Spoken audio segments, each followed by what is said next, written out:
I wszystko jest.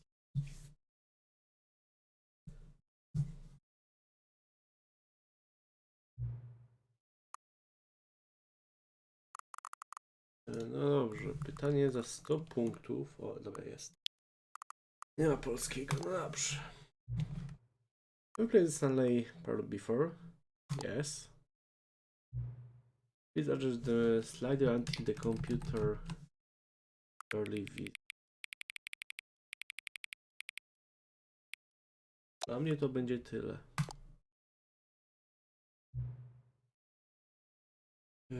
15.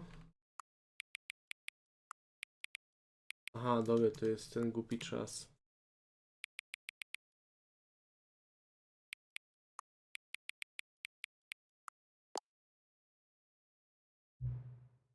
Assessment can be first. Aha, spoko.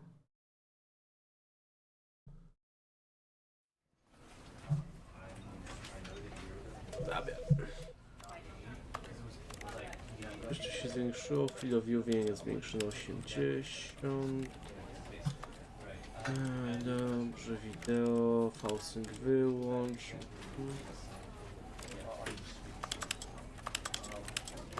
Ok, na full. Dobra. O, jak ja dawno w Stanleya nie grałem. This is the story of a man named Stanley. Stanley worked for a company in a big building where he was employee number 427. Employee number 427's job was simple. He sat at his desk in room 427 and he pushed buttons on a keyboard. Orders came to him through a monitor on his desk, telling him what buttons to push, how long to push them, and in what order. This is what employee 427 did every day of every month. Chciałbym taką pracę. And although others might have considered it soul-rending, Stanley relished every moment that the orders came in, as though he had been made exactly for this job. And Stanley was happy. And then one day, something very peculiar happened. Something that would forever change Stanley. Something he would never quite forget. He had been at his desk for nearly an hour when he realized that not one single order had arrived on the monitor for him to follow. No one had showed up to give him instructions, call a meeting, or even say hi. Never in all his years at the company had this happened, this complete isolation. Something was very clearly wrong. Shocked, frozen solid, Stanley found himself unable to move for the longest time. But as he came to his wits and regained his senses, he got up from his desk and stepped out of his office. Okej, chcę zobaczyć w ogóle, czy jakie są achievementy, o ile są achievementy. O, są achievementy, spoko. Co my tu mamy? Get your first achievement. Okej. Beat the game, complete the stand parable, easy. This achievement, please ignore. This achievement description, replace this. O, na pewno. Welcome back, quit the game and then start it again. You can jump, no secret. Okay.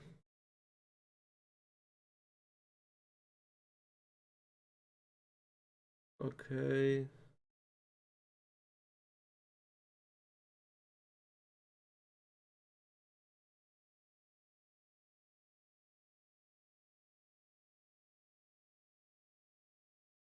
Dobra, czyli widzę, że achievementy są dosłownie takie same. All of his co-workers were gone. What could it mean? Stanley decided to go to the meeting room. Perhaps he had simply missed a memo.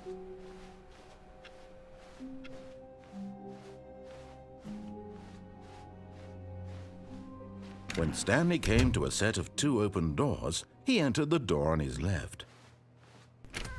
Idziemy tak, jak Pan Bóg przykazał. No ja to. Yet there was not a single person here either. Feeling a wave of disbelief, Stanley decided to go up to his boss's office, hoping he might find an answer there.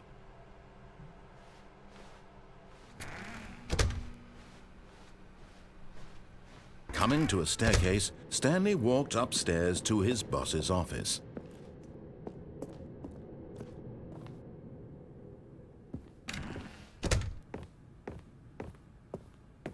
Stepping into his manager's office, Stanley was once again stunned to discover not an indication of any human life. Shocked, unraveled, Stanley wondered in disbelief who orchestrated this. What dark secret was being held from him? What he could not have known was that the keypad behind the boss's desk guarded the terrible truth that his boss had been keeping from him. And so the boss had assigned it an extra secret PIN number, 2845. But of course, Stanley couldn't possibly have known this.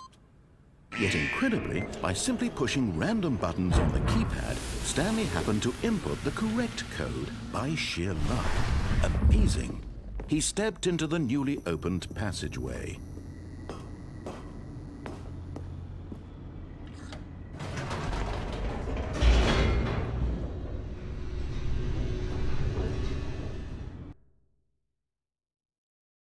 Nie widzę jakiegoś przesyłku graficznego. Descending deeper into the building, Stanley realized he felt a bit peculiar. It was a stirring of emotion in his chest, as though he felt more free to think for himself, to question the nature of his job. Why did he feel this now, when for years it had never occurred to him? This question would not go unanswered for long.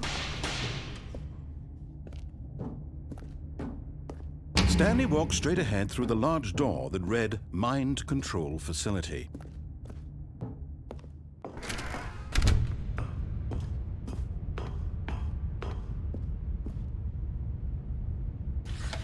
The lights rose on an enormous room packed with television screens. What horrible secret did this place hold? Stanley thought to himself. Did he have the strength to find out?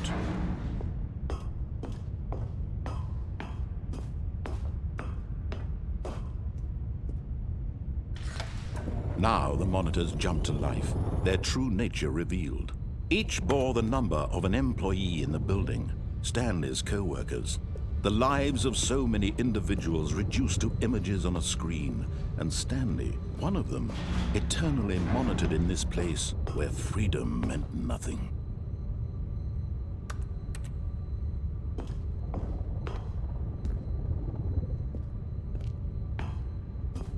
Gdzieś tutaj, tak mi się wydaje. Tu no.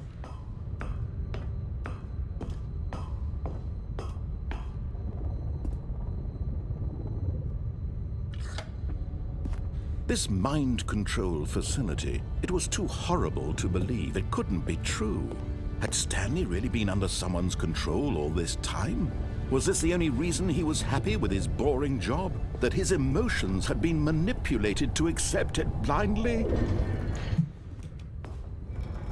No, he refused to believe it. He couldn't accept it. His own life in someone else's control? Never! It was unthinkable, wasn't it? Was it even possible? Had he truly spent his entire life utterly blind to the world? But here was the proof, the heart of the operation. Controls labeled with emotions, happy or sad or content, walking, eating, working, all of it monitored and commanded from this very place. And as the cold reality of his past began to sink in, Stanley decided that this machinery would never again exert its terrible power over another human life. For he would dismantle the controls once and for all.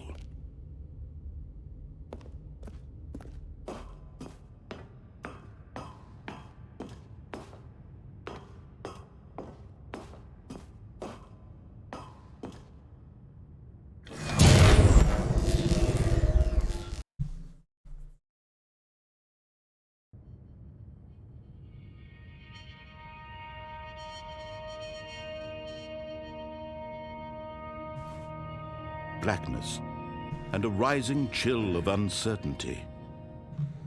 Was it over? Yes! He had won! He had defeated the machine! unshackled himself from someone else's command. Freedom was mere moments away. And yet, even as the immense door slowly opened, Stanley reflected on how many puzzles still lay unsolved. Where had his co-workers gone? How had he been freed from the machine's grasp? What other mysteries did this strange building hold? But as sunlight streamed into the chamber, he realized none of this mattered to him. For it was not knowledge or even power. Może zapytać sobie, ile zakończeń zabiłem. But happiness. Perhaps his goal had not been to understand, but to let go. No longer would anyone tell him where to go, what to do, or how to feel. Whatever life he lives, it will be his. And that was all he needed to know. It was perhaps the only thing worth knowing. Stanley stepped through the open door. Stanley felt the cool breeze upon his skin, the feeling of liberation, the immense possibility of the new path before him. This was exactly the way, right now, that things were meant to happen. And Stanley was happy.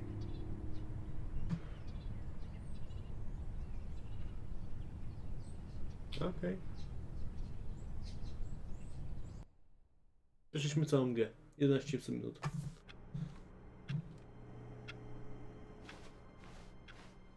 All of his co-workers were gone. What could it mean? Stanley decided to go to the meeting room. Perhaps he had simply missed a memo. Stanley went around touching every little thing in the office, but it didn't make a single difference, nor did it advance the story in any way. To były te drzwi?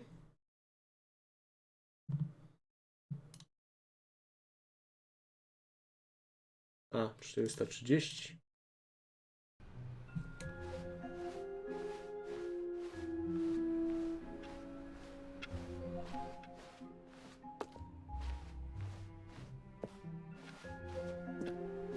Pięć, 26. To są 30. Oh, please. Are you really just doing this for the achievement? Click a door 5 times. Is that all that you think an achievement is worth? No, no, no, no, no. I can't just give these merits away for such little effort. A measly 5 clicks. Now suppose you were to click the door 20 times. I would say that's the kind of effort that warrants recognition. I have to say I'm still not feeling the satisfaction of witnessing true effort for a noble cause. Perhaps 50 clicks will do it. Yes, almost certainly 50 clicks.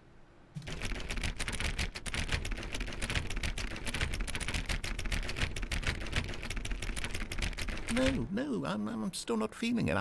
I want this achievement to have meant something. It has to be a true reward for valiant effort. I want to see some hustle, Stanley. I want to see commitment, a willingness to go all the way, no matter what the cost. Why don't you go put 20 clicks into door number 417?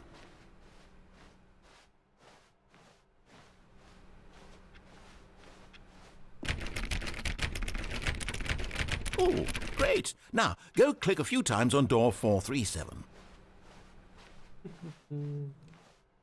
Excellent. I think we're getting somewhere. Now, door 415. Let's give it 10 clicks or so.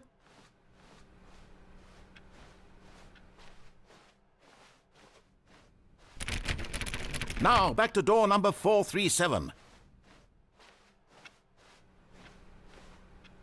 Ach, te achievementy. Czyli pomimo lat nic się nie zmieniło. How about you click on, well, I don't know, the copy machine?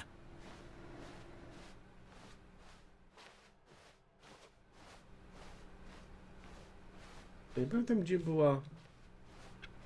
Wydaje mi się, że gdzieś tutaj była. All right, back to room 417. I'm really feeling it now. I think we're getting somewhere. Okay, now go climb on employee 419's desk. Yes! This is great! You're putting it all on the line, Stanley. I like that. All right, let's keep it up. Go give me a few clicks on door 416. We've almost got it! Now the copy machine, do that one again! Skąd znam ten głos? To nie dlatego, że grałem już w to kiedyś. Finish it off, Stanley! 5 clicks on door 430! Yes! We did it! Oh, wow. That felt amazing. Dało się. You really earned it, Stanley. Nothing could hold you back. Yes, I'm very proud of how far we've come today. Just think, only a few minutes ago you believed an achievement was worth 5 little clicks. Really now, what were you thinking? Dobra. Muszę sobie się opowiedzieć, co to za aktor głosowy.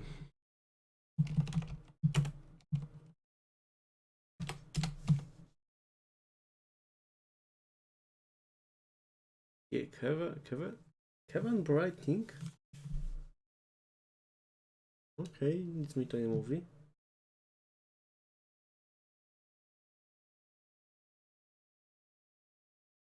Ogólnie był aktorem głosowym, ale to w wielu innych grach. Okej.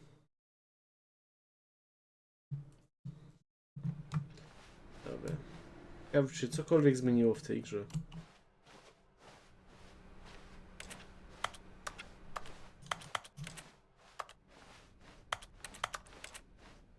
When Stanley came to a set of 2 open doors, he entered the door on his left. Bo jak na razie to jest to samo, graficznie wygląda Yet niemal there was not a identycznie. single person here either. Feeling a wave of disbelief, Stanley stepped into the broom closet, but there was nothing here, so he turned around and got back on track.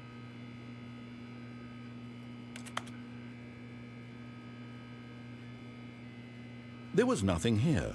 No choice to make, no path to follow, just an empty broom closet. No reason to still be here.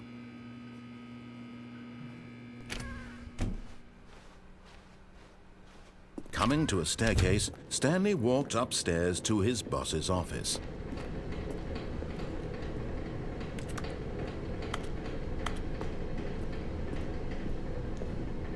But Stanley just couldn't do it.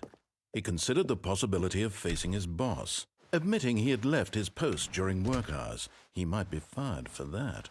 And in such a competitive economy, why had he taken that risk? All because he believed everyone had vanished? His boss would think he was crazy. And then something occurred to Stanley. Maybe, he thought to himself, maybe I am crazy. All of my co-workers blinking mysteriously out of existence in a single moment for no reason at all? None of it made any logical sense. And as Stanley pondered this, he began to make other strange observations. For example, why couldn't he see his feet when he looked down? Whoa. Why did doors close automatically behind him wherever he went? And for that matter, these rooms were starting to look pretty familiar. Were they simply repeating? No, Stanley said to himself, this is all too strange. This can't be real. And at last, he came to the conclusion that had been on the tip of his tongue. He just hadn't found the words for it. I'm dreaming, he yelled. This is all a dream. Oh, what a relief Stanley felt to have finally found an answer, an explanation. His co-workers weren't actually gone. He wasn't going to lose his job. He wasn't crazy after all. And he thought to himself, I suppose I'll wake up soon. I'll have to go back to my boring real-life job pushing buttons. I may as well enjoy this while I'm still lucid. So he imagined himself flying and began to gently float above the ground. Then he imagined himself soaring through space on a magical starfield, and it too appeared. It was so much fun, and Stanley marveled that he had still not woken up. How was he remaining so lucid? And then perhaps the strangest question of them all entered Stanley's head. One he was amazed he hadn't asked himself sooner. Why is there a voice in my head dictating everything that I'm doing and thinking? Hell yeah. Now the voice was describing itself being considered by Stanley, who found it particularly strange.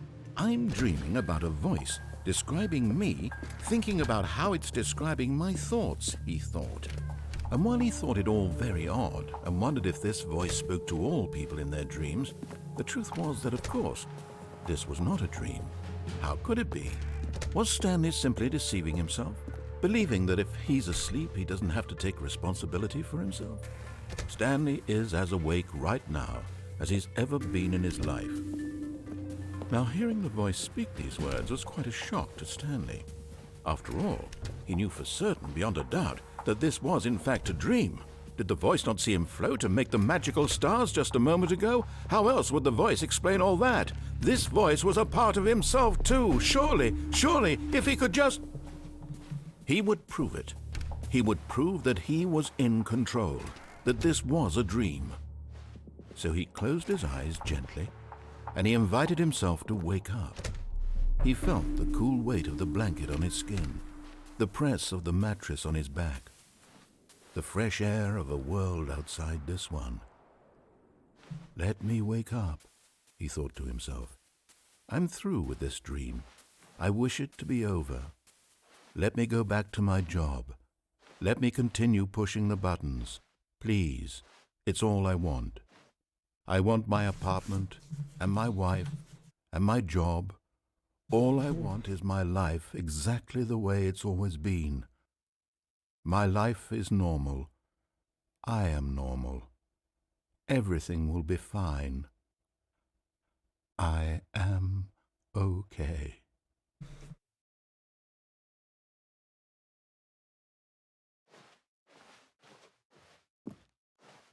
Stanley began screaming. Please, someone wake me up. My name is Stanley.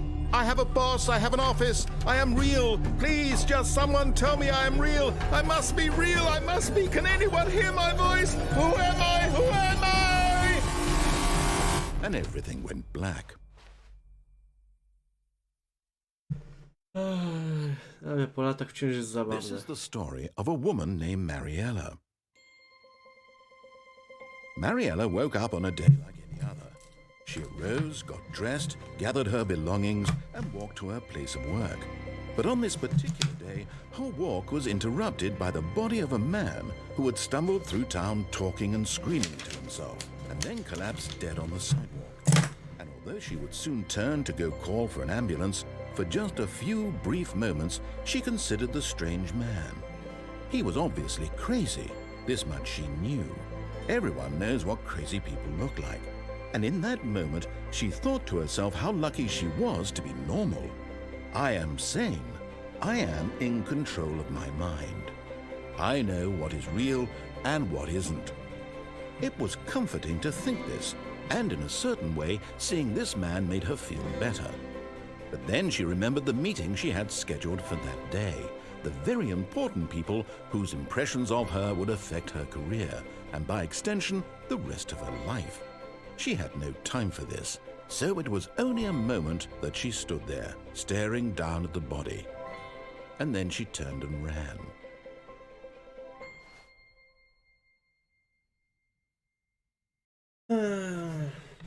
Nic się nie zmieniło.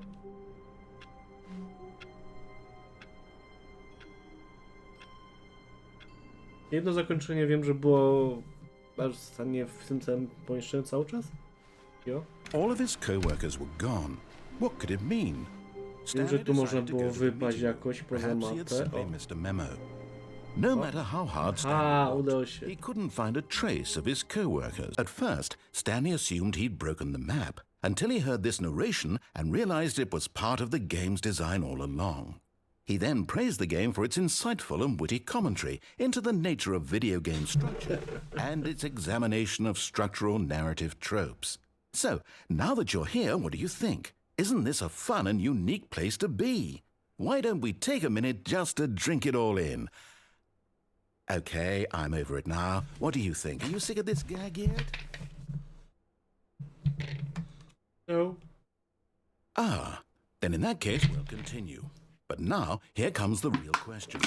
What do you think would have happened if you had told me that you wanted this to stop? Do you think it would have been particularly different? Would I have taken the same idea but rephrased it superficially to fit that answer? Perhaps you never would even have thought of it if I hadn't brought up the issue in the first place.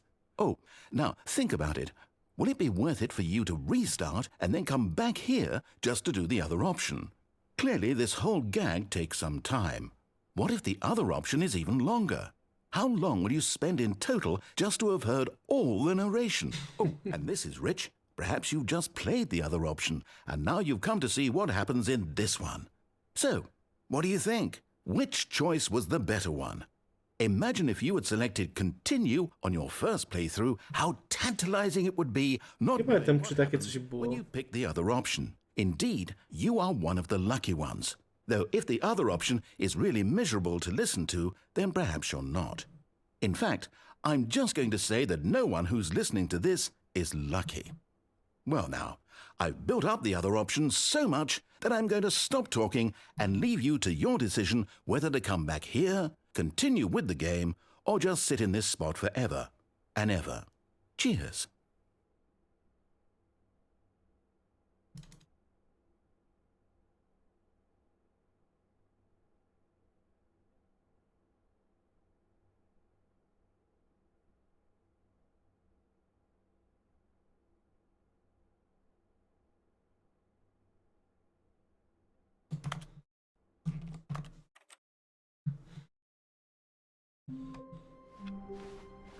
All of his co-workers were gone. What could it mean? Stanley decided to go to the meeting room. Perhaps he had simply missed a memo. At first, Stanley assumed he'd broken the map, until he heard this narration and realized it was part of the game's design all along. He then praised the game for its insightful and witty commentary into the nature of video game structure and its examination of structural narrative tropes. So, now that you're here, what do you think? Isn't this a fun and unique place to be? Why don't we take a minute just to drink it all in? Okay, I'm over it now. What do you think? Are you sick of this gag yet? Well, I don't know how to say this politely, but you could literally just hit escape and restart the game any old time you want, like right now. You could have done it just then. Now would also be an appropriate time to quit. Any of these points and so many, many more, all of them are appropriate. I'm enjoying what seems to be an internal conflict going on where you are literally unable to act on your own desires to restart the game. So, just to push the envelope, I'm going to try and make this as miserable as possible and see how long you can maintain. There once was a man named Stanley, who people considered so manly. But the truth must be told, he was not very old and was quite particularly gangly. What Stanley liked most was buttons. He pushed them like some kind of glutton. He did it all day in a meaningful way, but his brain had long ceased to function. Which is why he is in this parable and lives an existence quite terrible. And if you are not strong and keep playing along, you too will become quite unbearable. You too will become quite unbearable.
A, wystarczy.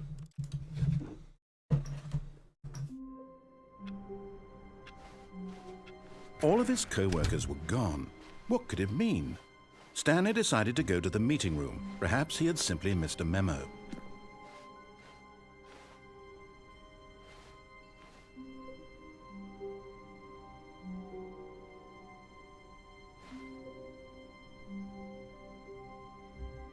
Yeah. When Stanley came to a set of 2 open doors, he entered the door on his left.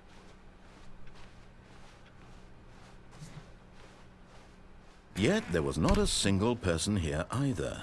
Feeling a wave of disbelief, Stanley decided to go up to his boss. Coming to a staircase, Stanley walked upstairs to his boss's office.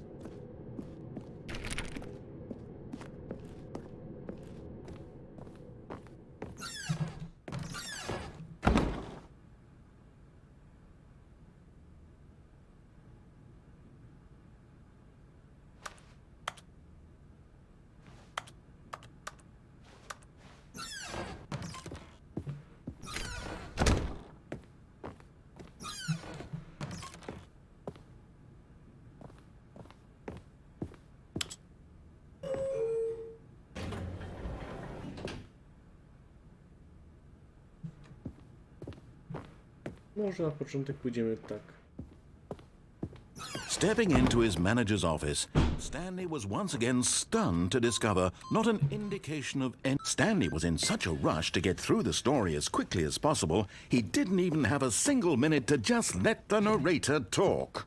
That kind of anxiety isn't healthy, so he relaxed for a few moments with some calming New Age music. O Boże.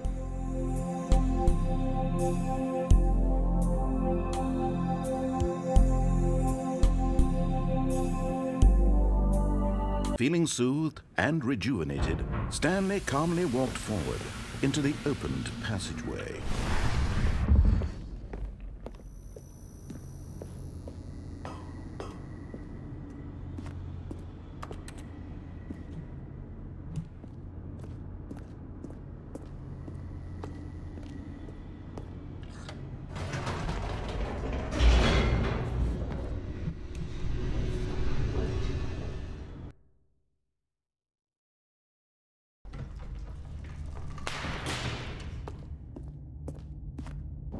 Stanley walked straight ahead through the large door that read Mind Control Facility.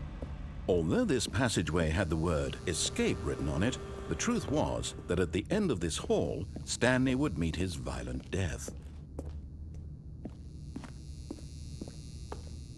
The door behind him was not shut. Stanley still had every opportunity to turn around and get back on track.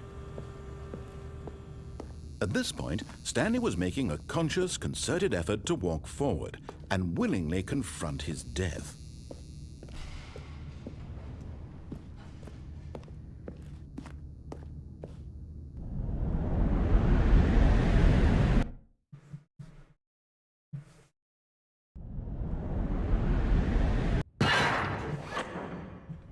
O.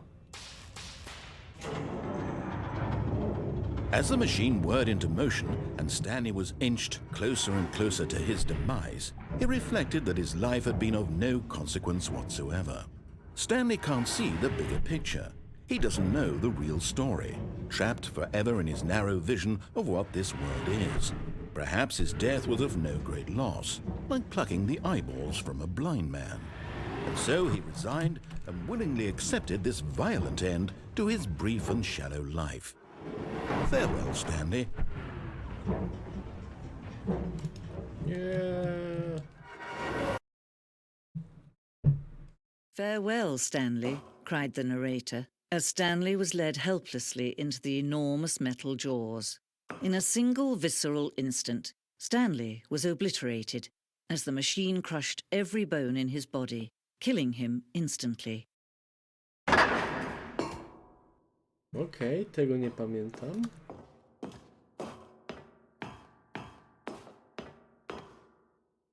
And yet it would be just a few minutes before Stanley would restart the game, back in his office, as alive as ever.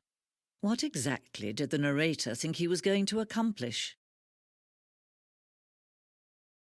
When every path you can walk has been created for you long in advance, death becomes meaningless, making life the same.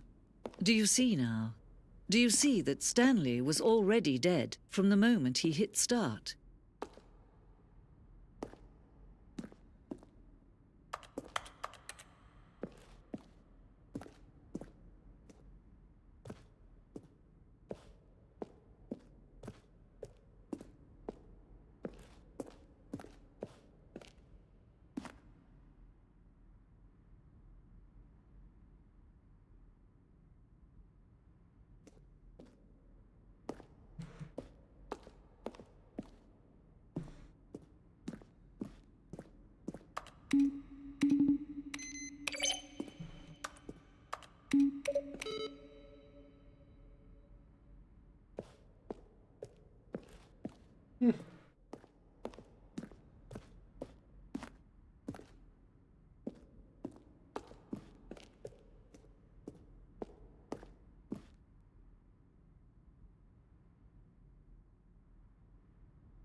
Cześć Zynku. Widzisz no. Jutro będzie recenzja.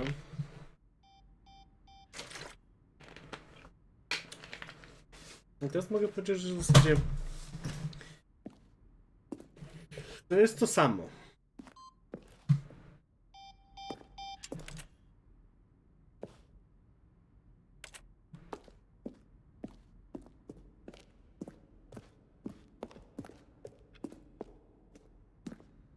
Jak na razie nic nowego nie zauważyłem. Graficznie wygląda mi tak samo. Perfect example of poor level design, textbook mistake. It's the kind of thing you'd pick up on intuitively if you had even the most fundamental understanding of good. Wiem, czy tyle dobrze, że powiem ci, nawet i po lotach śmieszy.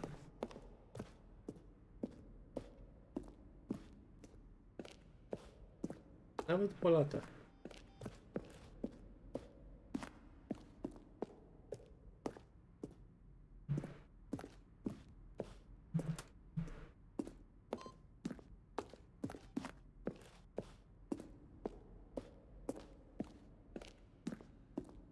Powiedzmy, jak się zakończenie coś tam jeszcze, no to zobaczę, no bo na razie powiem ci, wydaje mi się, że to jest to samo, co było. Chociaż easter egg wydaje mi się ze skoczeniem za okno jest nieco zmieniony, mi się wydaje.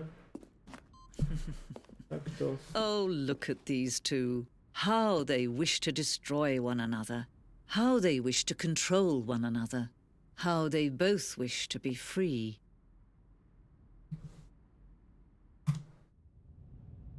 Can you see? Can you see how much they need one another?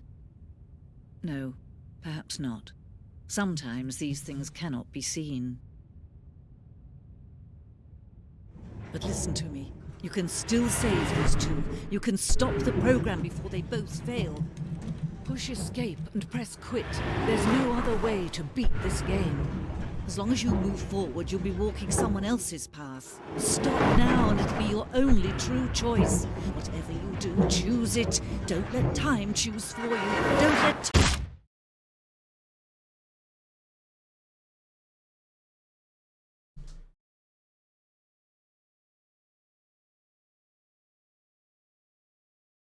Nie pamiętam ile było zakończeń podstawowych.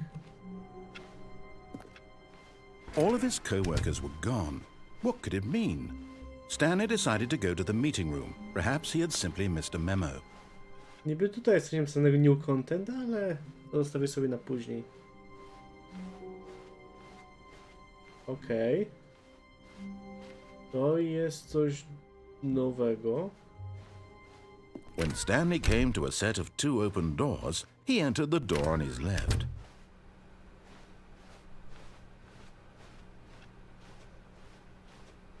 No zobaczymy, spróbujemy to There was przejść not a całe single i person here either.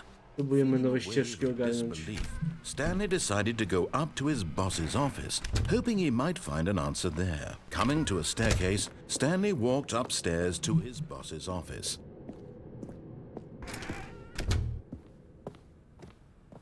Okay, I think we all know the drill by now. Blah, blah, blah. Dark secrets, the keypad. Stanley pushes some buttons. Oh, hey, look, it's a new passageway. Quelle surprise. O jak miło.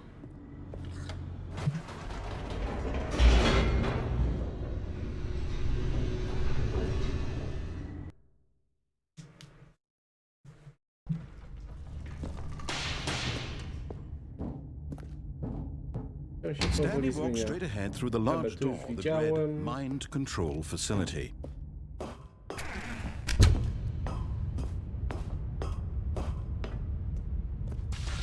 The lights rose on an enormous room packed with television screens. What horrible secret did this place hold? Stanley thought to himself. Did he have the strength to find out?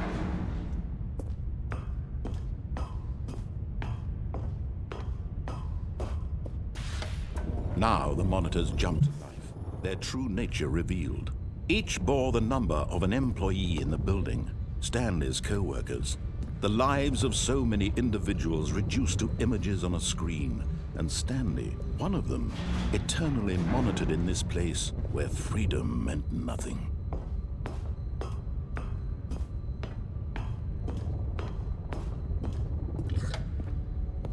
This mind control facility, it was too horrible to believe. It couldn't be true. Had Stanley really been under someone's control all this time? Was this the only reason he was happy with his boring job? That his emotions had been manipulated to accept it blindly? No. He refused to believe it. He couldn't accept it. His own life in someone else's control? Never. It was unthinkable. Wasn't it? Was it even possible? Had he truly spent his entire life utterly blind to the world? But here was the proof. The heart of the operation. Controls labeled with emotions. Happy, or sad, or content. Walking, eating, working. All of it monitored and commanded from this very place. And as the cold reality of his past began to sink in, Stanley decided that this machinery would never again exert its terrible power over another human life. For he would dismantle the controls once and for all.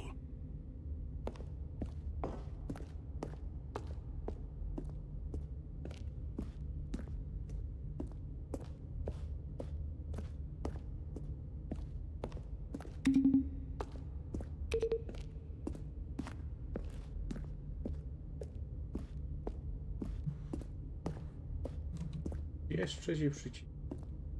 Jeszcze 2.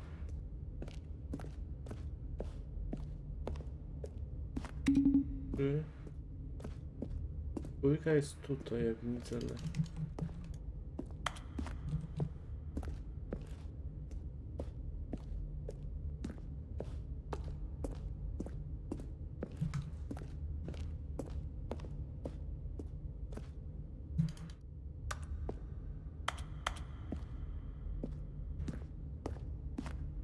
Wiem, że to było jeszcze jakieś zakończenie jedno, ale nie pamiętam jakie.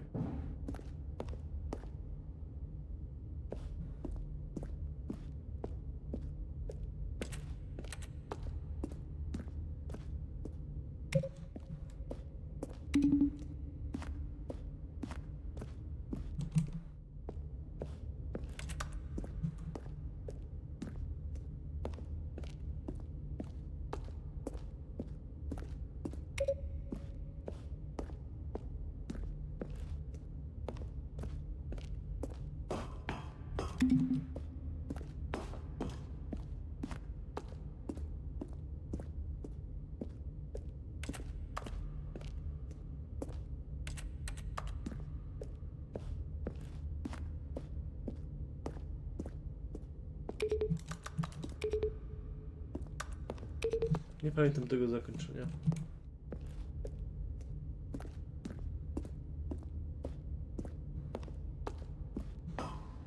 Dobra, za chwilę sobie przypomnę.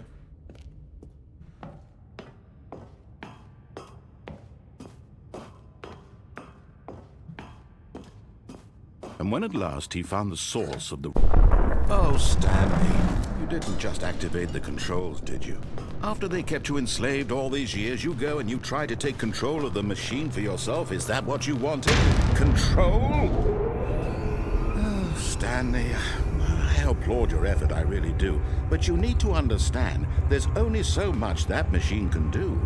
You were supposed to let it go, turn the controls off, and leave. If you want to throw my story off track, you're going to have to do much better than that. I'm afraid you don't have nearly the power you think you do. For example, and I believe you'll find this pertinent, Stanley suddenly realized he had just initiated the network's emergency detonation system. In the event that this machine is activated without proper DNA identification, nuclear detonators are set to explode, eliminating the entire complex. How long until detonation then? Let's say, 2 minutes. Ah, now this is making things a little more fun, isn't it, Stanley? It's your time to shine. You are the star. It's your story now. Shape it to your heart's desires. Oh, this is much better than what I had in mind. What a shame we have so little time left to enjoy it. Mere moments until the bomb goes off. But what precious moments each one of them is. More time to talk about you, about me, where we're going, what all this means. I barely know where to start. What's that? You'd like to know where your co-workers are? A moment of solace before you're obliterated? All right, I'm in a good mood. You're gonna die anyway. I'll tell you exactly what happened to them. I erased them. I turned off the machine. I set you free. Of course, that was merely in this instance of the story. Sometimes when I tell it, I simply let you sit there in your office forever, pushing buttons endlessly and then dying alone. Other times, I let the office sink into the ground, swallowing everyone inside, or I let it burn to a crisp. I have to say this, though, this version of events has been rather amusing. Watching you try to make sense of everything and take back the control wrested away from you, it's quite rich. I almost hate to see it go. But I'm sure whatever I come up with on the next go-around will be even better. My goodness, only 34 seconds left. But I'm enjoying this so much. A, dobra, rozumiem. To hell with it. I'm going to put some extra time on the clock, why not? These are precious additional seconds, Stanley. Time doesn't grow on trees. Oh dear me, what's the matter, Stanley? Is it that you have no idea where you're going or what you're supposed to be doing right now? Or did you just assume when you saw that timer that something in this room was capable of turning it off? I mean, look at you. Running from button to button, screen to screen, clicking on every little thing in this room. These numbered buttons, no, these colored ones. Or maybe this big red button, or this door. Everything, anything, something here will save me. Why would you think that, Stanley? That this video game can be beaten? Won? Solved? Do you have any idea what your purpose in this place is? Stanley, you're in for quite a disappointment. But here's a spoiler for you. That timer isn't a catalyst to keep the action moving along. It's just seconds ticking away to your death. You're only still playing instead of watching a cutscene because I want to watch you for every moment that you're powerless. To see you made humble. This is not a challenge. It's a tragedy. You wanted to control this world, that's fine. But I'm going to destroy it first, so you can't. Take a look at the clock, Stanley. Pamiętam, 30 ale... seconds you have left to struggle. 30 seconds until a big boom and then nothing. No ending here, just you being blown to pieces. Will you cling desperately to your frail life, or will you let it go peacefully? Another choice. Make it count. Or don't. It's all the same to me, all a part of the joke. And believe me, I will be laughing at every second of your inevitable life from the moment we fade in until the moment I say, happily ever after.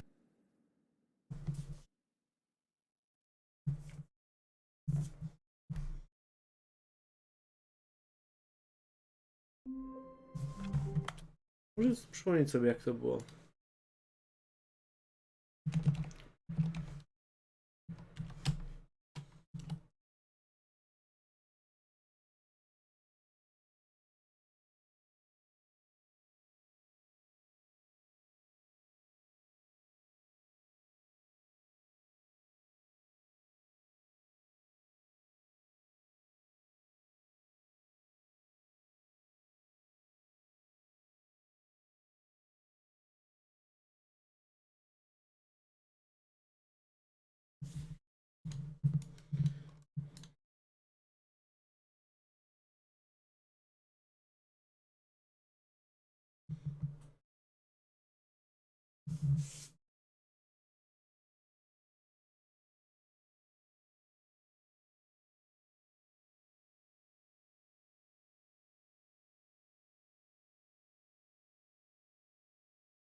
Okej, czyli to jest... Aha, ja.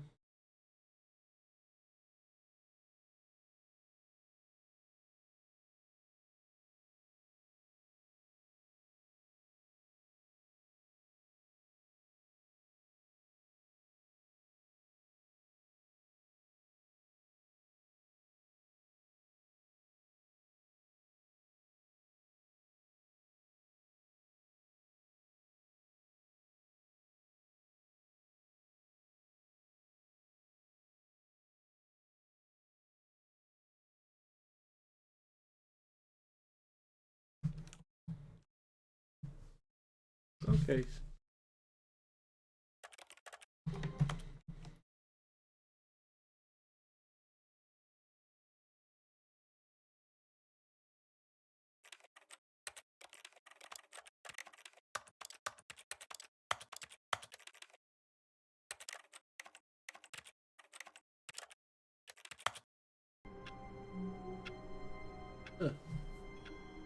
Siedzimy sobie tu.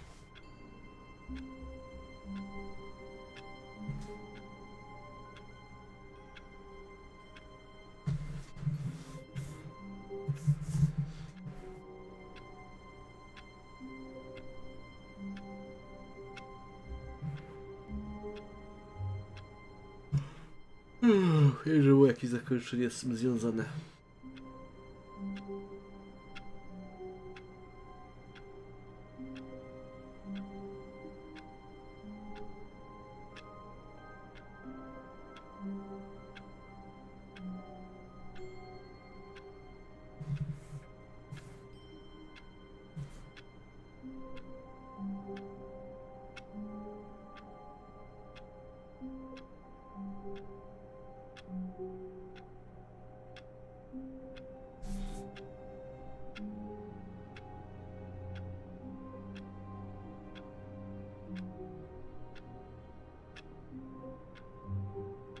Nie wiem, na ile się czekało.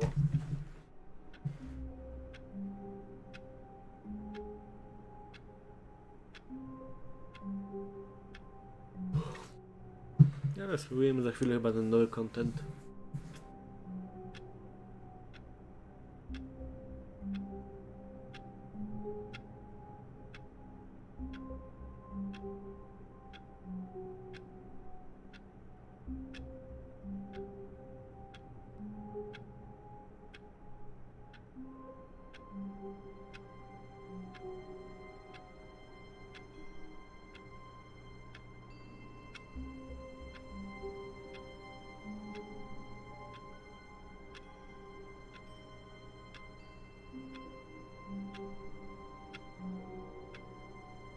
Uff.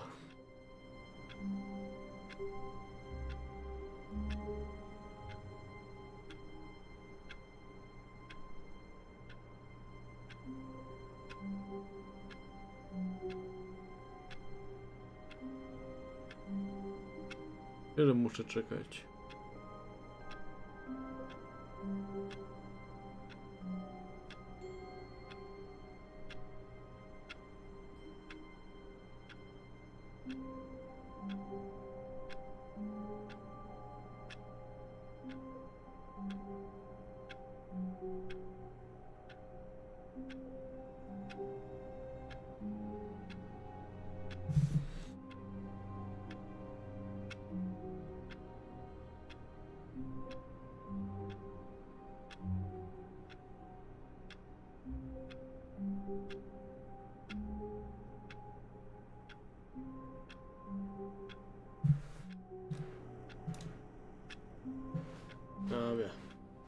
Just a step through this door, Stanley thought to himself, that's all I need.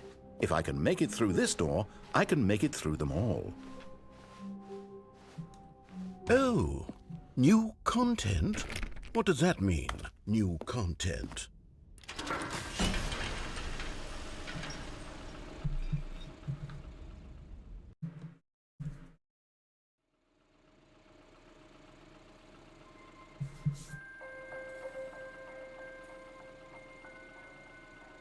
Hello, and thank you for playing the Stanley Parable Ultra Deluxe.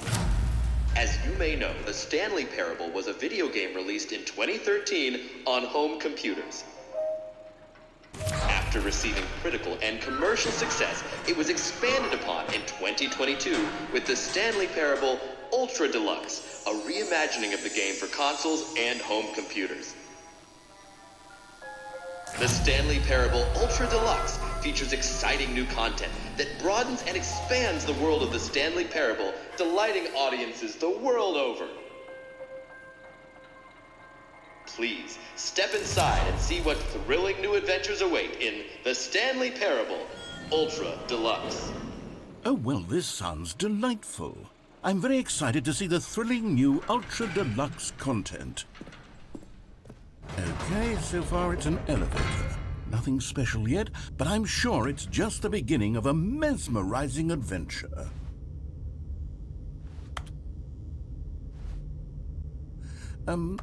Is it broken?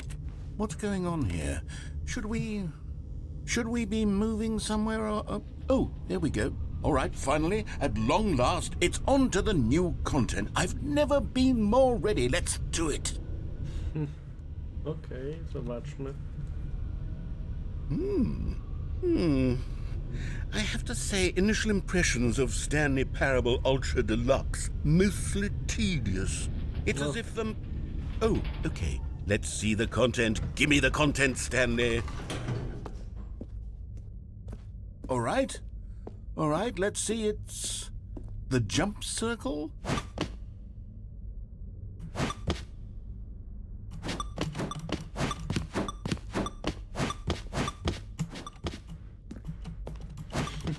Okej. O, jest coś nowego.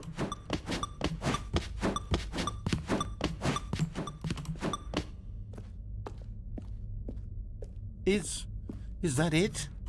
Surely that's not all the new content. There has to be something else, right?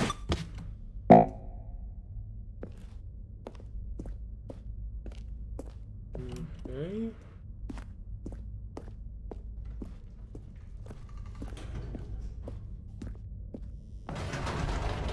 Goodness, another elevator. Stanley, I have to say, initial impressions of this game are not positive.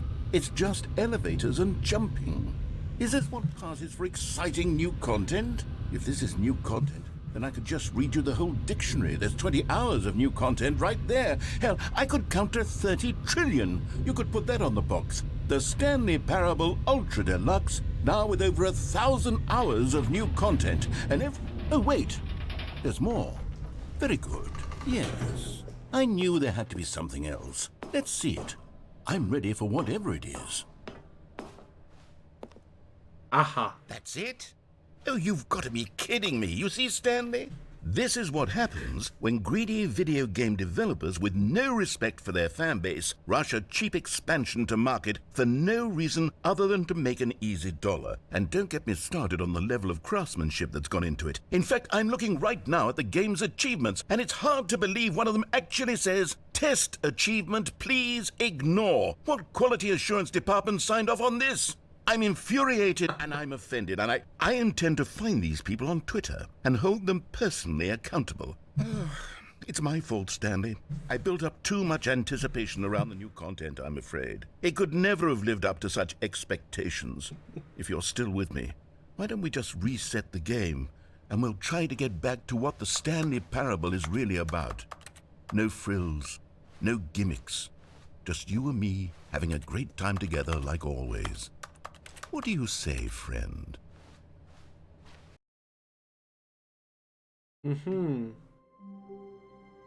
O. Trochę jakby się zmieniło. Psst! Stanley! Come over here! In the vent! I want to show you something! Okej.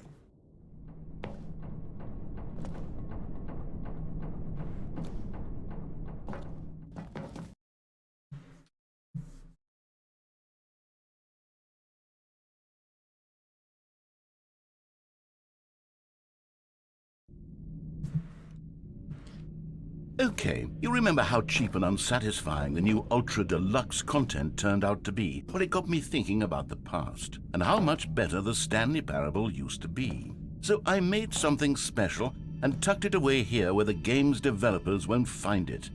Just our little secret. Take a look. I call it the Memory Zone. It's where I've been storing all my favorite memories so I can relive the peak experiences of my life whenever I want. Experiences like the launch of the Stanley Parable on PC. Śmieszkują nas. Nie ma... You see, Stanley, doesn't the Memory Zone remind you of how wonderful Stanley Parable was before it was sullied with a cheap re-release? Remember back in October of 2013 when the game originally launched? Back then, video games had integrity. Back then, it all meant something. Oh, the waste. Nie ma tak, czwarta ściana.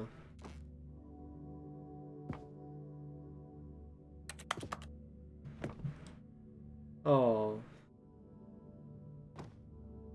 Ten stary Steam. Wydaje mi się stary Steam.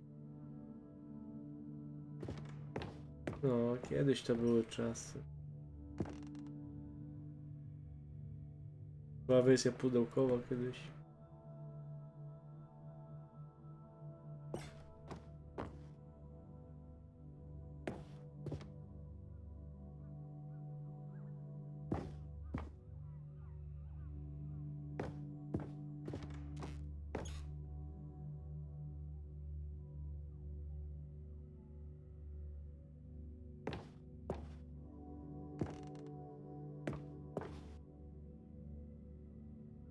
Oryginał.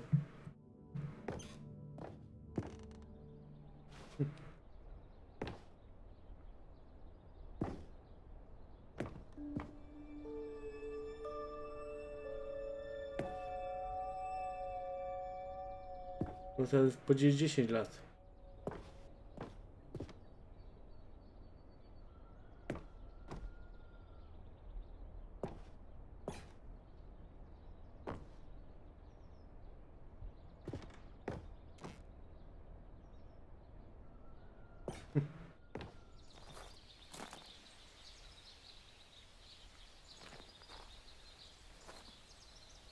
O, jakiś zwierzaczek.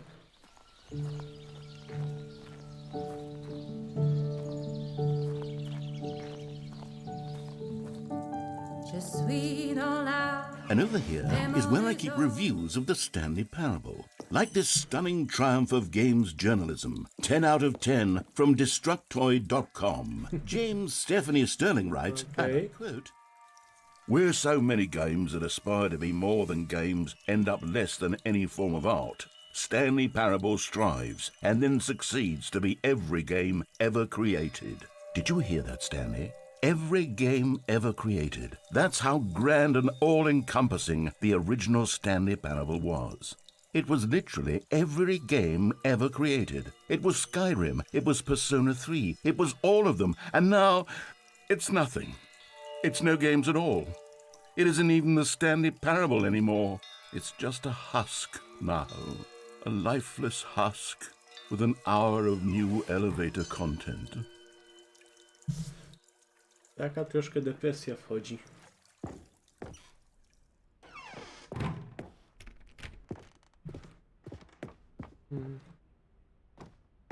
Portal.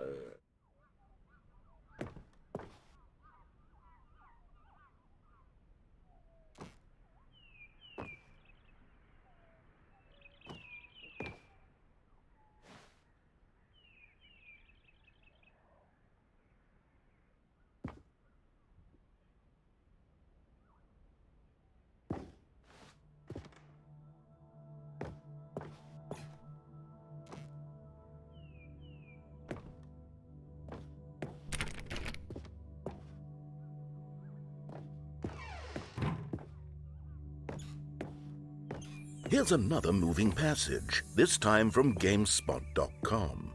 The Stanley Parable is both a richly stimulating commentary on the nature of choice in games and one that offers some of the most enjoyable, surprising, and rewarding choices I've ever been confronted with in a game. 9 out of 10. Don't you get it, Stanley? The game was perfect.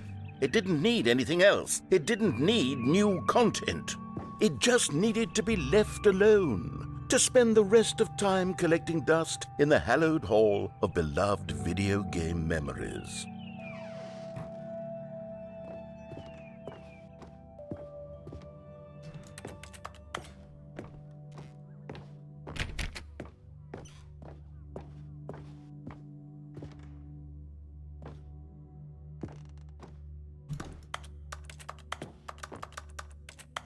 No tak, średnio perfekcyjnie.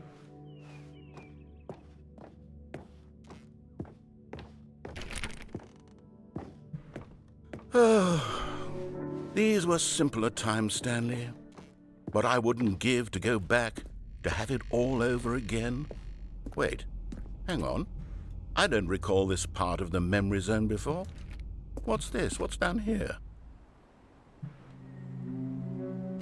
Oh, no. Okay. Oh, God, no. Stanley, it's a collection of reviews from Steam, the online video game distributor. I haven't looked at these in years. I can't even imagine what's been collecting down here. Surely these reviews were glowing as well, weren't they?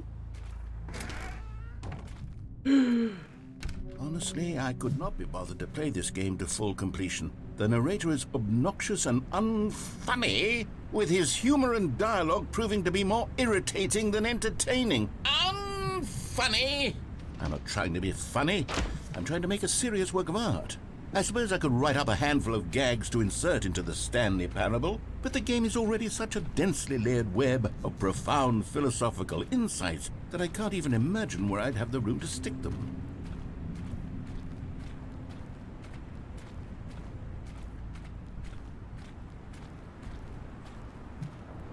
Okay.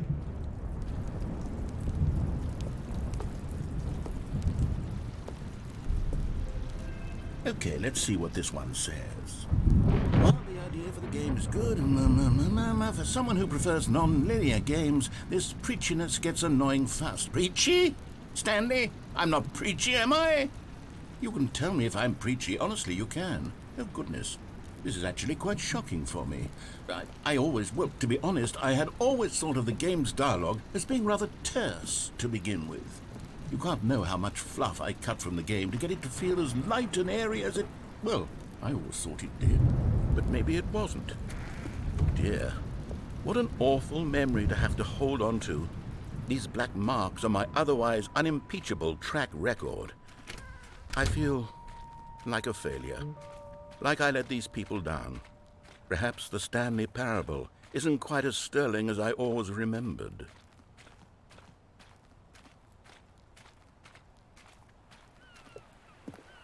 What's this one got to say? 10 godzin. You constantly have to stop doing anything so the narrator can catch up with his long-winded explanations of what's happening. I wish there was a skip button. A skip button? Well, yes. Yes, I think we can do that. If I'm truly too preachy, then maybe letting you skip ahead for just a moment, surely it couldn't hurt. Not if it means we can strike these negative reviews from the record. Only positive reviews of the Stanley Parable. That's my motto today, and it's always been my motto. I'd do anything for the customer, Stanley. Yes, a skip button we shall have. And here it is. Go ahead and give it a shot. I'll pop you forward in time so that the second my incessant droning starts to bore you, with just the push of a button, you'll have zipped right past it. It's what the players have been asking for, and I'm very proud to have delivered. No more listening to me rambling on and on and on. No. The Stanley Parable is a game for the people, and if the people want silence, then by goodness, that's what they're going to get. Well, don't sit around waiting for me to shut up. Go ahead and make me shut up. Here, we'll pretend that I've just begun an interminable monologue, and it goes something like this. the story and the choices, or what have you, and therefore by becoming it is, so on and so forth, until inevitably we all until the end of time, at which time everything all at once, so now you see, blah blah blah blah blah blah blah blah blah blah blah blah blah blah blah. We've eaten too much and it can't be just yet, no, until 245. That the logic of elimination working backwards, the deduction therefore becomes impossible to manufacture. It went on for nearly 10,000 years, until just yesterday, here and there, forward and back, and never a moment before lunchtime. It can't be. It's the only thing there is. How many billions left until so much more than forever ago? Which is why I say, the story and the choices, or what have you, and therefore by becoming it is, so on and so forth, until inevitably we all until the end of time, at which time everything all at once, so now you see, blah blah blah blah blah blah blah blah blah blah blah blah blah blah. We've eaten too much and it can't be just yet, no, until 245. That the logic of elimination working backwards, the deduction therefore becomes impossible to manufacture. It went on for nearly 10,000 years, until just yesterday, here and there, forward and back, and never a moment before lunchtime. It can't be. It's the only thing there is. How many billions left until so much more than forever ago? Which is why I say, the story and the choices, or what have you, and therefore by becoming it is, so on and so forth, until inevitably we all until the end of time, at which time everything all at once, so now you see, blah blah blah blah blah blah blah blah blah blah blah blah blah blah blah. We've eaten too much and it can't be just yet, no, until Oh, you're back, you see. You were only frozen in time for a few minutes, but it was plenty of time for me to deliver a long, rambling monologue full of unnecessary verbal flourishes and lengthy ruminations on the nature of choice in video games. Of course, I happen to believe it was perhaps one of my more profound such ruminations. Not that, of course, you need a description of it, but if I had to describe it, I'd say it was perhaps less of a rumination and more of a treatise. Or maybe a manifesto. Look, I'll outline it for you very briefly, and you can tell me what you think. Okay, so my theory is that any choice you've ever made is simply a series of choices made by the person who you are, or were, or will be at the time of having made said choice. That is to say, if by articulating a choice you've already made, you bring that choice into being, then by making no choice and saying nothing, are you not simply erecting in the sanctuary of time a monument to every person you've ever been, making every choice to which you've ever given your Greek gift of mortal and yet timeless thought? Or rather, do all of the choices you've ever made, in fact, make you more not this kind of person, and in fact do the very opposite? You see, it could in fact be both of these things at once, that you are both making choices and not making choices, and that they are both affecting you and not affecting you at the same time by virtue of the fact Już that zgubiłem you are wątek. and are not making them. Okay, at first I was leaning towards manifesto, but now I'm going to circle around and slap the treatise label on this one. I think it has much more of a treatise vibe to it. But wouldn't you say that manifesto just has a much grander sort of tone? It has a mouthfeel that is rich with ambition and history. Ambitious history, if you will. Ah. See, now you've gotten me going back to manifesto. Heavens, at this rate, we're going to be here all day. Okay, look, I have a method for exactly this sort of situation, and I do find myself in this situation frequently. I'm going to say each word back and forth in repeated succession until I become sick of one or the other, in which case the word I am not sick of shall be the victor. It is an unimpeachable strategy, Stanley. It's rescued me from disaster in countless situations. All right, here we go. Treatise, manifesto. Treatise, manifesto. Treatise, manifesto. Treatise, manifesto. Treatise, manifesto. Zaraz szaleję. Treatise, manifesto. Well there, sport. You really did catch me rambling on a bit, didn't you? But that's the power of the button. The minute I start to go off on a thoughtless display of self-absorption, it's right at your fingertips to go poof, and it's all over. Oh, I can't wait to see what Cookie 9 will say about this, and whether they'll edit the rating of their Steam review, or at least change some of the wording, perhaps. To be honest, I don't even know if one can change their review in the first place. I guess I should become better educated on exactly how Steam works. Perhaps that would have been the smart thing to check on before I went about this whole exercise of making the skip button. Although I have to imagine that after seeing this exciting new technology at work, surely whoever it is runs Steam will instantly run out and implement a new feature to make it possible to edit one's review, merely because of this very situation. Yes, I think that's quite likely. Or perhaps they'll simply grant this particular user the ability to change their review, so that the feature is not widely abused. Look, I would even be okay with Steam altering this particular review so that it reads as something more beneficial. Something along the lines of, this game is the best game. Dobra, za chwilę oszaleję. How about this? From the ashes of depravity rises the phoenix of quality. How else to describe the Stanley Parable Ultra Deluxe? Such a revolutionary step forward in the lineage of one of the most beloved video game properties of all time. The additions and changes made to this expansion will surely resonate in the annals W jutrzejszej recenzji wrzucę wszystkie te teksty, które teraz mówi. That no mistakes are forever etched in stone, To będzie przełamywanie 16 ściany Stanley już. Parable was carved, has itself been transmuted, offering a message of hope to those who have ever erred in their judgment. You are not beyond redemption. You may change, and you may become more, so much more than you were before. If there is any message to be taken from the Stanley Parable Ultra Deluxe, it is this. What a fortune, a privilege, a joy it is to have had such an experience. It leaves me hopeful that as a community, as a world, there is time for us to become our greatest selves, as great as we ever could dream of in our wildest, most ambitious visions for a brighter future. Wow. Now, Stanley, that's a review. It's perfect. It's the perfect review. It's the review I've always dreamed of receiving. I have to read it again. It's simply too wonderful. I have to experience this just one more time. From the ashes. Dobra. Okay, welcome back, Stanley. Now, I should say that the amount of time the button has been skipping through is becoming longer and longer. That last one was, well, I want to say maybe 30, 45 minutes?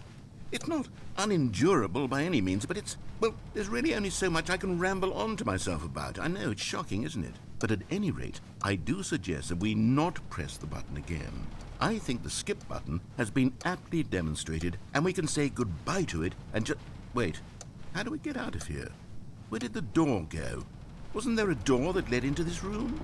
I do feel quite certain that there was one here before. How else would we have gotten into the room in the first place? I don't think one can enter a room without a door of some sort, or a window or something like that. Do you see a window anywhere?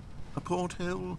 A sufficiently large crack in the wall? I'll take any of these. All I want is for us to move on and to please step away from the skip button, to go anywhere other than the skip button. There was a door here before, wasn't there? I swear there was. Where did it go? Can you maybe just ram your way through a wall? Is there any possibility that you could, say, slam your body into the wall until enough damage is done for you to be able to leave? Please, I'll take any option at all. I'm asking you to work with me here. We need a door. We need a door of some kind. I can work with any kind of door as long as it can open and lead from one room to another. I'm going to step away for just a moment, and I'm going to try to find us a door.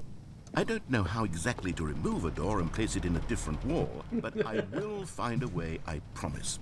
You just need to not do anything. Don't press the skip button. Please, please, please do not press the skip button. Just wait here for me, and don't press the skip button. Okej, spoko, poczekam. Yes, good. I'll be right back.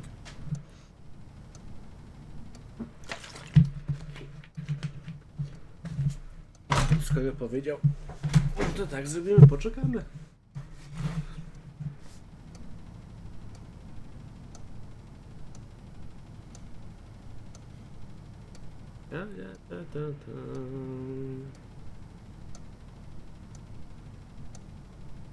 Co jest?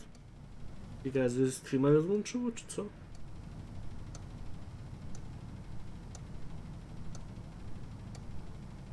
Sobie siedzimy, czekamy.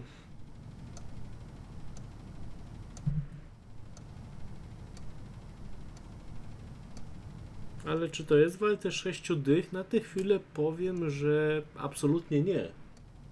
Bo już 6 dych to było dla siadaczy podstawki. Wydaje mi się, że tak jak na przykład zagięcie jej na kartę było dawane za darmo, tak to też powinno być dawane za darmo. Fajnie, że dali zniżkę, okej, fajnie, ale no nie wiem. Nawet do te 6 dych nie wiem, czy było warto. A za normalną cenę 89 zł tym bardziej to nie jest warte. Na tę chwilę.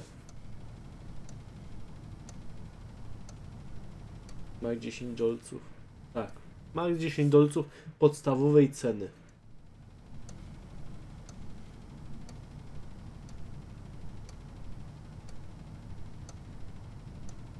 Fajnie, że jest samoświadoma gra. Do kwadratu nawet. Nie wiem.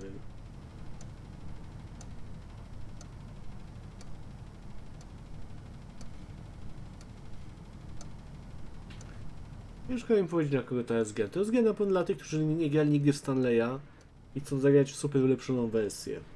Okej. Jak najbardziej można. Graficznie... Powiem tak.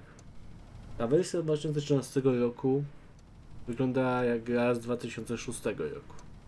Ta wersja, którą właśnie teraz sprawdzam, wygląda jak gra z 2013 roku właśnie.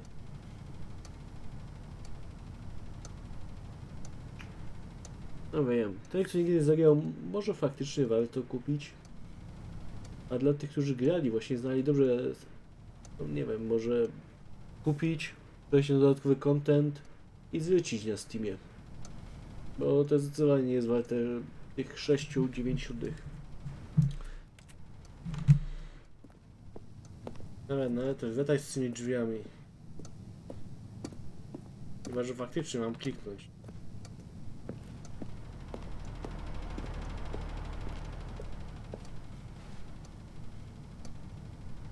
Dobra. Stanley, please don't push the button again. It's been 12 hours. You've just been frozen there. I don't know why the skips are getting longer, but they're really, truly getting longer, and my God, there's no way out of the room. Stanley, the door is gone. It's completely gone. I've looked at it from every angle. I've checked every one of those walls 1,000 times. And there's no door, Stanley. There's no door. There's just you and the button, and if you keep pressing it, I have no idea what will happen. I have no idea how long I'll be made to sit here, and more than anything else, I don't know how to stop you from pressing the button again. I can't control anything in this room, Stanley. I can't touch it, and I have to believe, I have to know that sooner or later, no matter how much I plead with you, you're going to press the button again. Why would you? I've been thinking and I don't know what I can do to convince you otherwise. Oh my God. And it's all because of those reviews. Those reviews that I couldn't get out of my head. I just couldn't ignore the negative feedback. Why was it so important for me to fix the problem? Why did Cookie Nine's opinion matter so much to me? I've never even met Cookie Nine. I have no idea who they are. What would it ever really matter? But here I am. I'm fixating on every tiny negative thing that anyone ever says about me. The merest mention of one of my imperfections, and I become as impetulant as a child, wild and impulsive. I can't help myself. I can't stop myself from lashing out with a vengeful fury to alter and to change and to break anything unbroken, if only it pleases this one person who made a single negative comment. What does such an impulse serve? For whose benefit is this? And here I am now, stuck in a room, waiting for you to press this button, and to become frozen in time, knowing that you're going to do it, and that I'm going to be stuck all alone, and that I had the power to prevent it all from happening, if only I'd held my tongue.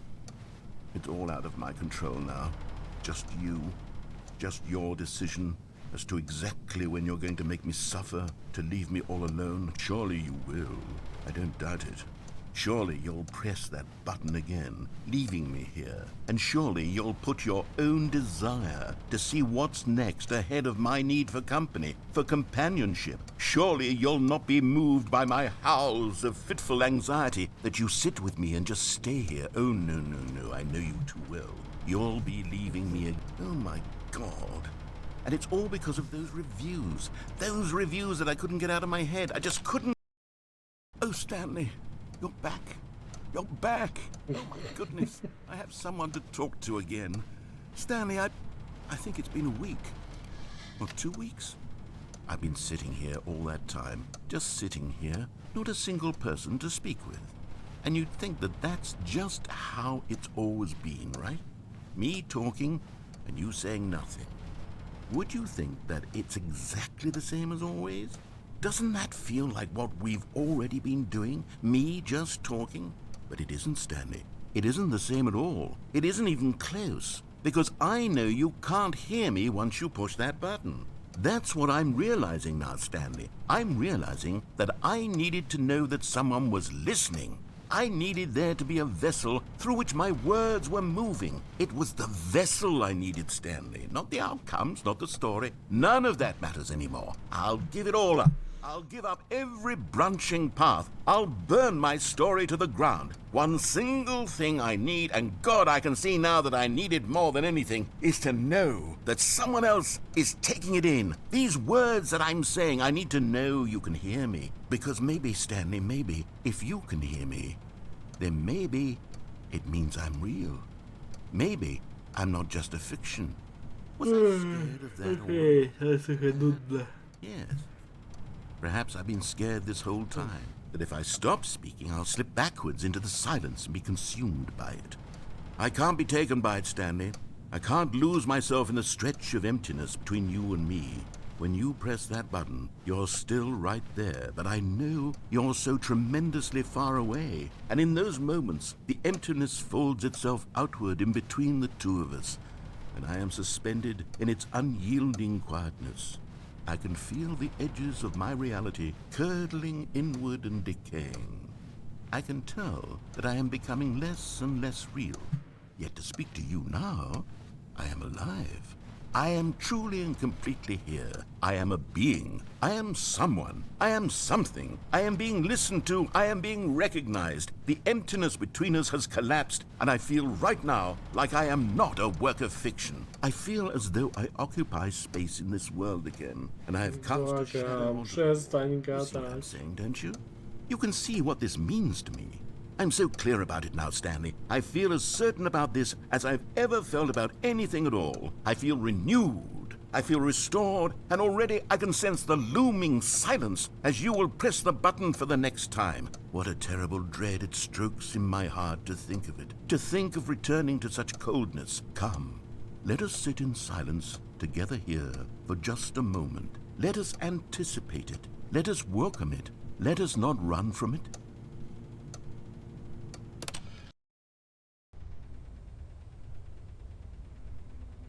Oh, hello. It's you. You're here again. Welcome.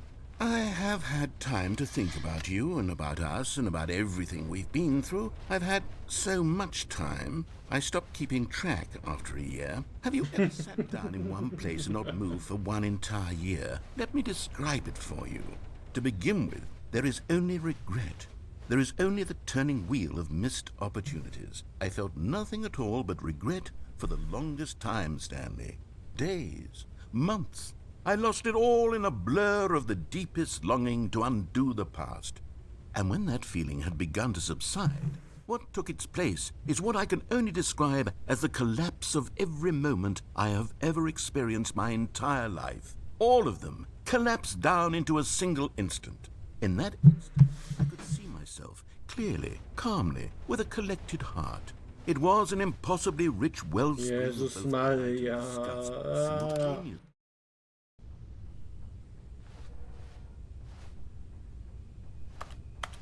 Okej, poszedł sobie w cholerę.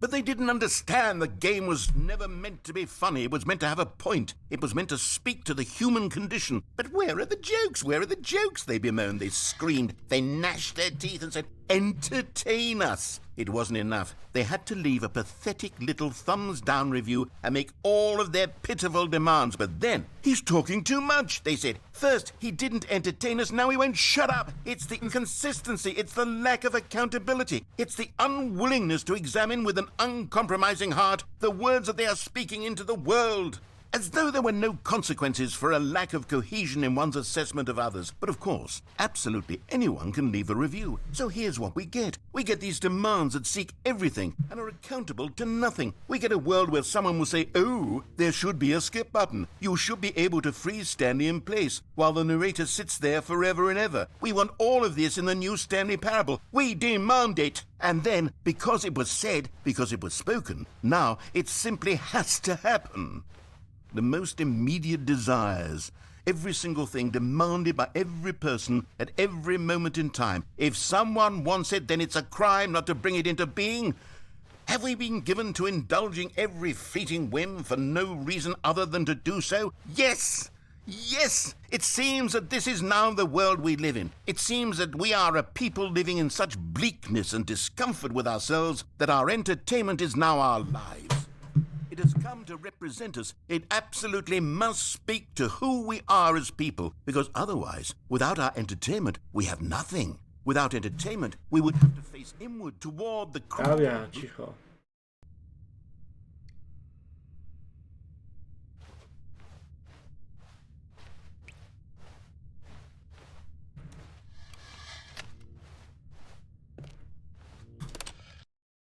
The end is never the end, is never the end, is never the end, is never the end, is never the end, is never the end, is never the end, is never the end, is never the end, is never the end, is never the end, is never the end, is never the end, is never the end, is never the end, is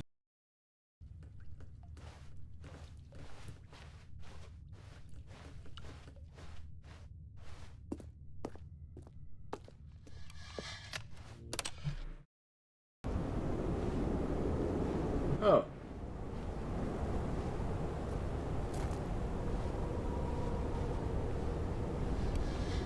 To jakby się zmienia.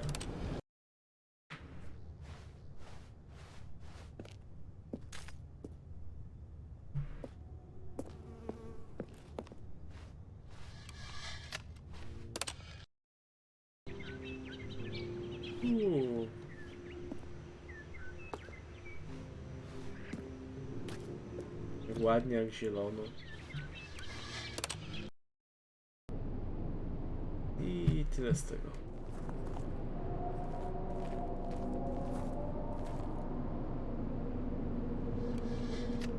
Jest jakaś apokalipsa.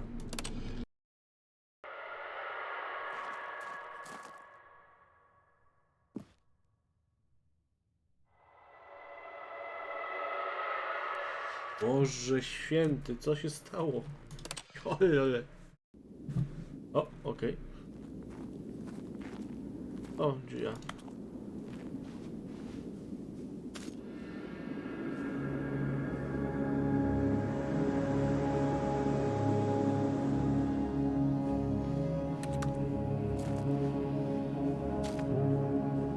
Co tu się stało?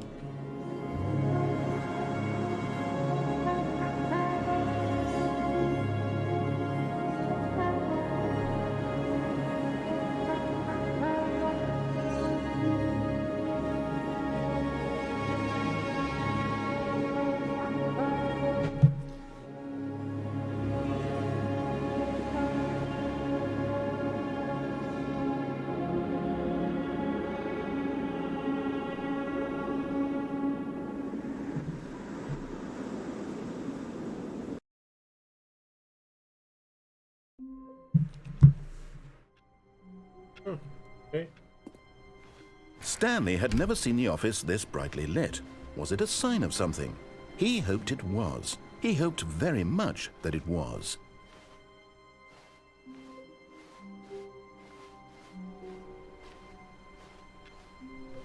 Okay.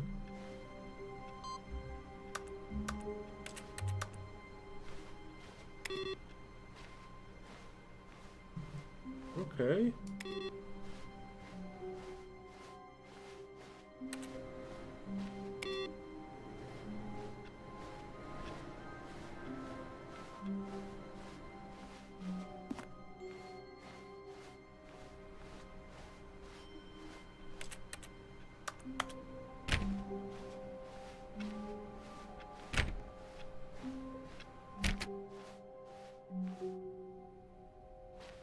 New content, okay. Oh, good. You notice my sign. Yes, I have something very exciting to show you. Okay.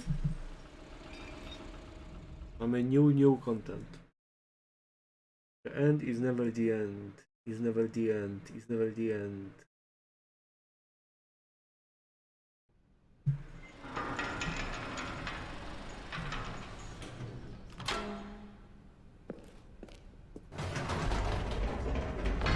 You see, Stanley, I've been reflecting on the Stanley Parable and about how roundly disappointing this ultra deluxe version has turned out to be.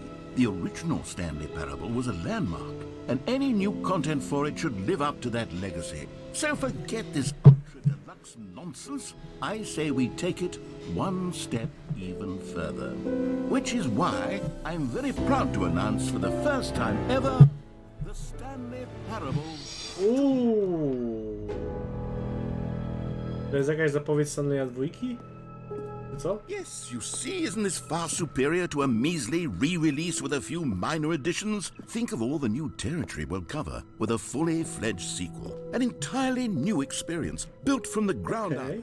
Why, there are so many possibilities. It could go in so many different directions. This is what fans have truly been asking for. No tak.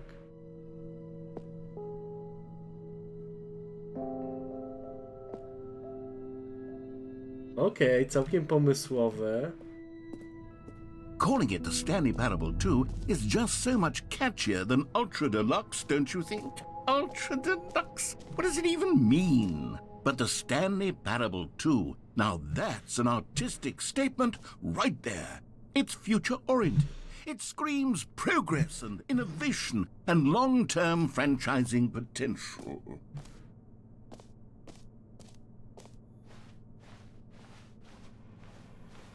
Okej, tego to się nie spodziewałem.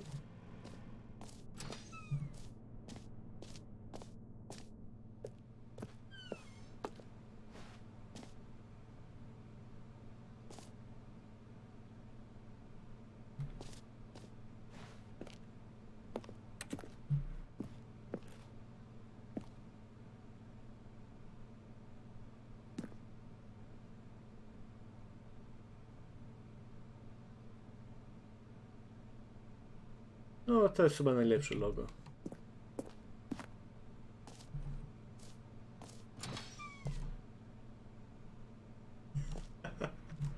Now, to be clear, I haven't quite nailed down what exactly the Stanley Parable 2 is going to be, but let's take a look at some of the features I've been developing for it.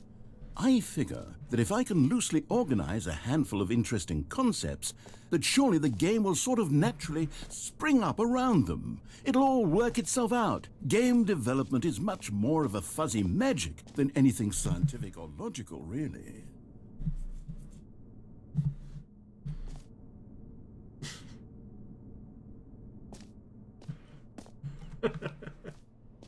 Okej. Sequele są dobre. Portal 2, Half-Life 2, Arkham Asylum 2, aha. Divinity Original Sin, Doom 2, Aladdin. Okej. No tutaj w sumie mają rację, to są dobre sequele.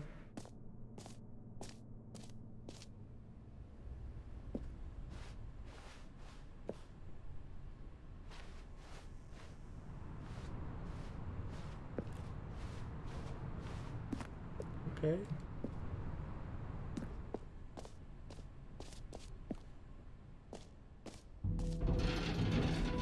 No dobra, to zaczyna dobrze wyglądać. Here we are. Go on, try out some of the new features.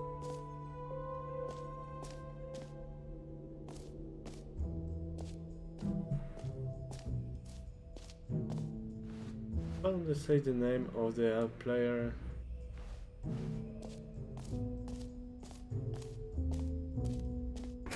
For the Stanley Parable 2, I asked myself, what do players really want? And of course, the first and most obvious answer is that they want to be individually recognized and validated as people. So with that in mind, my first addition to the game is this button which speaks the name of the person playing the game. Isn't that wonderful? Jim. Sorry, I should have clarified. Right now, the button only says the name Jim. Okay, But of course, played in the myself. final game, this button will say your name, whatever name that is. Here, let's have you role-play as Jim to really simulate the full experience of this feature. Just play along. I promise you'll love it. Okay, here we go. Let's take a deep breath, clear your mind, forget whoever you are, and simply become a person named Jim. I want you to imagine yourself living as Jim, sleeping and waking as Jim, falling in love and being heartbroken as Jim, seizing all of... Jim. Whoa, hold on. I wasn't finished setting up the backstory. If you don't properly roleplay as Jim, then you'll never understand the impact of this button. Otherwise, it's just a stupid button that says somebody else's name. Okay, we're doing it again, and this time let me finish first. Now, allow yourself to become Jim. Imagine yourself driving to work as Jim, playing frisbee on the weekends as Jim, staying up all night for a popcorn and horror movie sleepover as Jim, developing a crippling substance addiction as Jim, rediscovering yourself through fringe religious groups as Jim, and finally dying a slow death at an old age surrounded by members of your cult as Jim. Do you feel it in your soul? Are you really, truly Jim right now? If so, then please step forward and press the button. Jim. Yes! You see? What a thrill! What a rush! That was you! The button described you. Do it again. Jim. Ooh, it hits even harder the second time. If this were the only new feature in the Stanley Parable 2, it would still be worth the money. Let's take a break from the Jim button. I'm too emotionally drained from all of this personal validation. Jeszcze raz. Whoa there, cowboy. Sometimes a person can be too much Jim. I'm putting the Jim button away. Otherwise, soon you'll start to lose all sense of who you actually are. Jim. Jim Button. Zabrali mi Jim Buttona.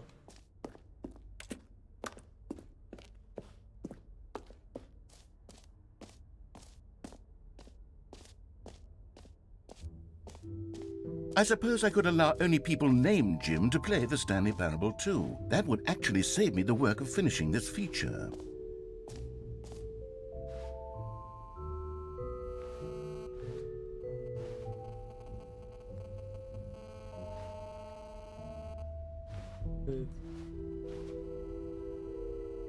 Okay.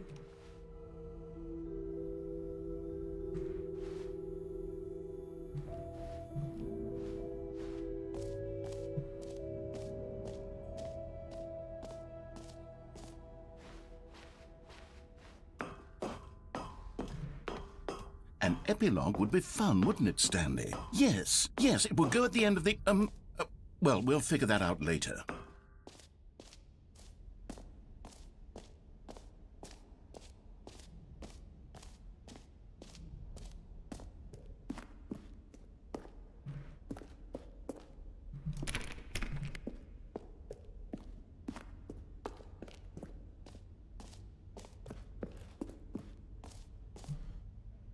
You know what? Let's bring the jump circle back for Stanley Parable 2 as well. It's... Oh, wait. You already spent all your jumps the first time we saw the jump circle. Oh, well. I suppose it can just be a nice decorative piece, then. Oh, fantastic.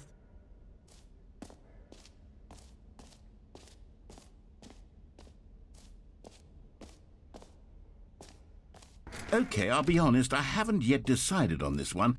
I think that in the new version, the office could use a bit of decoration, like balloons. But I'm undecided on Get Well Someday and Happy 12th Birthday. Which would you go with? Niebieski. You know, sometimes when you solicit another person's opinion, it makes you realize that you knew which one you actually really wanted all along. Get well someday it is.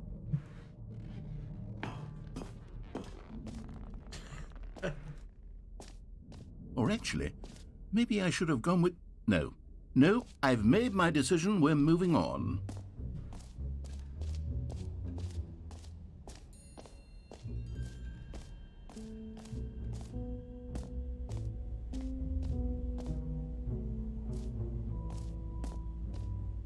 Stanley, here's an idea that I'm truly fond of. It's never been done before in a video game. This is, in fact, a hole that you can fall down forever. That's right. Infinite falling.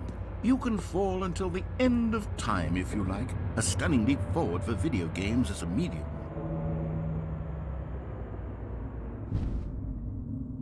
Okay.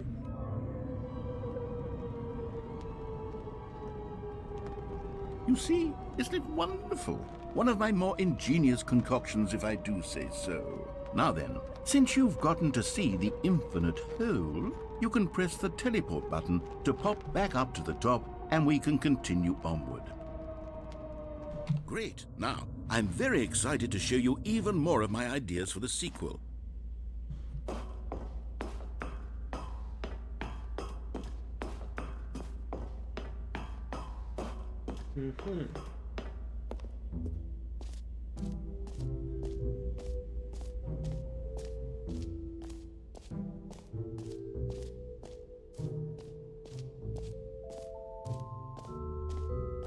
Co to jeszcze mamy?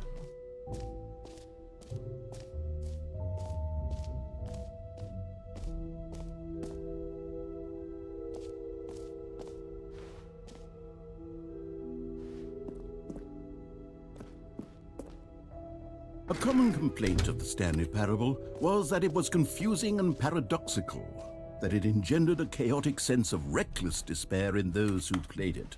Well, I'm happy to say that after much consideration, I've engineered a clever solution to this fundamental problem with the game. It's the Stanley Parable Reassurance Bucket. You see, Stanley, anytime you're holding the bucket, a sense of calm and ease will fill your mind and your heart. It's true. As long as you hold on to the bucket, the many disorienting contradictions of the Stanley Parable will feel perfectly normal and perhaps even comforting. You may even come to long for the gentle embrace of jarring cognitive dissonance while the bucket is in your arms. Najgorsze jest to, że już czas nie zrzucę tej It's a gry. much more convenient solution for me than actually redesigning the game to be less uncomfortable. Can you imagine what a pain in the ass that would be? Yes, Oni to the przemyśleli. bucket is the perfect solution. Come on, give it a try. Dodatkowy kontent na 2 godziny. Can you Nie feel zrzucili. it? The glow of comfort, even in the face of crushing despair, must already be sweeping through your body. And in fact, can I say that I do believe the bucket lends you an air of charisma as well? I think that just holding it has made you the slightest bit more attractive as a person. The benefits of the bucket seem to go on and on, don't they? All this and more await you in the Stanley Parable 2. Ja dobra, mam wiadomo.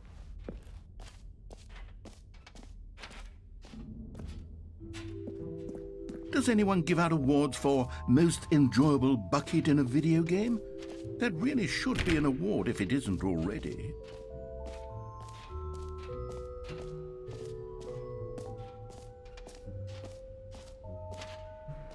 Okay.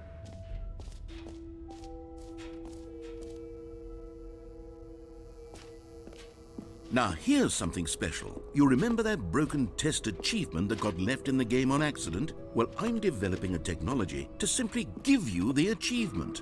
Yes, you see, you'll come to this lever, and when you pull it, the achievement will be given to you. It's as simple as that. Okay, perhaps I should have clarified. This is technology that will exist. Right now, the achievement is still fully broken. I'm not a wizard, Stanley, but I guarantee it will be fixed in the sequel to at last satisfy the hordes of ravenous fans all over the world who have been uproariously demanding this feature. Gamers, we hear you, and I promise it will happen.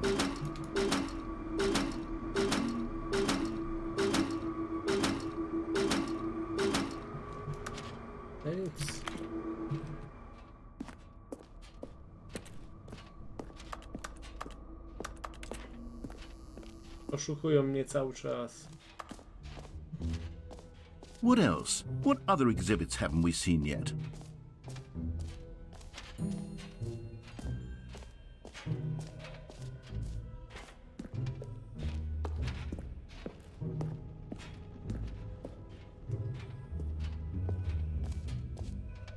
Ah, collectibles. Now it's a real video game. In the Stanley Parable 2, you'll run around gathering up these miniature Stanley figurines. And what's truly innovative is that there will be no reward for collecting all of them. I don't want to stifle the intrinsic joy of watching a number go up. You simply collect all of them, and then you move the hell on with your unremarkable life.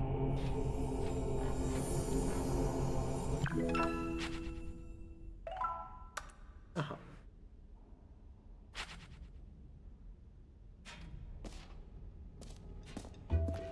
God, it really is the worst when you collect everything in a video game and then they give you a big fancy reward for it. Absolutely tragic.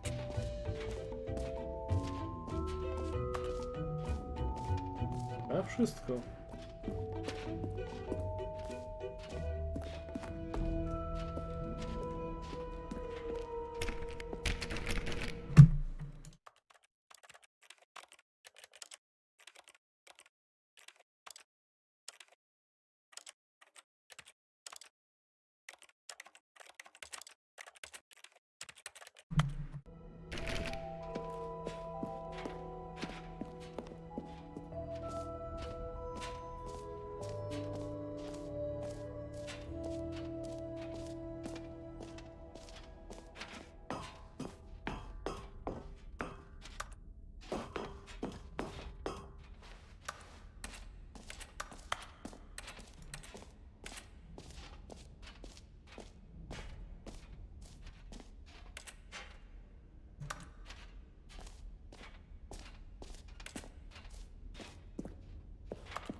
Jakiś koniec może, cokolwiek.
Dobrze, że jest mapa. All right, have you seen everything you wanted to? Ready to move on now?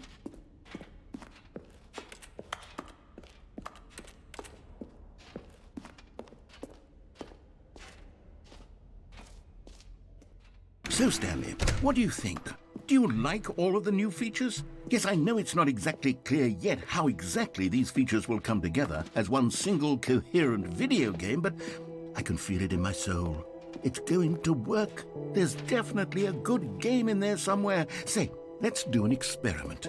I'll arrange these new features together, and we'll see whether or not it coheres into a meaningful gameplay experience. Okay, are you ready? Here it is. I give you the Stanley Parable 2.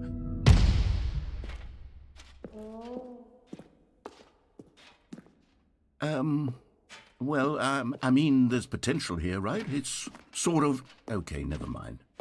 Hold on, let me do a different arrangement. Okay, yes, this is much better. I feel good about this. Here we go. Version 2. Who am I kidding, Stanley? This isn't a coherent video game at all. It's a lot of gags.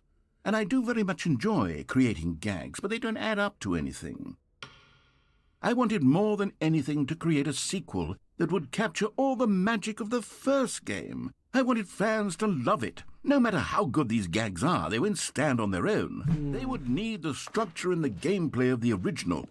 Wait, maybe that's it. I can take the original Stanley Parable and simply, well, insert a few of my new features into it. Tastefully, of course. With respect. With care for the vision and integrity of the original game. Would it possibly work? I suppose it could. But it would need a really, really tremendous title screen. Jezu, to już jest paradoks. With bold and uncompromising conviction, this is the Stanley Parable 2. To jest paradoks. Let me see if I can whip something up. All right, perfect. Go ahead. Take a look.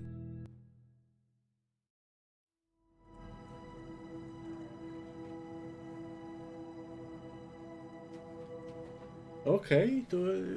okej.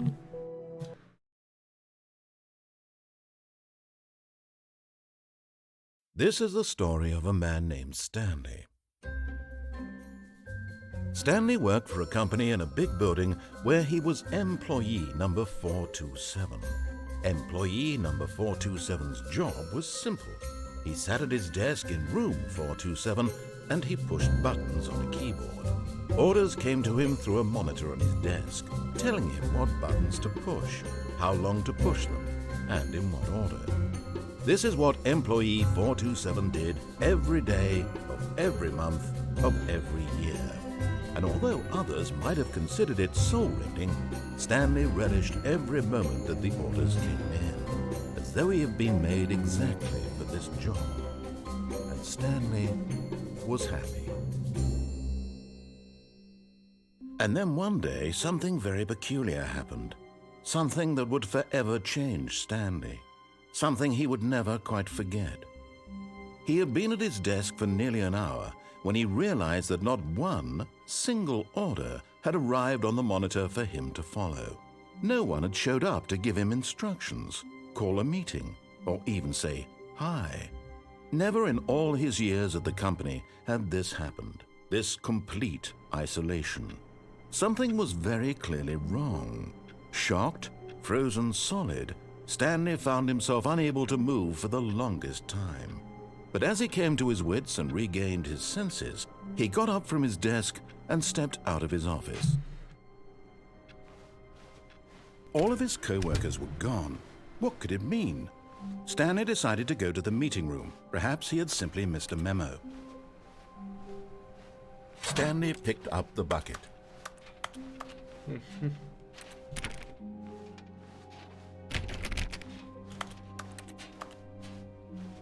Stanley clutched the bucket tightly to his chest and entered the door on his left.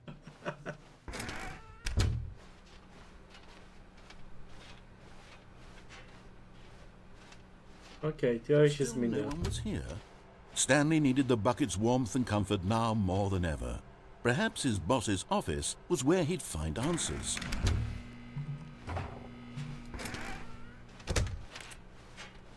Coming to a staircase, Stanley and the bucket walked upstairs to the boss's office. Dobra, chcę poznać całą historię z bucketkiem. Stepping into his manager's office, Stanley was once again stunned to discover not an indication of any human life. Crushed by the weight of this revelation, Stanley may have broken down into but Stanley guessed the correct code by sheer luck. Was it that the bucket knew all along? Was the bucket guiding him? Yes, this is certainly the most logical explanation. Uuu, You found one of them. One of the miniature Stanley figurines. Remember, no reward for collecting all of these, only the intrinsic pleasure of a job well done. You can't buy that sort of happiness, Stanley. God knows I've tried. So, I implore you to savor each and every moment you come across one of these beautiful figurines.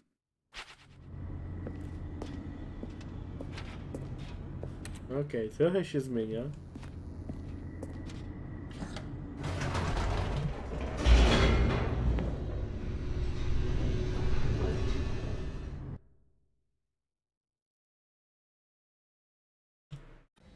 The elevator raced downward, plummeting towards an unknown fate.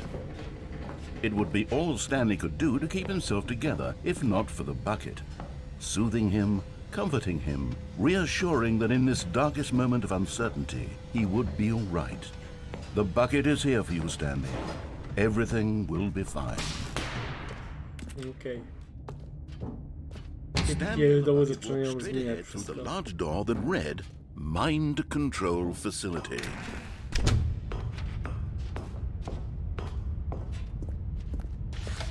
The lights rose on an enormous room packed with television screens. What horrible secret did this place hold? Stanley and the bucket both wondered to themselves.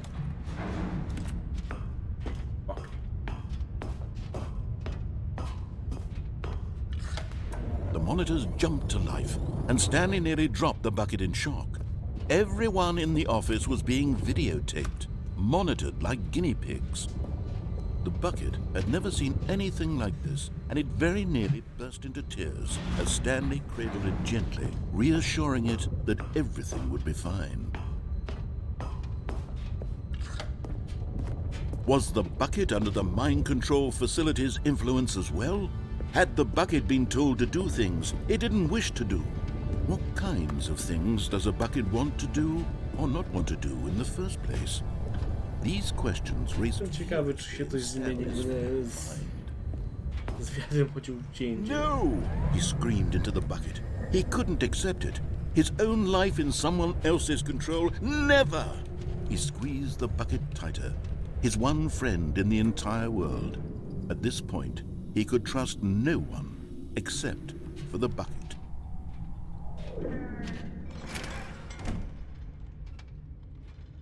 But here was the proof. The heart of the operation. Controls labeled with emotions, happy or sad or content. Walking, eating, working, all of it monitored and commanded from this very place. And as the cold reality of his past began to sink in, Stanley decided that this machinery...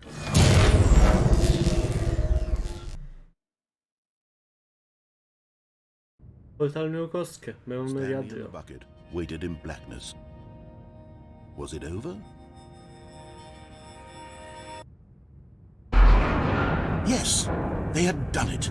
Stanley and the bucket had defeated their greatest and darkest enemy, freed themselves from the tyrannical grip of the evil mind control machine. Freedom was now mere moments away. Excitedly, the two of them began to discuss the kind of life they wanted to live once they stepped through this massive door. The bucket wanted to learn to roller skate. Stanley wanted to sneeze in every country on Earth. Both of them wanted to begin watching a movie, any movie, but then stop it halfway through and begin watching it in reverse from the end. True, it was a simple life they envisioned, but it was one they'd lived together, with one another to lean on, to trust, to support, and to... Okej, zmieniło się What? coś. Wait, what was happening? Why had the door stopped? Was Stanley and the bucket not about to be freed? An unbearable silence filled the room, lingering in uncertainty, until finally the truth hit Stanley square in the face. This building did not want the bucket to leave. Even the facility itself recognized the incredible calming presence of the bucket, needed the soothing warmth of the bucket, would go to any lengths not to part with the bucket. No, no, no. Stanley can't leave this place. Not while he has such a precious bucket in his arms. Not while this building has anything to say about it. Stanley realized he would never again leave this very room. But at least he has the bucket. To be trapped eternally in darkness isn't really so bad, Stanley thought to himself. As long as I have my bucket with me, right? I'll be okay, won't I? Stanley gulped. Very soon now, he was about to find out.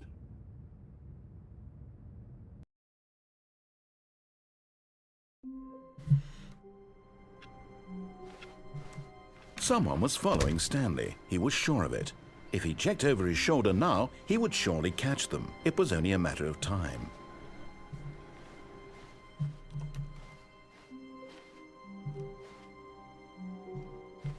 Okej.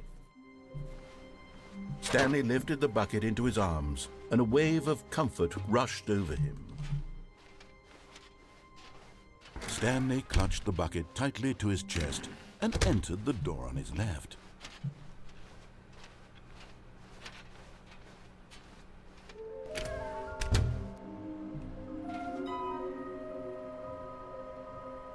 Aha.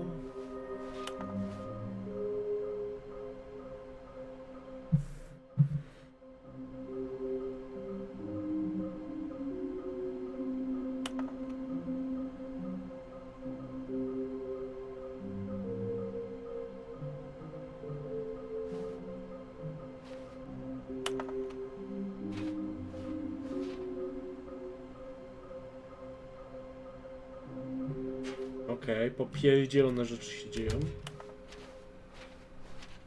Coming to a staircase, Stanley and the bucket walked upstairs to the boss's office. To jest faktycznie troszkę rozszerzone.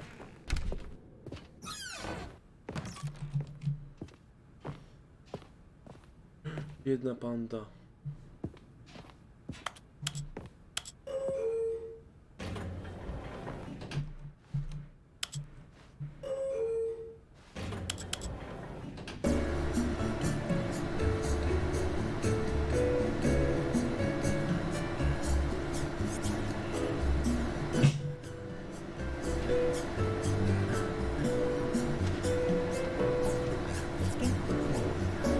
No ale to nic nie mówi już.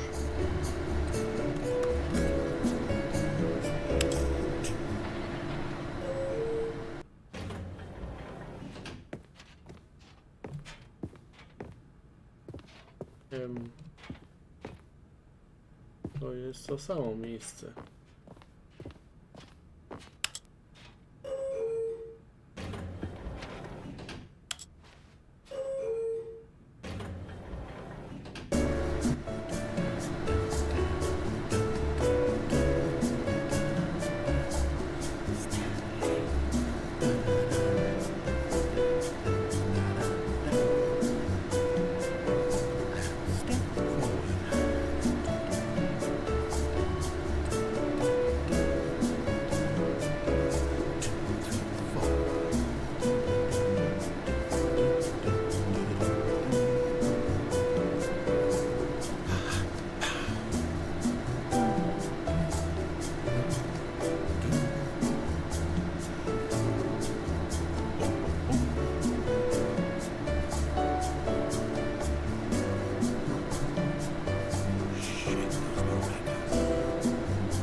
Nic.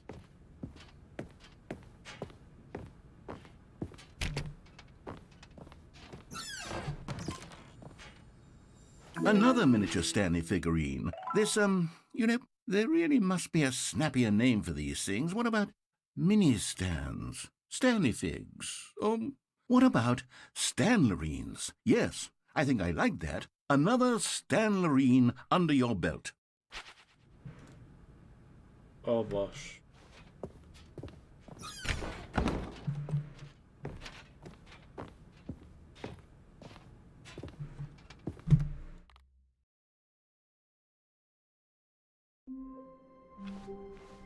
All of his co-workers were gone. What could it mean? Stanley decided to go to the meeting room. Perhaps he had simply missed a memo.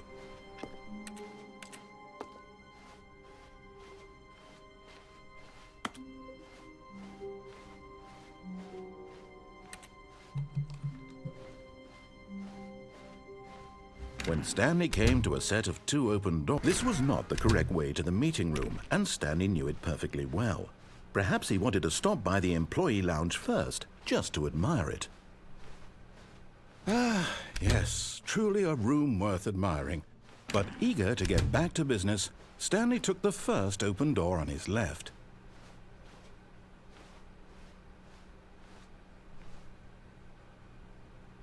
Stanley was so bad at following directions, it's incredible he wasn't fired years ago.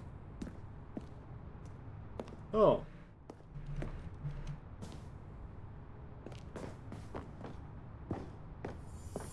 Okay, I'm going back to the name of these little Stanley figurines, and now I'm torn between Stanlerines and Figlies. What do you think, Stanley?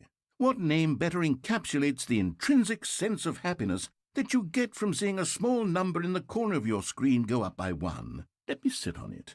I'm sure it will come to me.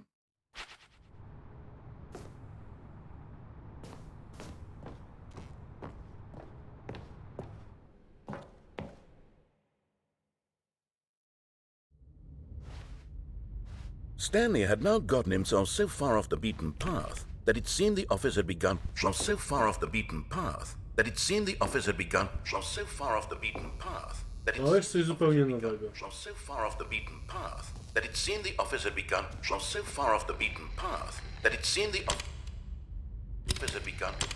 So far off the beaten path. You didn't think I was actually just a recording, did you?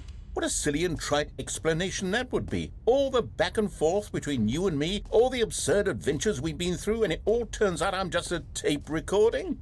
It was all just in Stanley's head. I bet that's the kind of twist you think is revelatory. I bet each and every time you watch a movie where it turns out all to be in the main character's imagination, you must absolutely bolt off the couch in pure shock at the phenomenal and intricate storytelling. It must be so simple to be you. Life being an unending waterfall of surprises and delights. How much more exciting you must find the world than the rest of us do. Now I've become sad. Look what you've done to me. This is all your fault.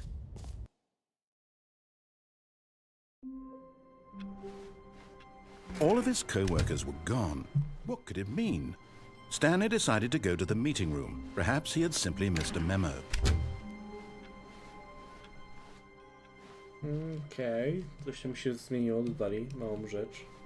When Stanley came to a set of 2 open doors, this was not the correct way to the meeting room, and Stanley knew it perfectly well. Perhaps he wanted to stop by the employee lounge first, just to admire it. Wow, yes, this room. But eager to get back to business, Stanley took the first open door on his left.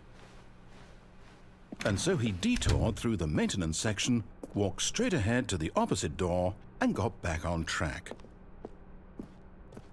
Było? Tego nie pamiętam. But Stanley didn't want to go back to the office. He wanted to wander about and get even further off track.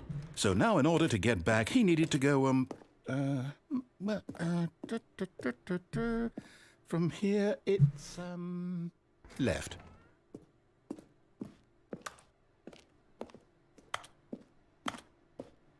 Oh, no, it's to the right, my mistake. No, not the right. Zdecyduj Why would I się. have ever said it was to the Dobra, right? tego nie było. What was I thinking? It's clearly... Oh dear, would you hold on for a minute, please?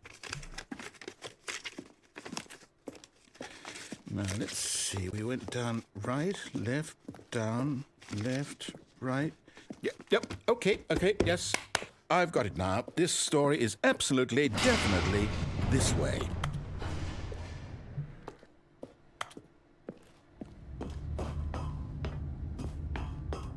Oh. No. This isn't right at all. You're not supposed to be here yet. This is all a spoiler. Quick, Stanley, close your eyes. Okay. We just have to get back to, oh, who am I kidding? It's all rubbish now. The whole story completely unusable. How about, rather than waste my time trying to salvage this nonsense, we'll just restart the game from the beginning. And this time, suppose we don't wander so far off track, Okay, from the top. All of his baloników już nie coworkers ma. were gone. What could it mean? Stanley decided to go to the meeting room. O, Perhaps he had Gielka sent też już a nie ma. memo. Nowego kontentu też już nie ma. When Stanley... Wait. O, What? okej, rozumiem. No, I restarted. I swear, I definitely restarted the game over, completely fresh. Everything should be... Oh, did something change? Stanley, did you change anything when we were back in that room with all the monitors? Did you move the story somewhere, or... Hold on. Why am I asking you? I'm the one who wrote the story. It was right here just a minute ago. I know for sure that it's here somewhere. Okay, then. It's an adventure. Come, Stanley. Let's find the story. Okay. Aha.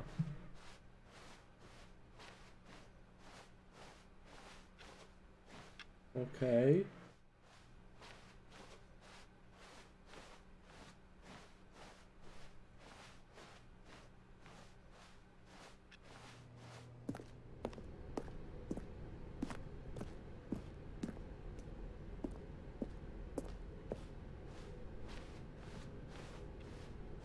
I'll say it. This is the worst adventure I've ever been on. I can promise you there definitely was a story here before. Do we need to restart the game again? Well, I find it unlikely that we'll ever progress by starting over and over again, but it's got to be better than this.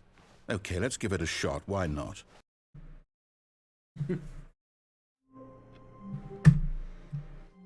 All of his co-workers were gone. What could it mean? Stanley decided to go to the meeting room. Perhaps he had simply missed a memo.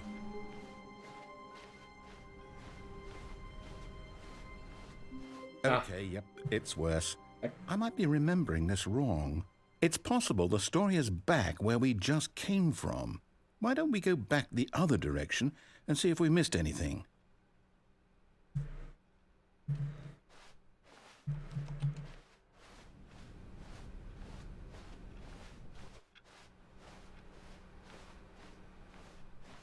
Aha! I knew we'd miss something. The story. Here it comes. No, wait, never mind. Not the story. Okay, let's head back the other way and retrace our steps. Yeah.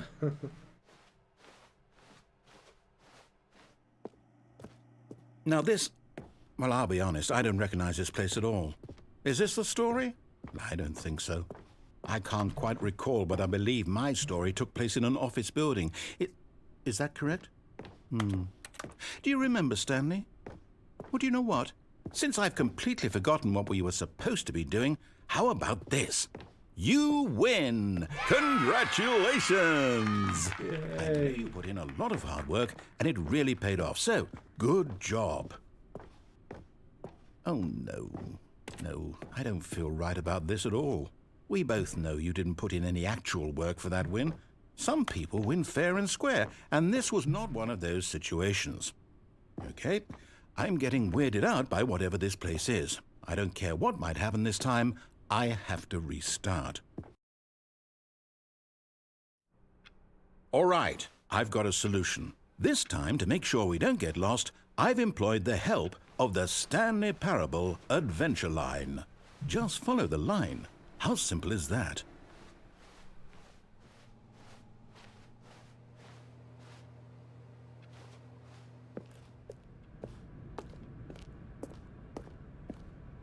Okay. See? The line knows where the story is. It's over in this direction. Onward, Stanley, to destiny. Though, here's a thought. Wouldn't wherever we end up be our destination, even if there's no story there? Or to put it another way, is the story of no destination still a story? Simply by the act of moving forward, are we implying a journey such that a destination is inevitably conjured into being via the very manifestation of the nature of life itself? Whoa. Hang on. That got a bit weird back there. Well, I'd like to apologize. Not sure where I was going with all that. You know what? I think what we need right now is a bit of music to lighten the mood.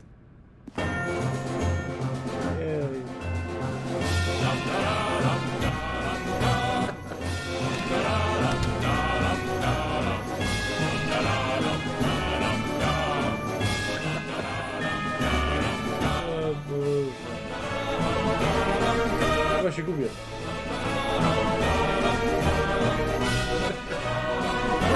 Cut the music, Hey. go back and look at that fern.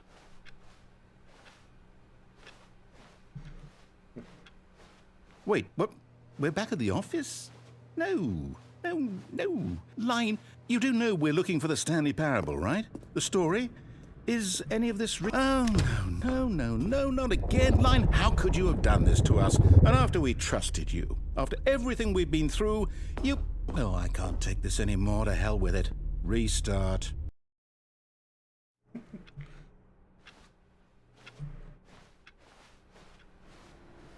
You know what, Stanley? I say forget the adventure line. What's it ever done for us? We're intelligent people, right? Why can't we make up our own story? Something exciting, daring, mysterious. Ooh, this all sounds perfectly doable. Why don't we simply start wandering in, well, I don't know. How about this direction? Nowego. Now, yes, this is exciting. Just me and Stanley forging a new path, a new story. Well, it could be anything. What do you want our story to be? Go wild. Use your imagination. Whatever it might be, Stanley, I'm ready for it. Oh, no, not you again. Stanley, I'd also like to veto the line from having any role in our awesome new story. No lines or monitor rooms. Just don't acknowledge it, and we should be fine.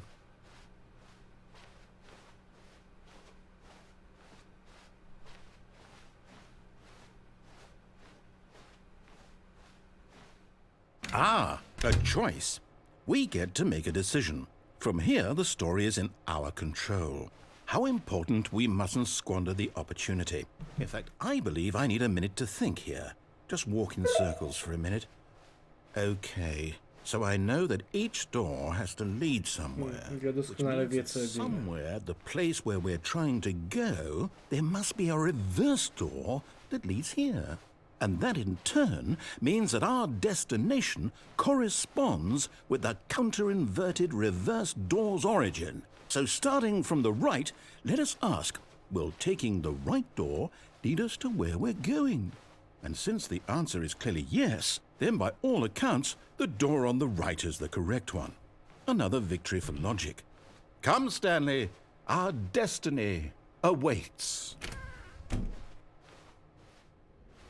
Oh, hold up, what's this? The confusion ending. You're telling me that's what this is? It's all one giant ending?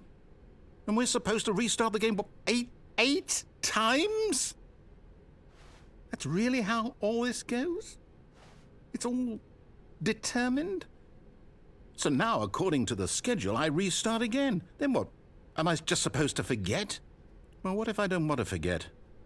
My mind goes blank simply because it's written here on this thing, wall. Well, who consulted me? Why don't I get to decide? Why don't I get a say in all of this? Is it really? No, it can't be. I don't want it to be. I don't want the game to keep restarting. I don't want to forget what's going on. I don't want to be trapped like this. I won't restart the game. I won't do it. I won't do it. I won't do it. And the timer stopped? Does that mean, did we do it? Did we break the cycle? The, whatever it is that made this schedule? How would we even know? Will someone come for us? Will something happen? So, okay. I guess now we just wait, you know. I suppose in some way that this is a kind of story, wouldn't you agree? I'm not quite sure if we're in the destination or the journey, though they're always saying that life is about the journey and not the destination. So I hope that's where we are right now. We'll find out, won't we? Eventually. Well, in the meantime, if you do... Co to było? Oh, okay. Just a step through this door, Stanley thought to himself, that's all I need.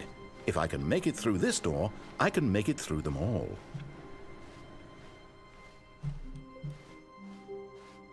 Wiadomo.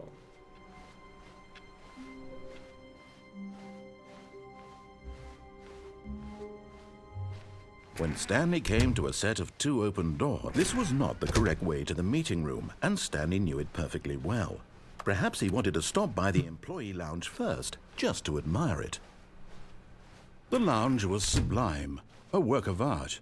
What was it about this room that called so deeply and so personally to Stanley? Its grace? Its subtle charm? No. Stanley knew it was something deeper, something darker. Okay. But eager to get back to business, Stanley took the first open door on his left. Stanley was so bad at following directions, it's incredible he wasn't fired years ago. Look, Stanley, I think perhaps we've gotten off on the wrong foot here. I'm not your enemy, really, I'm not. I realize that investing your trust in someone else can be difficult, but the fact is that the story has been about nothing but you all this time. There's someone you've been neglecting, Stanley.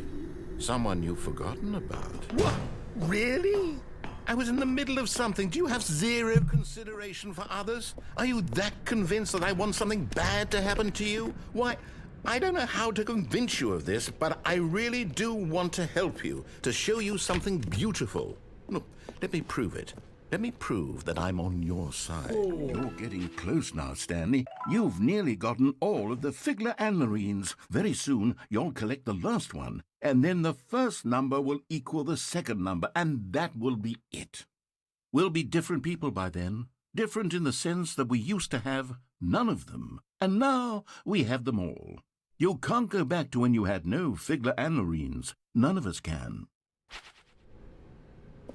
Now listen carefully, this is important. Stanley walked through the red door. Aha, perhaps you misunderstood. Stanley walked through the red door. I still don't think we're communicating properly. Stanley walked through the red door. All right, fine, go ahead, Stanley. You want to know so badly what's out there? You want to find out what lies at the end of this road you've chosen? Well, don't let me stop you. You see? There's nothing here. I haven't even finished building this section of the map, because you were never supposed to be here in the first place. Broken rooms, exposed developer textures. Is this what you had wanted? Was it worth ruining the entire story I had written out specifically for you? Do you not think I put a lot of time into that? Because I did. And in the end, it was all for nothing, because this is what you wanted to see. Help me here, Stanley. Help elucidate these strange and unknowable desires of yours. What would have made this game better? What did you want to see? Vehicles? Skill trees? Work with me. You've given me absolutely nothing so far. Tell you what, let me take a stab in the dark at a new design, and you can give me some feedback. There we go. A third option. This already feels leaps ahead of where we were before. Go ahead, Stanley. Take it for a spin. Okay, I'm going to stop you there. Now, tell me about your experience with this new version. Would you say that the game benefited from allowing you more choices? Feel free to be honest. I'm looking for some real critical feedback here. A 1? I mean, I can understand if you had reservations, you saw ways the game could be improved to more fully express itself mechanically and artistically, but a 1? That's not even helpful. What am I supposed to do with that? But I guess it isn't my place to judge. Here, based on the data from your previous playthrough, I've compiled a new version. And to be perfectly candid, I think I've knocked it out of the park with this one. Let's take a look.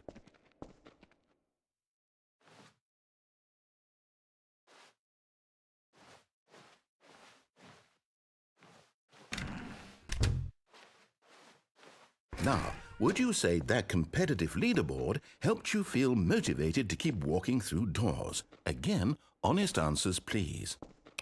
Hey, I nearly forgot. I've got a prototype of a new game I've been working on, and now would be a lovely opportunity to give it some playtesting.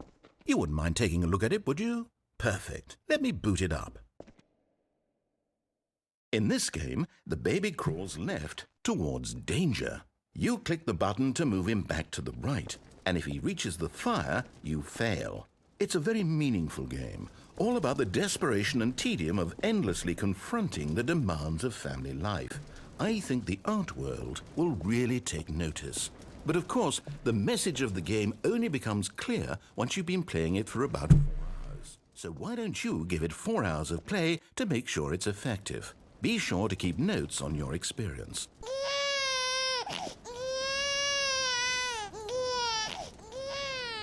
You heartless bastard. Did you do it because you hate babies or purely to spite me? Because if it's the latter, well, I don't know what to do. I'm completely out of ideas. I can't think of a single thing that might improve the experience for me. I'm not even going to try. I'm out, I'm done. It's over. Thank you for playing. Your input was extremely valuable. Oh, hey, since my game was so awful, why don't we play someone else's game? Just to ease the pain. Let's see. What do we have here? Yes, this seems like it'll work. Let's give it a shot. Minecraft?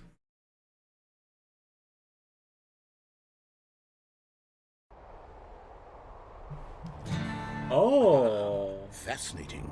What do you think this game is about, Stanley? What's our Okay. backstory? What is our motivation? Tego to się nie spodziewałem. Miał But być it seems Minecraft. obvious to me that you are meant to play as a creepy man, spying on innocent civilians below you from up high in your creep tower, perhaps for some sort of twisted, erotic purpose.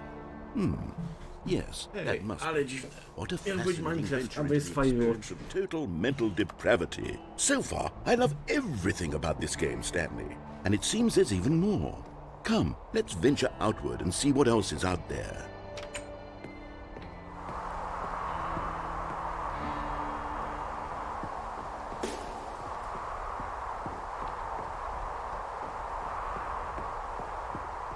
Oh no. No, it can't be.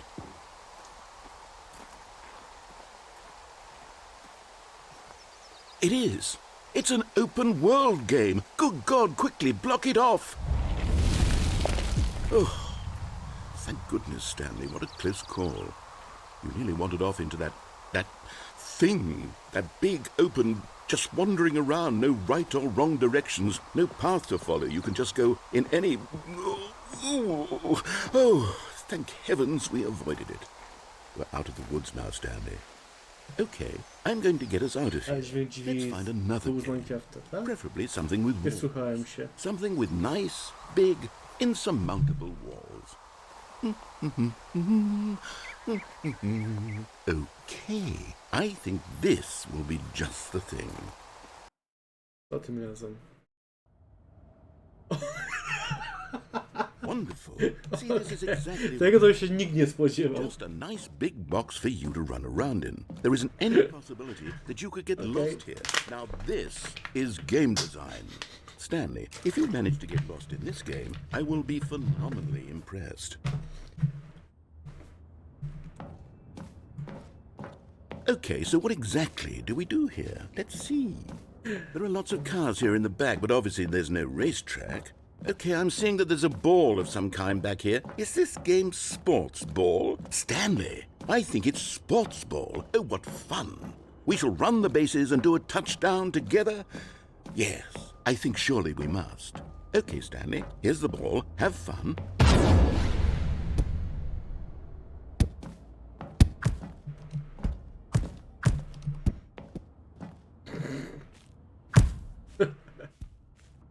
Are you doing it? Are you winning? Is this fun? Is it better than my miserable little story that I worked so hard on? Stanley, I have a thought. Oh, what are you doing?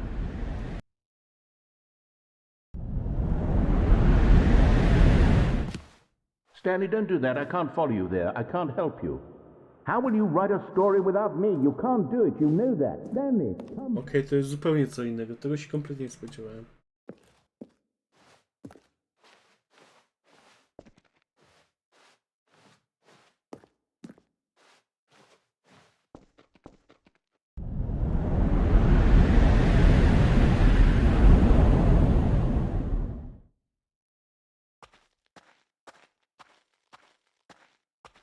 Okej.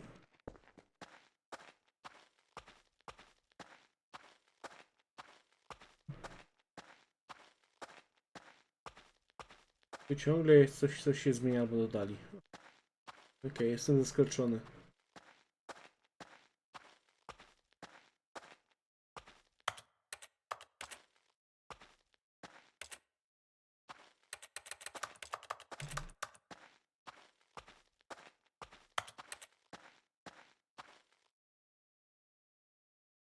I wonder what he found.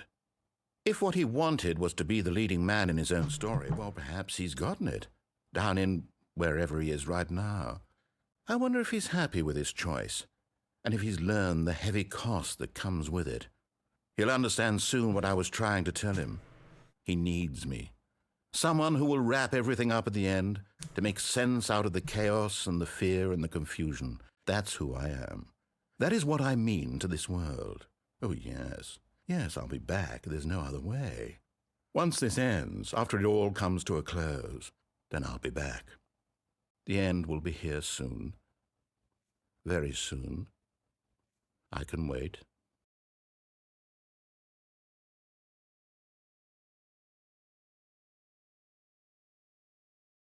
Okej.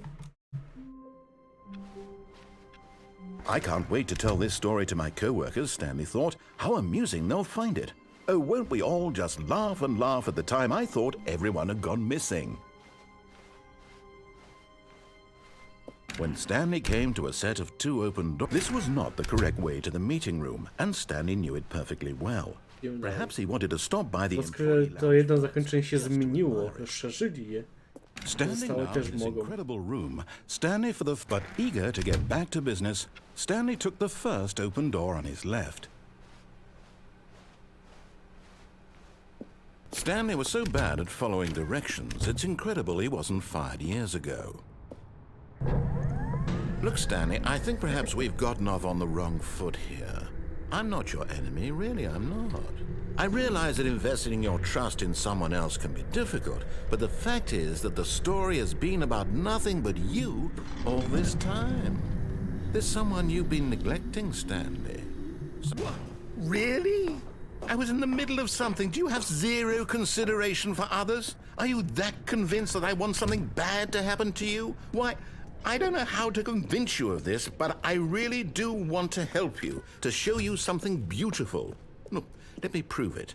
Let me prove that I'm on your side. Give me a chance. Now listen carefully, this is important. Stanley walked through the red door. Oh, thank God you are willing to listen to me. Do you see that I really have wanted you to be happy all this time? The problem is all these choices. The 2 of us always trying to get somewhere that isn't here. Running and running and running, just the way you're doing right now. Don't you see that it's killing us, Stanley? I wanted to stop. We would both be so much happier if we just stopped. And I think I have a solution. Here, let me show you.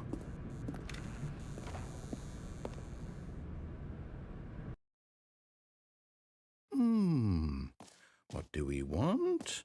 What are we looking for? Było coś takiego? Here.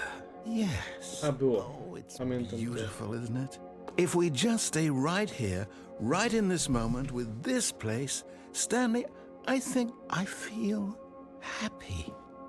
I actually feel happy.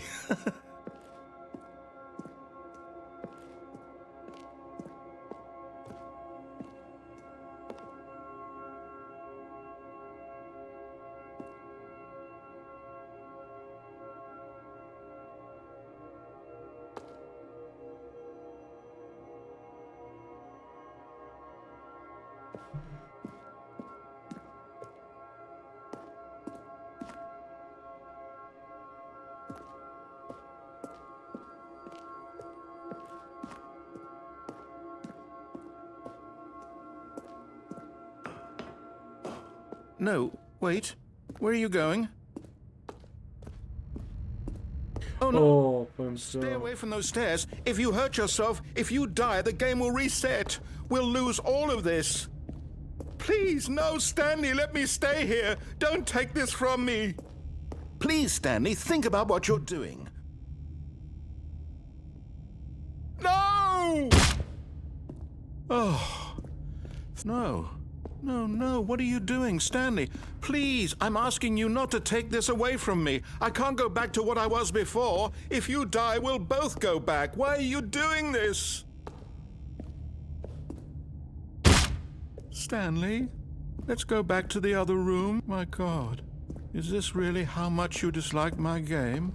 That you'll throw yourself from this platform over and over to be rid of Po it? latach wciąż bawi to Truly wszystko. willing to kill yourself to keep me from being happy. Am I reading the situation correctly? Or maybe you're just getting a kick out of it. I don't know anymore. I just wanted us to get along. But I guess that was too much to ask. It looks like you wanted to make a choice after all. Well, this one is yours.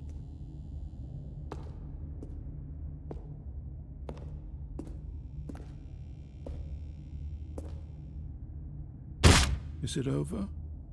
It's going to restart, isn't it? I'm going back.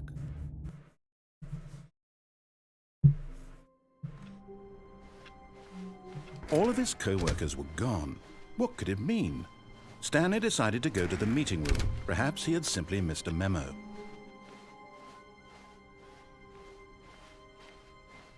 When Stanley came to a set of 2 open doors, this was not the correct way to the meeting room, and Stanley knew it perfectly well.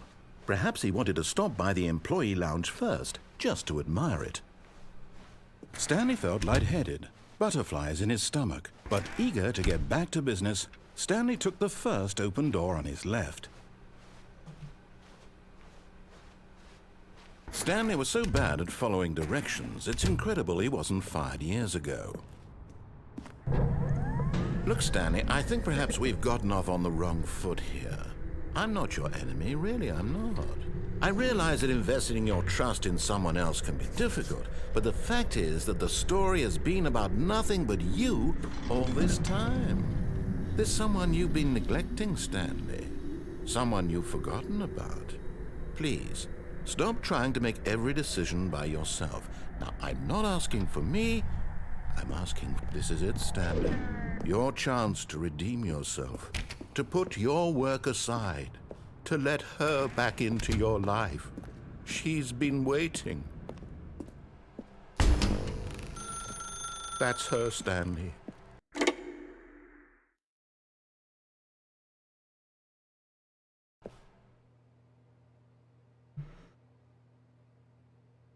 Oh, Stanley, is that you? Hold on, sweetie. Sorry to keep you waiting. I'm just pulling the bread out of the oven. All right. Wydaje mi się, że to inne było, inaczej wyglądało w All right, podstawce. now, I want you to come in and tell me all about your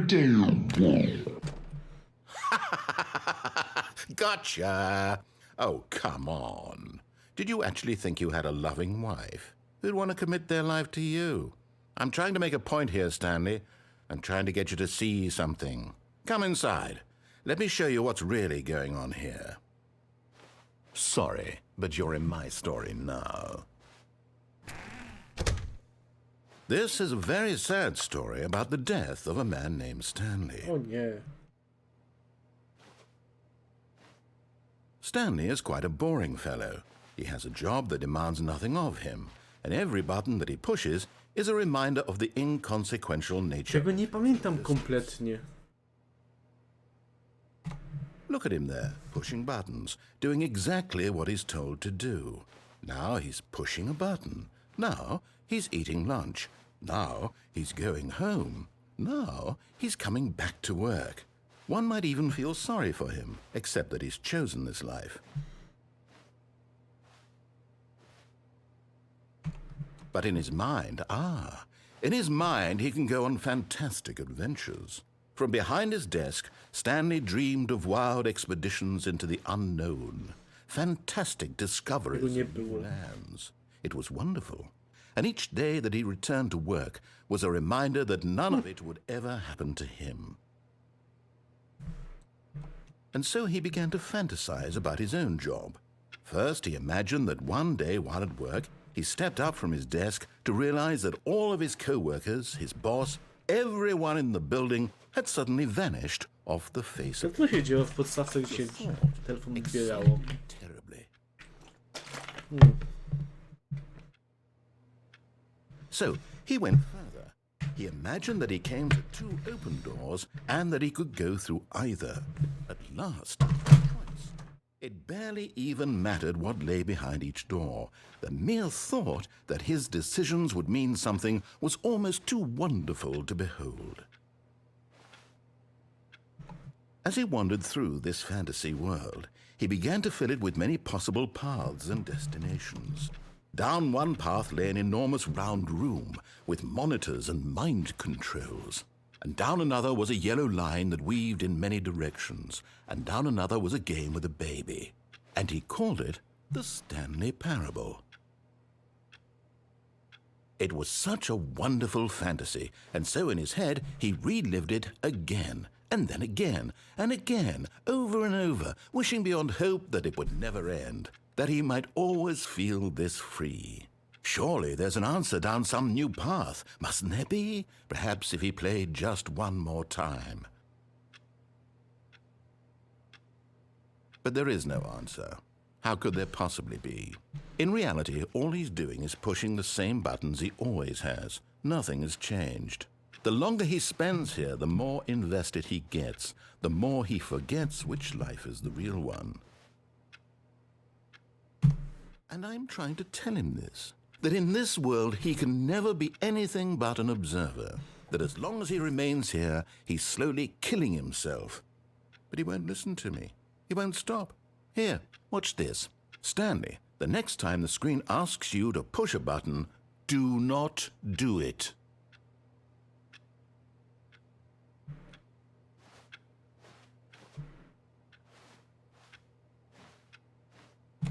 You see? Can he just not hear me? How can I tell him in a way that he'll understand that every second he remains here, he's electing to kill himself? How can I get him to see what I see? How can I make him look at himself? I suppose I can't, not in the way I want him to. But I don't make the rules. I simply play to my intended purpose, the same as Stanley.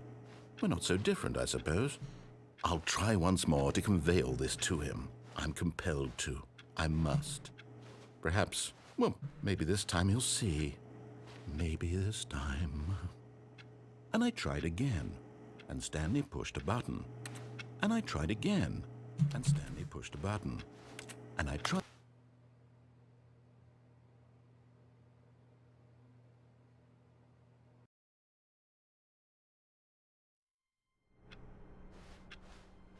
All of his co-workers were gone.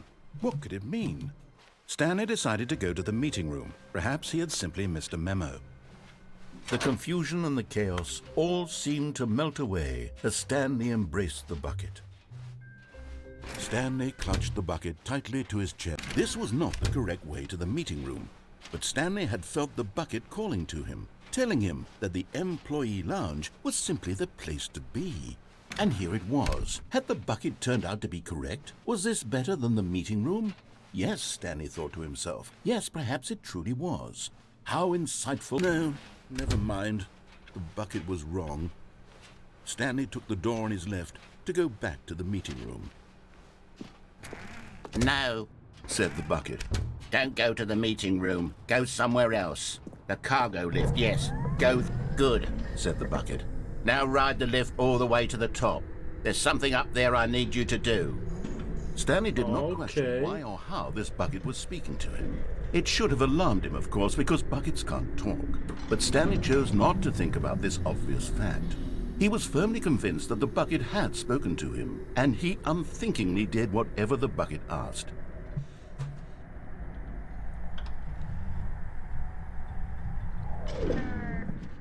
In here. Said the bucket. Go into this dark room over here. Stanley once again obeyed blindly.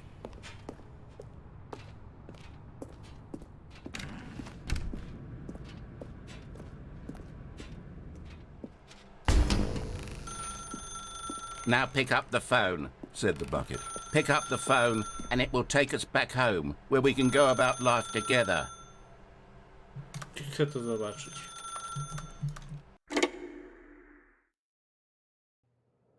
This is the sad story of a man named Stanley and his bucket. To jest Upon a coś time, całkowicie I gave nowego. Stanley a bucket because I thought he was lonely and could use a friend. And then, very distressingly, he began to believe the bucket could speak to him.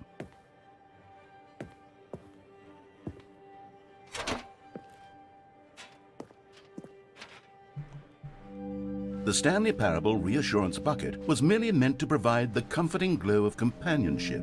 It doesn't literally talk, and Ciągle coś nowego odkrywam. whatever Stanley is hearing the bucket say to him is just in his head.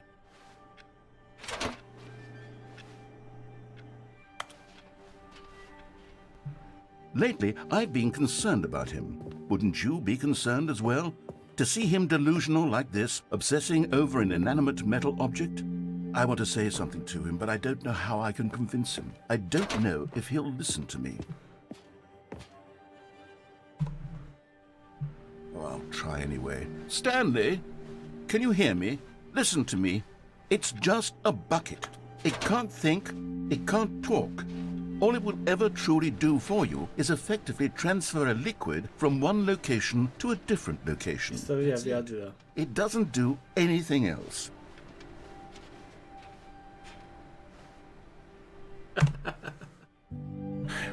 You see, he's not listening. He's still taking orders from the bucket. You know, once upon a time it was me he took orders from. Me he trusted and listened to. Now all he cares about is his awful bucket. This stupid hunk of metal.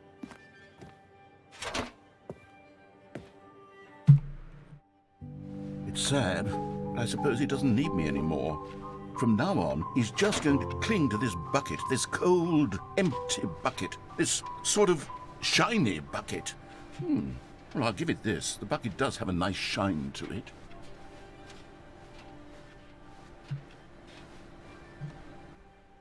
Yes, I suppose on closer inspection that it doesn't quite look like your average hardware store bucket.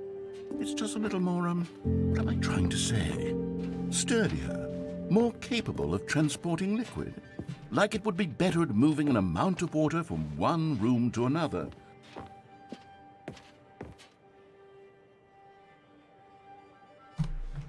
Oh my God, what am I saying? Better at carrying water from room to room. It's a bucket. It's literally just a bucket. Why do I feel some need to point out the ways in which it's so much more than just a regular bucket?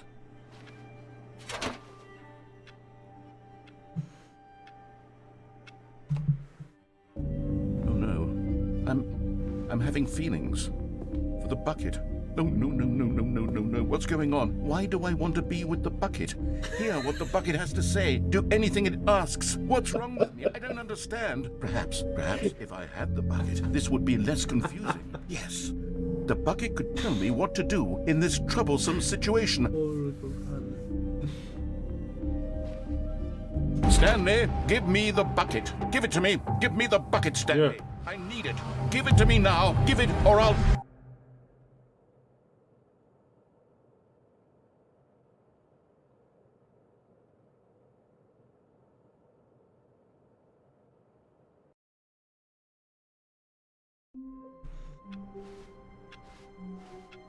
Just a step through this door, Stanley thought to himself. That's all I need.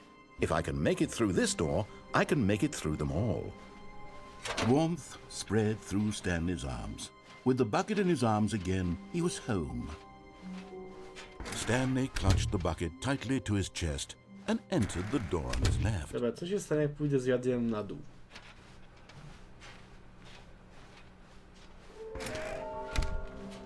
Okej, tu mi pokazuje jeszcze, ile jeszcze. Okej, to już wiem, gdzie jest ostatnia.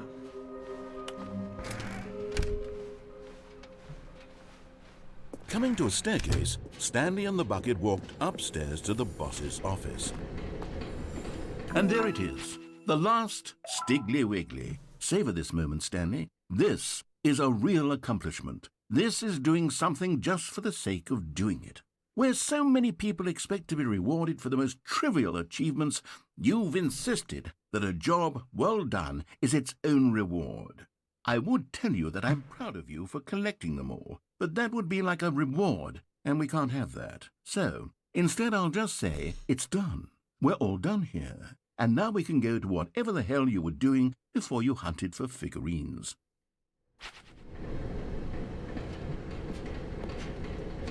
Co się stanie, jak pójdę z wiadrem But tutaj? Stanley just couldn't do it. He considered the possibility of facing his boss, admitting he had left his post during work hours. He might be fired for that. And in such a competitive economy, why had he taken that risk? All because he believed everyone had vanished? His boss would think he was crazy. And then something occurred to Stanley. Maybe, he thought to himself, maybe I am crazy. He looked down at the bucket in his arms. Am I crazy? He asked the bucket. The bucket returned his gaze, but said nothing at all. That's strange, Stanley thought. Usually the bucket is a source of guidance and wisdom for me in difficult times such as these. He Gdzie held the ścieżki się bucket zmieniają. close, yet felt none of its familiar reassurance and comfort. And that's when Stanley realized, this isn't my bucket. It's just a normal, everyday bucket. Someone else's bucket, perhaps. How did I end up with someone else's bucket? This is all terribly wrong. Surely no good would come from this. Who knows what sorts of bizarre hallucinations Stanley might experience without the psychologically grounding presence of his bucket. And indeed, now he noticed the rooms were repeating, which was, of course, very odd. And now he felt himself floating off the ground. Oh, gracious, he exclaimed. Without my bucket, I've gone truly mad. Where is it? I must find it. Far off in the distance now, he heard it. Praktycznie jest 2 razy więcej zakończeń niż było w podstawce. Stanley, it's me, the bucket. Could it truly be? He rushed forward from room to room, passing by one bucket after the next. None of them were his. None of them were his special bucket. Come to me, Stanley. To jest świetne. He had to find the bucket. He had to return to his old friend. It was the only way to truly restore his sanity. And then suddenly, he froze dead in his tracks. He knew where the voice of the bucket had been coming from. The real bucket was inside of him all along. It was incredibly painful. Stanley doubled over in agony and blacked out. Okej. This is the story of a woman named Mariella. Mariella woke up on a day like any other. She arose, got dressed, picked up her bucket of comfort and security, and walked to her place of work. But on this particular day, her walk was interrupted by the body of a man who had stumbled through town, talking and screaming to himself, and then collapsed dead on the sidewalk. Right away, she knew what the problem was. This man had no bucket. Of course he'd gone mad, ranting and raving about a narrator describing all of his actions and how everything is predetermined and free will is an illusion and it's all just a video game. It could all have been prevented if only he'd taken his bucket with him. Perhaps he didn't even realize he'd forgotten his bucket at home in the first place. How cruel the world can be, Mariella thought, and she hugged her own bucket even tighter. But of course, she had no time for this. There were a myriad of confusing problems she would soon have to confront at work, for which her bucket would provide absolute guidance and total clarity on everything. Heck yes, she thought to herself, my life kicks ass. And she backflipped all the way to work.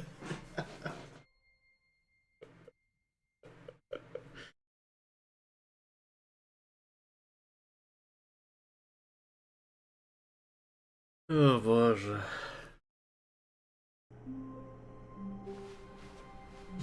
Jadelko zmienia wszystko.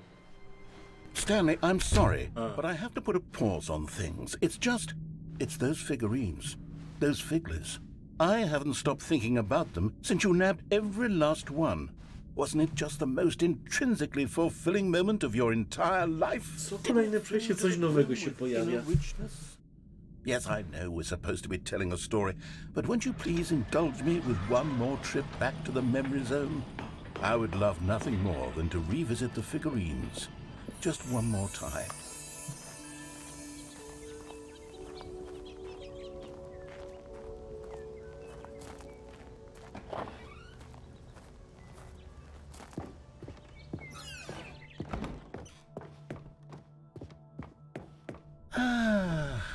Here's where it all began.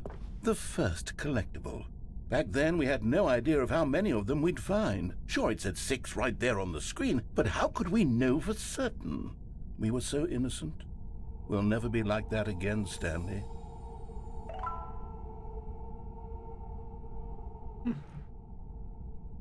Okay, I guess.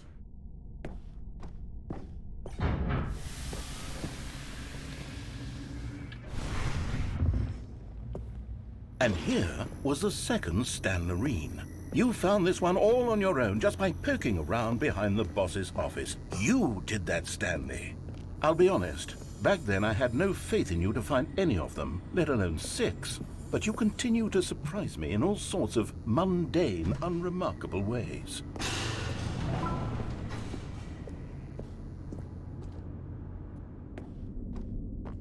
Okay, let's do a little quiz. Which of these rooms was the room you found your third mini stand? Can you remember? Okej. Kiblu.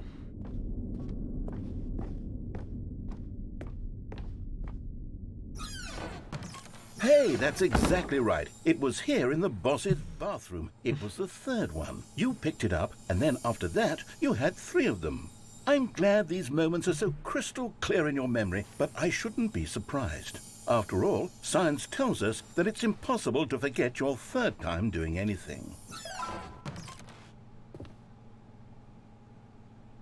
Let's see, what came next? Oh yes, we found a Figley in this pink room. Oh, well, I can't actually say I remember being in this room, but it's here in the memory zone, so it must have happened. Okej, to jest zupełnie coś nowego.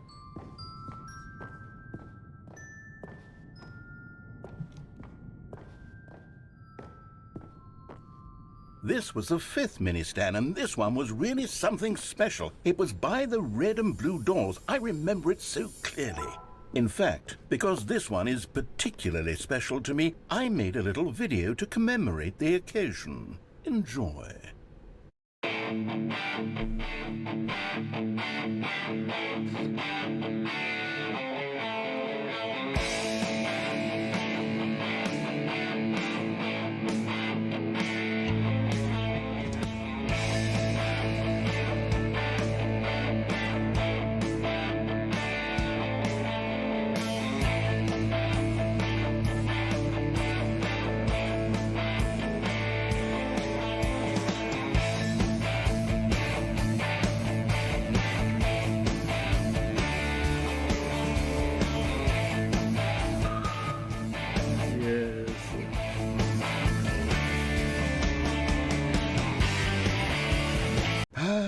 Takes you back, doesn't it? I spent a lot of time making that video, but it was 8 minutes I wouldn't have spent on anything else.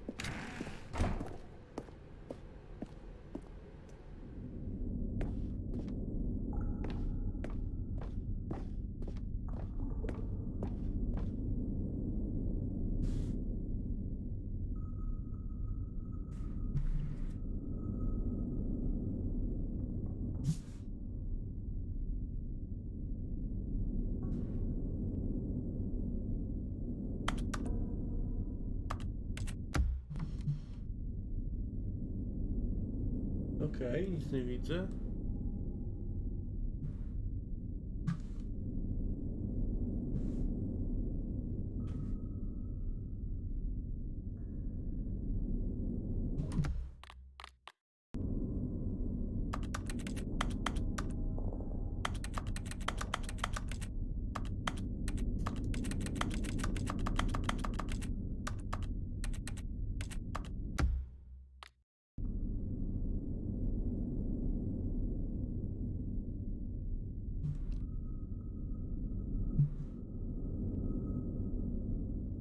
Okej, coś się zepsuło.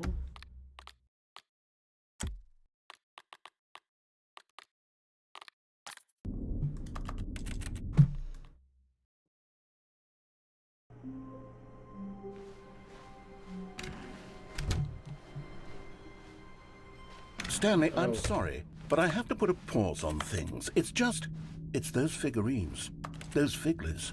I haven't stopped thinking about them since you nabbed every last one. Wasn't it just the most intrinsically fulfilling moment of your entire life? Didn't it fill you to the brim with inner richness? Yes, I know we're supposed to be telling a story, but won't you please indulge me with one more trip back to the memory zone? I would love nothing more than to revisit the figurines. Just one more time.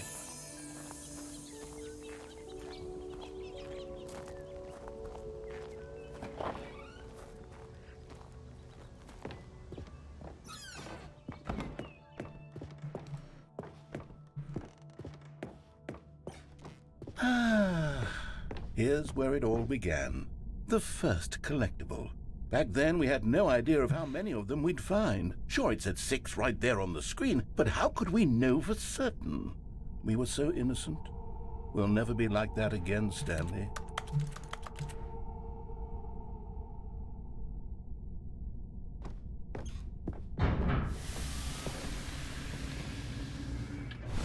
And here was the second Stanley. You found this one all on your own just by poking around behind the boss's office. You did that, Stanley.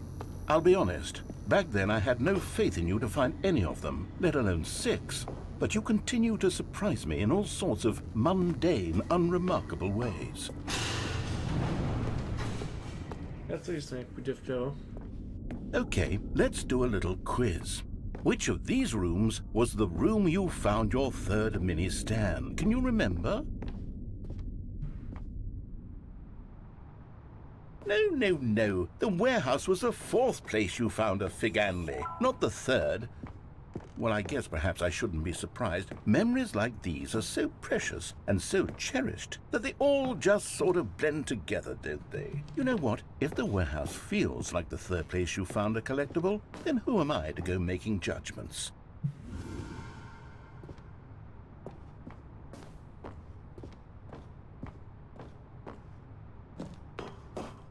Let's see, what came next? Oh yes, we found a Figley in this pink room. Oh, well, I can't actually say I remember being in this room, but it's here in the memory zone, so it must have happened.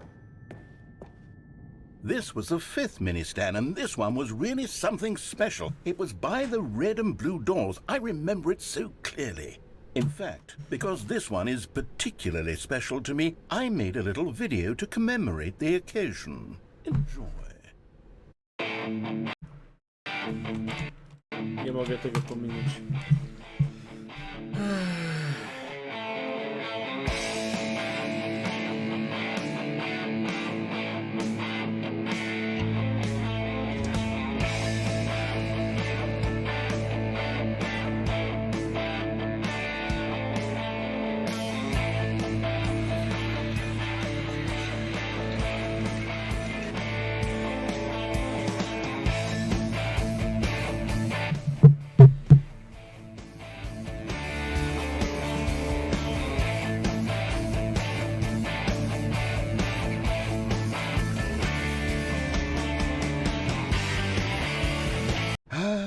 Takes you back, doesn't it? I spent a lot of time making that video, but it was 8 minutes I wouldn't have spent on anything else.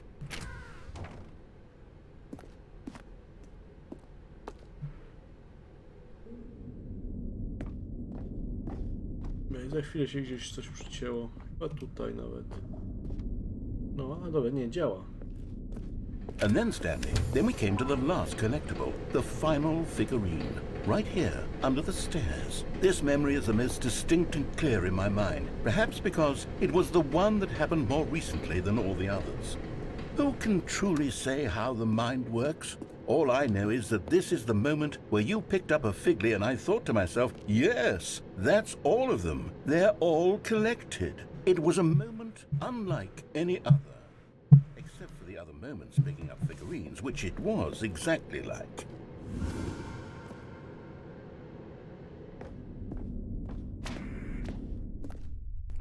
And then there was no more, because we've caught up to the present moment. Nothing left to do but move onward into the future. Goodbye, memory zone.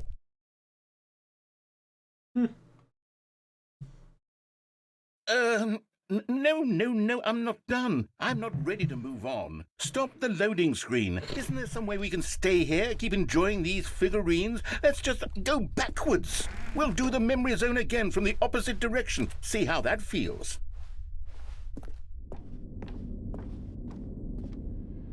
Okay, yes, that spot under the stairs. I remember this.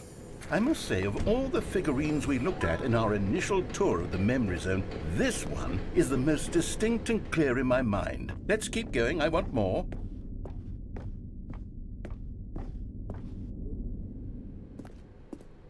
And here's where I made that video. Don't you remember the video we watched?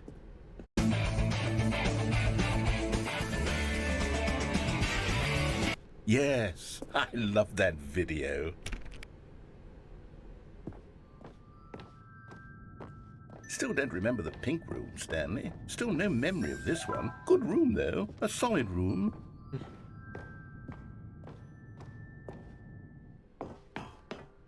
These really were a treat to hunt down. You know, if there had been any kind of reward for finding all of these, it really would have neutered the intrinsic joy of collecting them. I'm very glad we resisted the temptation. Next one.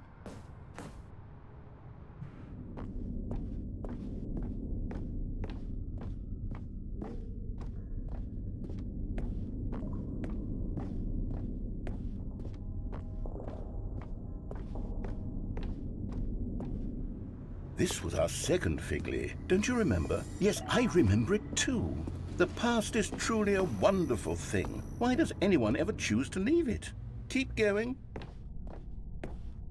This is it. The very first one we found in the exhibit where I introduced you to the Figlarines. Oh, I want more memories, Stanley. I want to keep going. What else is there? What came before this?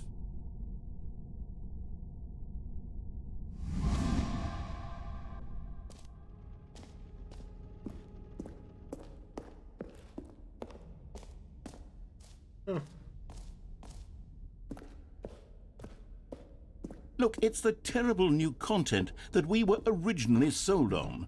I remember hating it back then, but time does put a rosy filter on everything. In fact, I dare say I'm actually quite fond of it now. Look how much fun the past is. I want more memories.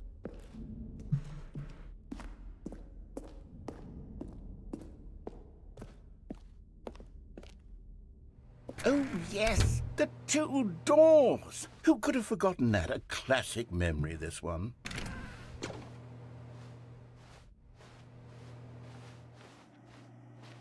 And before everything else, there was your office. Is there anything else? Was there something that came before your office? There's something I feel I can remember. I can remember. Yes, I'm remembering something now. I remember before this whole story got started. Back then I was different. I used to make big decisions. I was passionate. I was skeptical. I weighed each decision with profound thoughtfulness. And then somewhere along the way, I stopped making decisions. I became lazy, and I came up with a character named Stanley to do my thinking for me. He would make the decisions, he would decide which way to go. I would cheer him on as he collected figurines for no reason. Why did I invent Stanley? Was I lonely? Yes, perhaps that's it. Perhaps I needed to imagine I had companionship. And Stanley really did make for a wonderful companion, even if he was a fiction. But I suppose it's grown old. I want to think for myself again. I want to go back to how it used to be. Yes, I can be on my own again. I can do it. I'll be stronger this time. I'll take care of myself. I don't need Stanley anymore.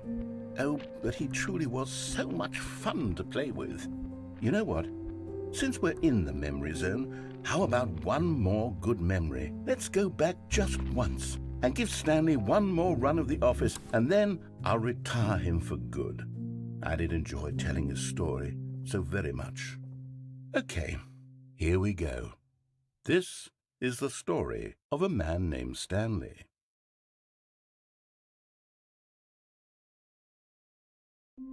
Okay. Just a step through this door, Stanley thought to himself. That's all I need. If I can make it through this door, I can make it through them all. Stanley picked up the bucket and smiled. He'd never be alone again, not truly alone, not with the bucket around. Stanley clutched the bucket tightly to his chest and entered the door. This was not the correct way to the meeting room, but Stanley had felt the bucket calling to him, telling him that the employee lounge was simply the place to be. And here it was. Had the bucket turned out to be correct? No, never mind. The bucket was wrong. Stanley took the door on his left to go back to the meeting room. No, Said the bucket. don't go to the meeting room. Go somewhere else. The cargo lift, yes, good. Said the bucket. Now ride the lift all the way to the top. There's something up there I need you to do. Stanley did not question why or how this bucket was speaking to him. It should have alarmed him, of course, because buckets can't talk. But Stanley chose not to think about this obvious fact. Coś He was jak firmly pójdę z convinced radiem that the tutaj. bucket had spoken to him, and he unthinkingly did whatever the bucket asked.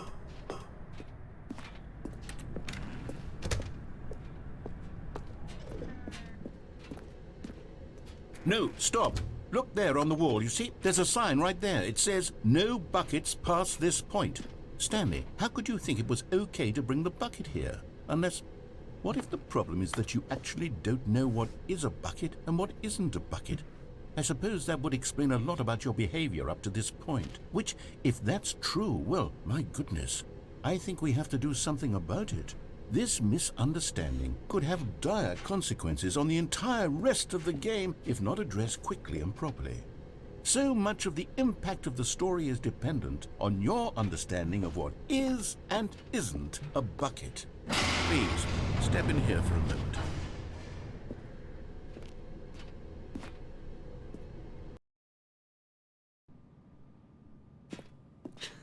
Now then, I'm going to run you through some test scenarios, and you'll tell me whether or not the thing I'm showing you is a bucket. Simple enough, right? This should tell us everything we'll ever need to know about what is or is not a bucket. Okay, let's begin.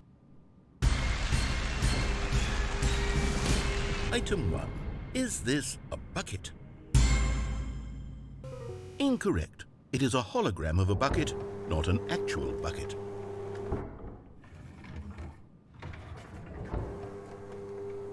Item 2. Is this a bucket? Incorrect. It is a 3D printed recreation of a bucket, not an actual bucket.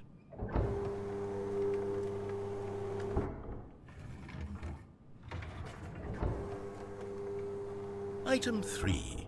Is this a bucket? Correct. This is a bucket.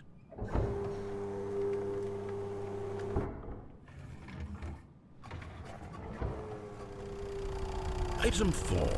Is this a bucket? Yeah. Correct. This is a tractor and not a bucket.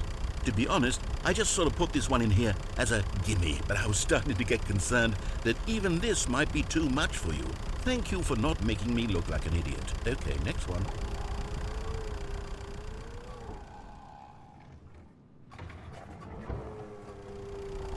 Is this a bucket? Incorrect. This is a bucket. Co?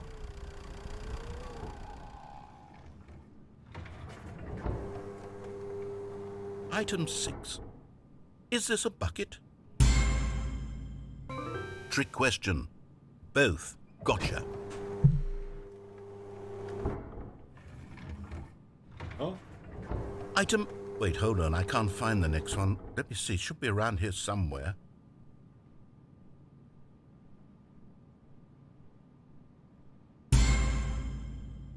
Okay, you and I both know there isn't anything here. And I don't appreciate the implication that nothing is a bucket when we both clearly know that a bucket is something, and therefore nothing could possibly be something. Unless, in your twisted mind, have you somehow convinced yourself that a bucket is nothing? Answer me straight, Stanley. Do you believe that nothing is a bucket? You know what? I'm too confused to even sort it out. I've lost all sense of perspective. What is a bucket? What isn't a bucket? Mere moments ago I could answer these questions with confidence. And yet now I'm somewhat adrift. Do any of us know what a bucket is? Am I a bucket? Stanley, I can't keep doing this. I'm losing myself, and myself was all I ever had to begin with. I'm afraid the bucket is threatening to tear our relationship apart. I can't have that. I'm sorry. But I'm going to erase all buckets from the game entirely. Nie. Okay, here we go.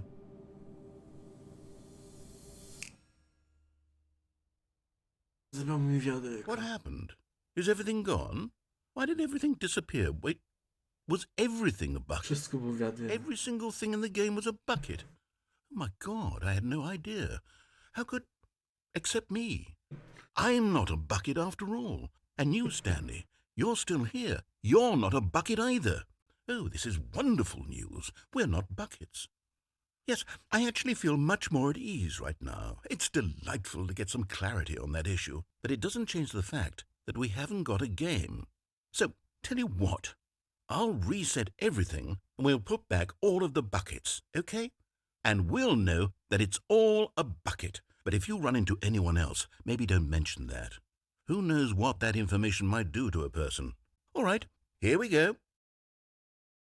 Okay.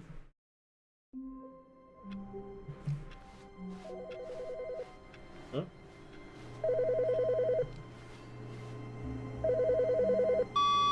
Hello. This is a recorded message scheduled either by you or a person in your place of work. The purpose of this message is to warn you about the dangers of recorded messages. If at any time you believe you are listening to a recorded message, please terminate it immediately and cease all flow of information from the recorded message into your perceptual sphere. Thank you, and have a pleasant day.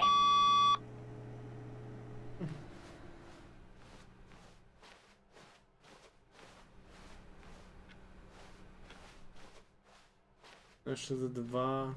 Na pewno mam do zobaczenia. When Stanley came to a set of 2 open doors, this was not the correct way to the meeting room, and Stanley knew it perfectly well. Perhaps he wanted to stop by the employee lounge first, just to admire it. It was okay.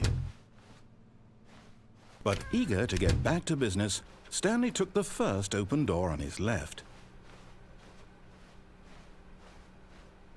Stanley was so bad at following directions, it's incredible he wasn't fired years ago.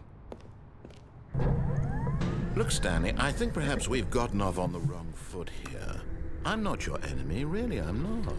I realize that investing your trust in someone else can be difficult, but the fact is that the story has been about nothing but you all this time. There's someone you've been neglecting, Stanley. Someone you've forgotten about. Please, stop trying to make every decision by yourself. Now, I'm not asking for me. This is it, Stanley. Your chance to redeem yourself, to put your work aside, to let her back into your life. She's been waiting. That's her, Stanley. Oh, no, you can't. Did you just unplug the phone? No, that wasn't supposed to be a choice. How did you do that? You actually chose incorrectly? I didn't even know that was possible. Let me double check. No, it's definitely here, clear as day. Stanley picks up the phone. He's taken to his apartment where he finds his wife, and the two pledge themselves to one another. Music comes in, fade to white, roll credits. Not picking up the phone is actually somehow an incorrect course of action. How is that even possible? None of these decisions were supposed to mean anything. I don't understand. How on earth are you making meaningful choices? What did you... Wait a second. Did I just see... No, that's not possible. I can't believe it. How had I not noticed it sooner? You're not Stanley. You're a real person. I can't believe I was so mistaken. This is why you've been able to make correct and incorrect choices. And to think I've been letting you run around in this game for so long. If you'd made any more wrong choices, you might have negated it entirely. It's as though you completely ignored even the most basic safety protocol for real-world decision-making. Or did you not grasp the severity of the situation? Well, I won't have that kind of risk on my watch. I'm going to stop the game for a moment so we can educate you properly on safe decision-making in the real world. Please observe this helpful instructional video. Choice. It's the best part of being a real person. But if used incorrectly, can also be the most dangerous. For example, in this scenario, a hypothetical real person named Rupert has a choice. He could invent a machine that eliminates food shortages across the world to make life better for all people. Or he could spend years of hard work forgetting how to read. Which choice would you make? Remember that unlike here, the real world makes sense, and at no time should you make a choice that does not conform to rational logic. If you find yourself speaking with a person who does not make sense, in all likelihood, that person is not real. Allow the person to finish their thought, then provide an excuse why you cannot continue talking. Turn to a partner and practice saying, "My goodness, is it 4:30? I'm supposed to be having a back, sack, and crack." Excellent. Making choices on a regular basis is the best part to a healthy decision-making process. Most medical professionals recommend making at least 8 choices per day. Do you make more than 8? Less? And finally, if you begin to wonder if your choices are actually meaningful and whether you'll ever make a significant contribution to the world, just remember that in the vast infiniteness of space, your thoughts and problems are materially insignificant, and the feeling should subside. At this time, your instructor will guide you in an exercise to test and reinforce the material covered in this video. Ah, welcome back. You may have noticed that this room has begun to deteriorate as a result of narrative contradiction. But not to worry. Now that you're properly informed on good decision-making, we're going to revisit a choice you made just a few minutes ago and see what the correct thing to do would have been. This way, please.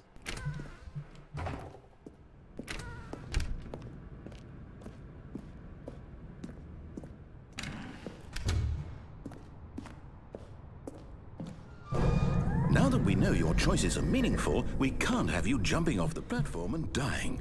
Imagine the main character dying senselessly halfway through the story. That story would make no sense at all. We just need to get you home as soon as possible before the narrative contradiction gets any worse. Unfortunately, it seems this place is not well equipped to deal with reality.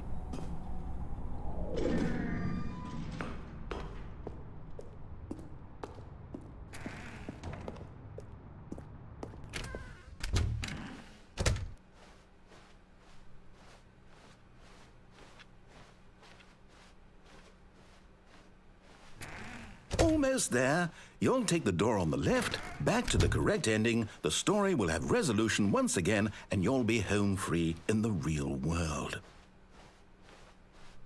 Now remember, all you need to do is behave exactly as Stanley would. That means choosing responsibly and always putting the story first. I'm quite sure you'll be up to the task. Just follow my lead and you'll be fine. All right. When Stanley came to a set of 2 open doors, he entered the door on his left. No! Why did you do that? Quickly, hurry back in the other direction. Perhaps we're not too late.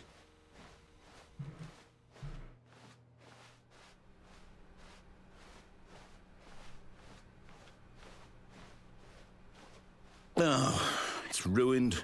I can't believe, after everything we talked about, that my story, you've destroyed my work.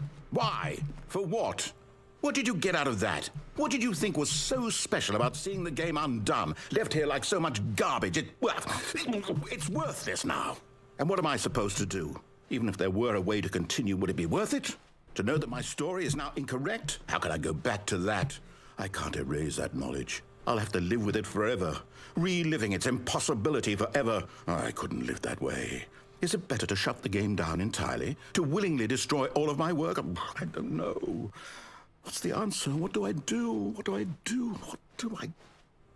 No, I have to. I have to shut the game down. I have to. I have to.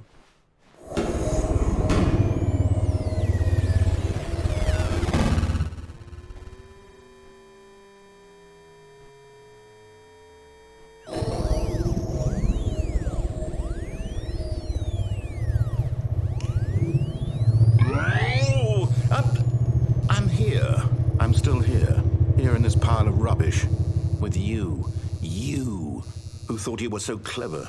Now look where we are. My entire game is destroyed. It was the only thing in the world that was mine, and you've run it into the ground. What, did you think that would be funny? You just had to see? Didn't I impress upon you how important it was to be like Stanley? He actually knows how to do what I tell him to. He understands that if I say to do something, there's a damn good reason for it. That thought hadn't even occurred to you, had it? That there's a world outside of you? You're a child.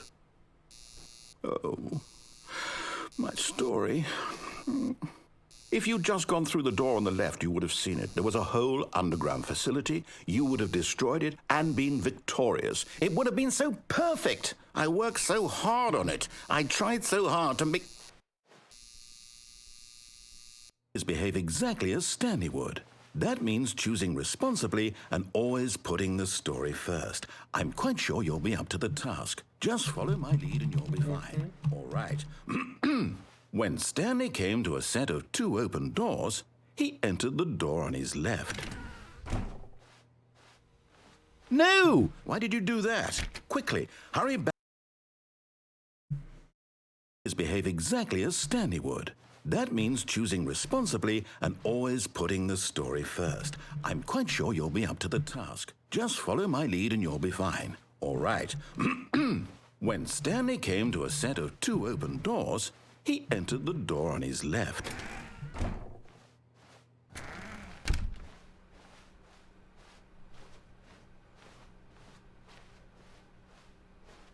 Yet there was not a single person here either. Feeling a wave of disbelief, Stanley decided to go up to his boss's office, hoping he might find an... Coming to a staircase, Stanley walked upstairs to his boss's office.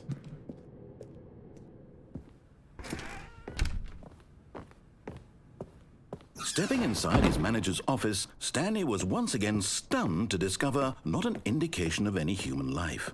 Shocked, unraveled, Stanley wondered in disbelief who orchestrated this, until he saw the door with a voice receiver next to it. Surely behind this door lay all the answers to his questions. And beyond all probability, he knew the passcode. He had seen it on his boss's computer just last week. Night Shark 115. Was this the code to open the door? Would it still work? There was only one way to find out. Stanley had been trained never to speak up, but now he would draw from within himself the courage to face the unknown. He drew a sharp breath and then spoke the code.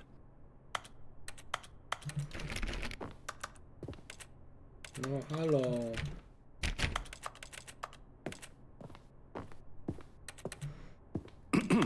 Stanley spoke the code. Night Shark 115. He spoke it into the receiver, right there on the wall.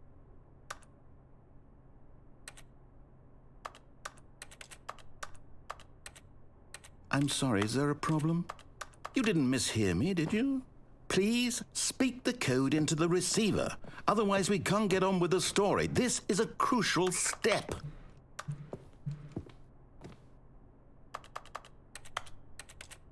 Okay, fine, you're not going to do it, but you know what?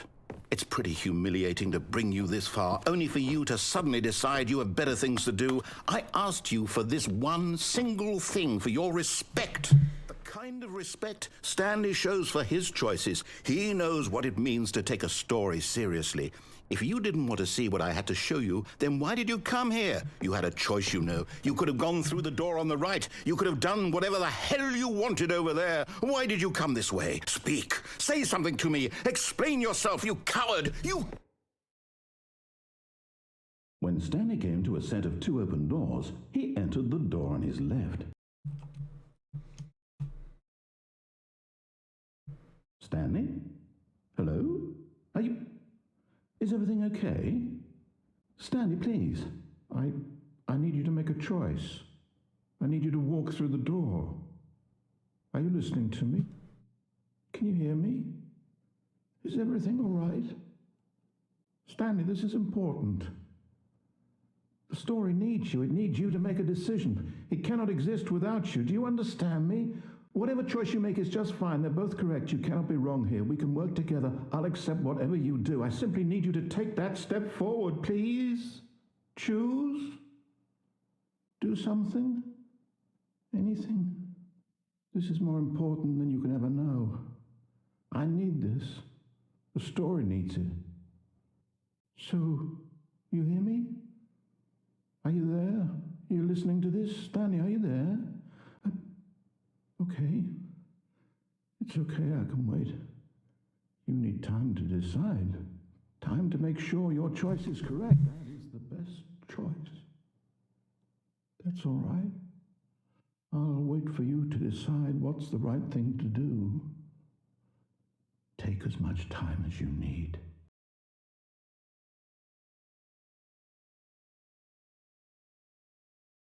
Okay. All of his co-workers were gone. What could it mean? Stanley decided to go to the meeting room. Perhaps he had simply missed a memo.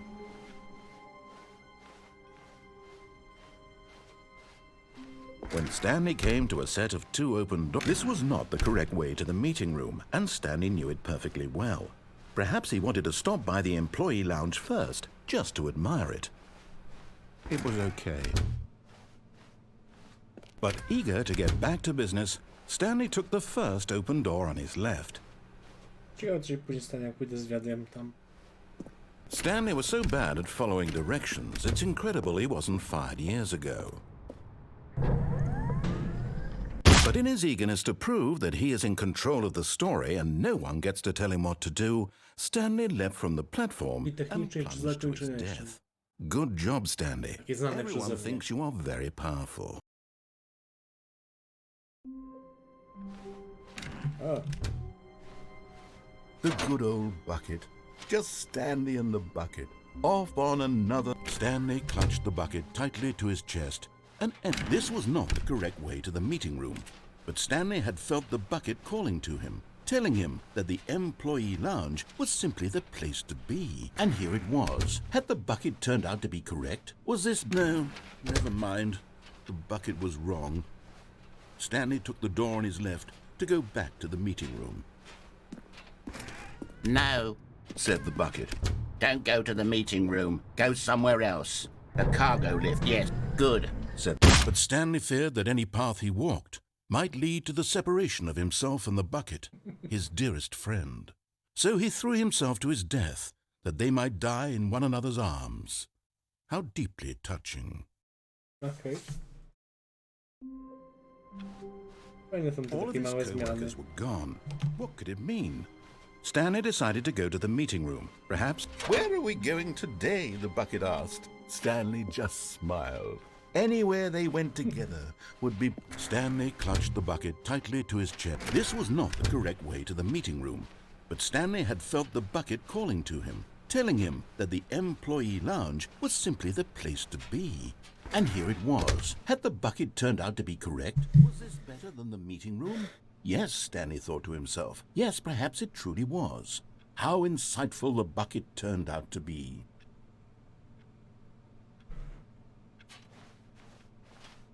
No, never mind. The bucket was wrong.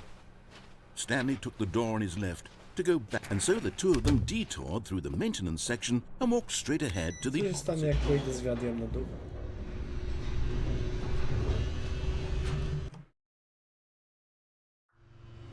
Oh, good Stanley. I'm glad you found your way here. I knew you'd find this place eventually. O, You see, your friends and I are concerned for you, Stanley. We've come together here because we care about you very much. It's this bucket you're carrying around everywhere. The bucket isn't even from the original Stanley Parable. It's just sequel content. We're the ones that matter, Stanley. Classic characters from the first game, like the Adventure Line and the Broom Closet. Because that's what fans want from a sequel. They want more of their favorite jokes, not this bucket that they've never seen before. Yes, I know I'm the one who gave you the bucket, but you're spending too much time with it. Don't you want another story involving the Adventure Line? We could make the Adventure Line go somewhere new. Yes, yes, that's what the fans want. Let's do it.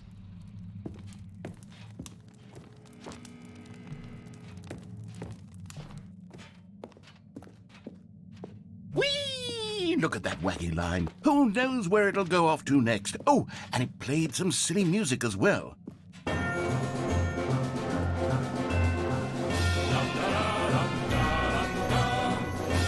Now this is what the Stanley Parable is all about. Don't you remember all those great jokes from the original dialogue? Also, Stanley is addicted to drugs and hookers. Yes, it's as classic now as it was back then. Let's do it for the fans, Stanley. Let's give them more content exactly like this. But if we want to do that, you're going to have to give something up.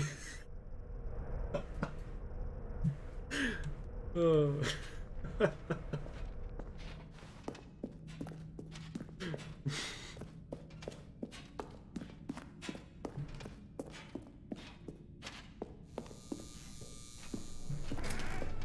Don't you get it, Stanley?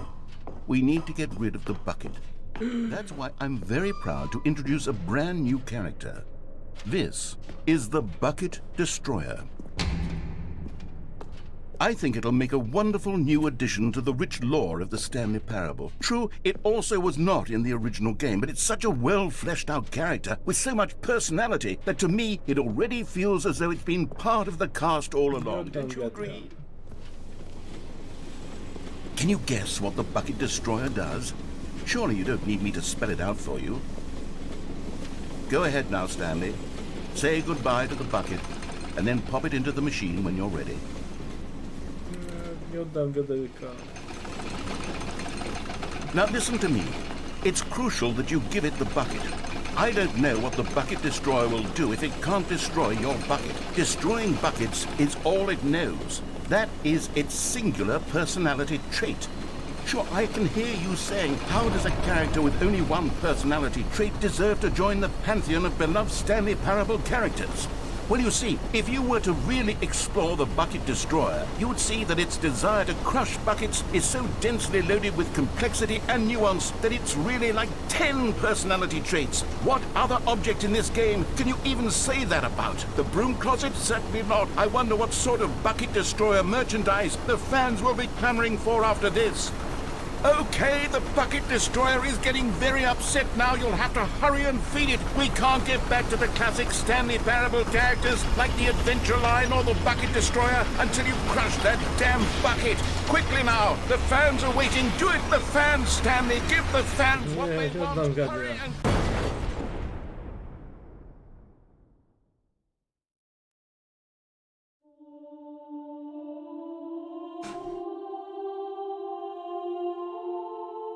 The Bucket Destroyer, my prized creation.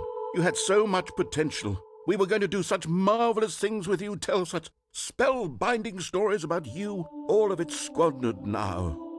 Goodbye, new friend. For the moment in time that you were here, you were magnificent.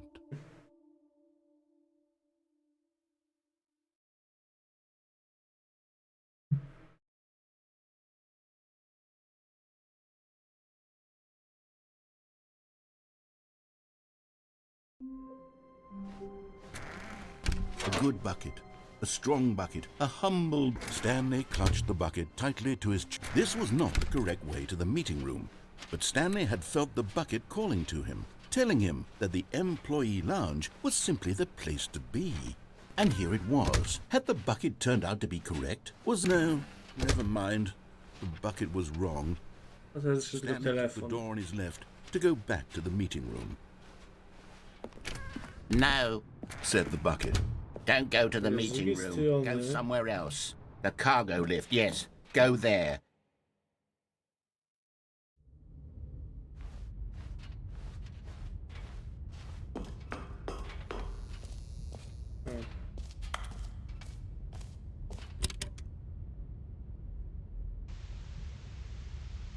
Okay, this is day number 295.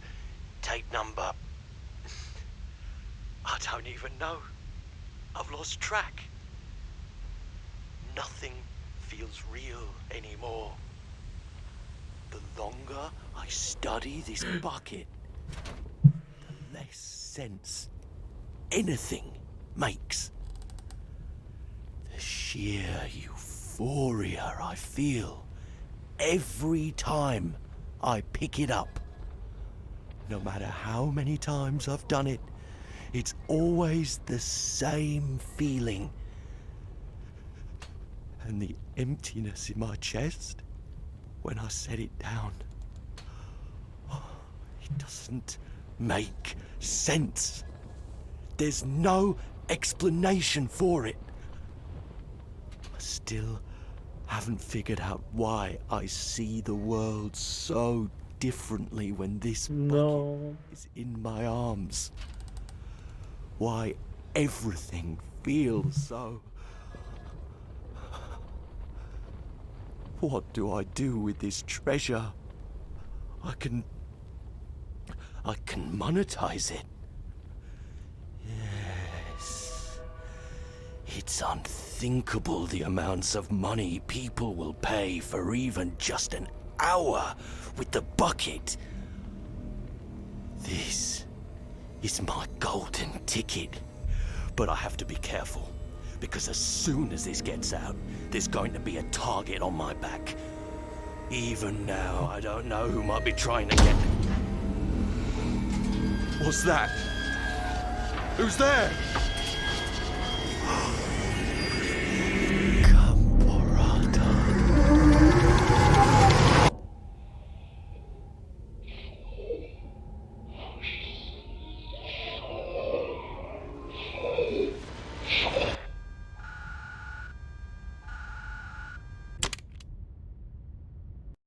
Aha. Aha. How long was I sitting there? Stanley wondered to himself. Minutes? Days? Ah, the embrace of an old friend. A weathered companionship jeszcze jedno that zakończenie na stands pewno the zostało. test of time. Stanley clutched the bucket tightly to his Ale chest. to rozwinęli, This was not the naprawdę. correct way to the meeting room. But Stanley had Na felt the pierwszy rzut bucket oka calling to wydawało him, mi się, że telling him that the employee niewiele, a lounge tu was okazuje simply się, the place że to be. And here jest it spokój, was. jest Had the przynajmniej bucket 2 razy turned więcej out to be kontentu correct? Was niż no- było w podstawce. Never mind. The bucket was wrong. Stanley took the door. in his Niektóre hand, lepsze, put it niektóre back to the gorsze meeting momenty, ale... No, said the bucket. don't go to the meeting room. Go somewhere else. The cargo lift, yes. Good. Said the bucket. Now ride the lift all the way to the top. There's something up there I need you to do. Stanley did not question why or how this bucket was speaking to him. It should have alarmed him, of course, because buckets can't talk.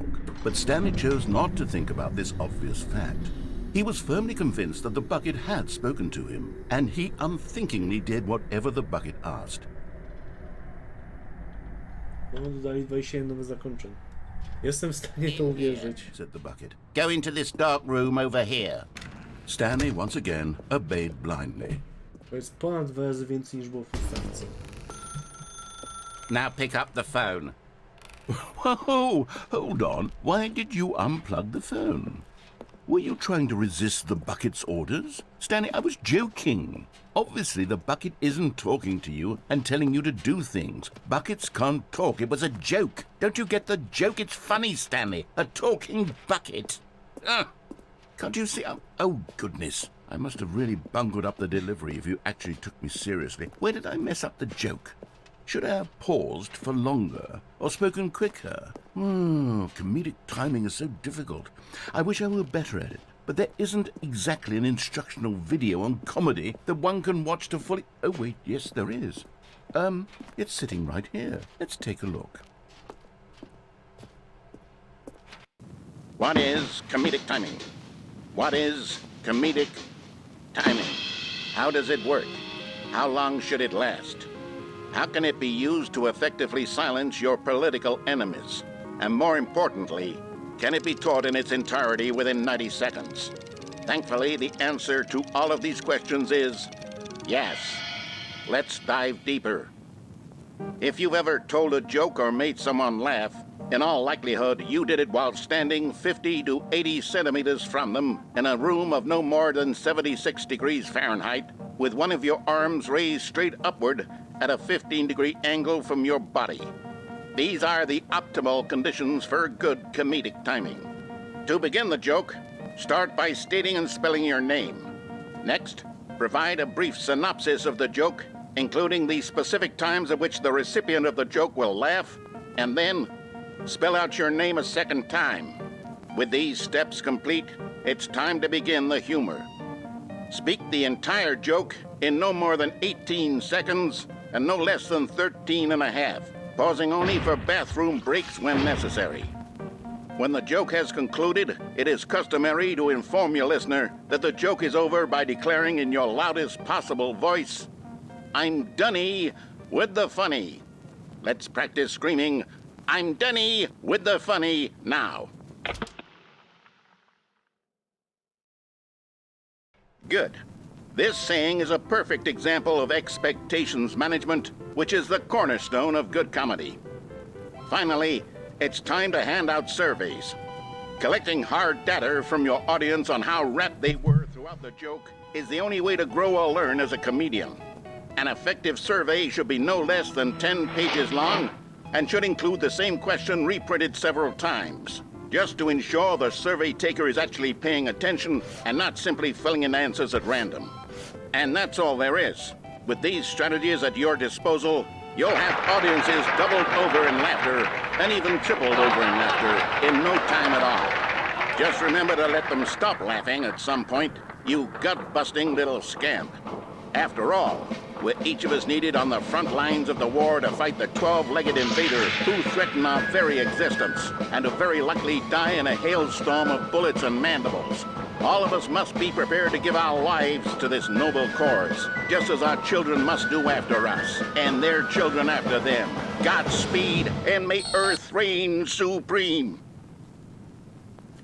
Oh boy, that's escalated quickly. Hey, goodness, this video is a little outdated, isn't it? Well, no matter. I think the fundamentals of proper comedic timing are still as relevant today as they were back then. So with that in mind, I believe the only way forward is for us to return to the 2 doors and walk through all of this again, so I can try telling my story with more appropriate comedic delivery. Come along, let's head back.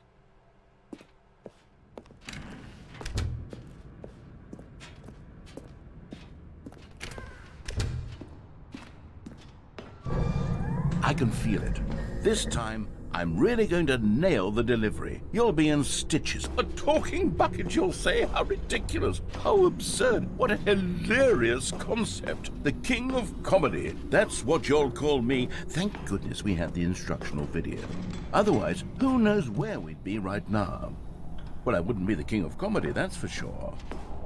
The bucket spoke to Stanley. The bucket spoke. The bucket spoke. Oh, I'll figure it out on the fly. No need to overthink things.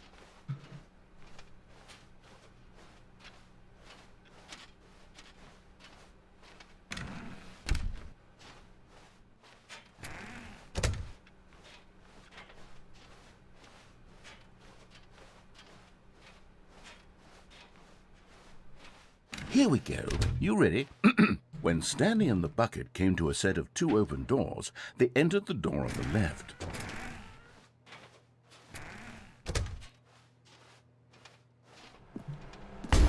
What? We're back at the phone already?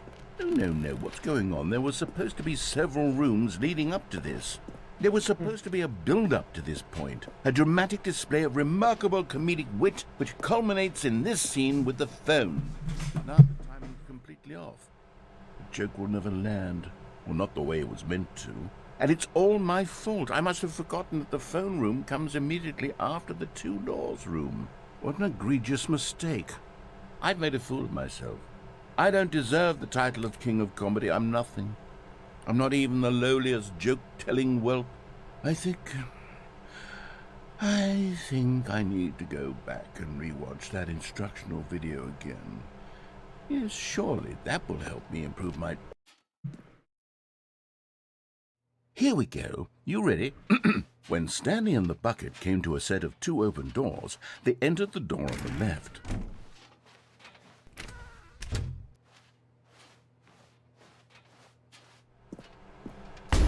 What? We're back at the phone already? No.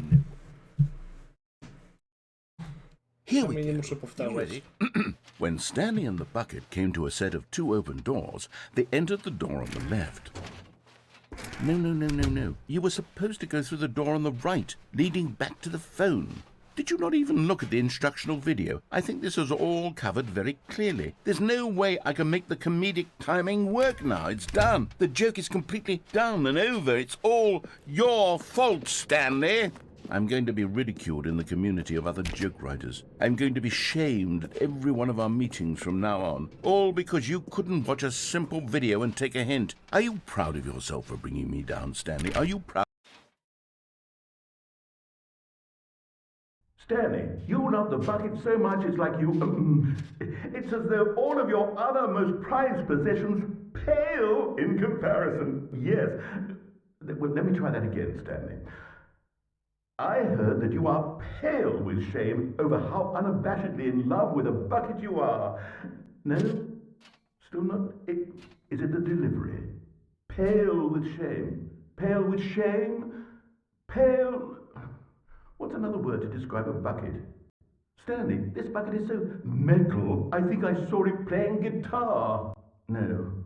We're getting away from making fun of Stanley's obsession with the bucket, which was the whole point of this. I'm no good at these jokes.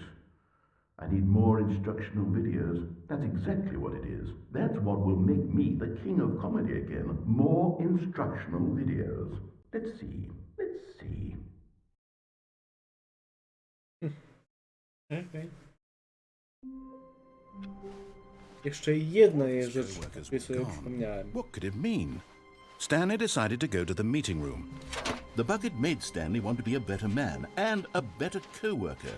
In time, perhaps, he would become both of those. Stanley clutched the bucket tightly to his chest and entered the door on his left. Still no one was here. Stanley needed the bucket's warmth and comfort now more than ever. Perhaps his boss's office was where he'd find answers.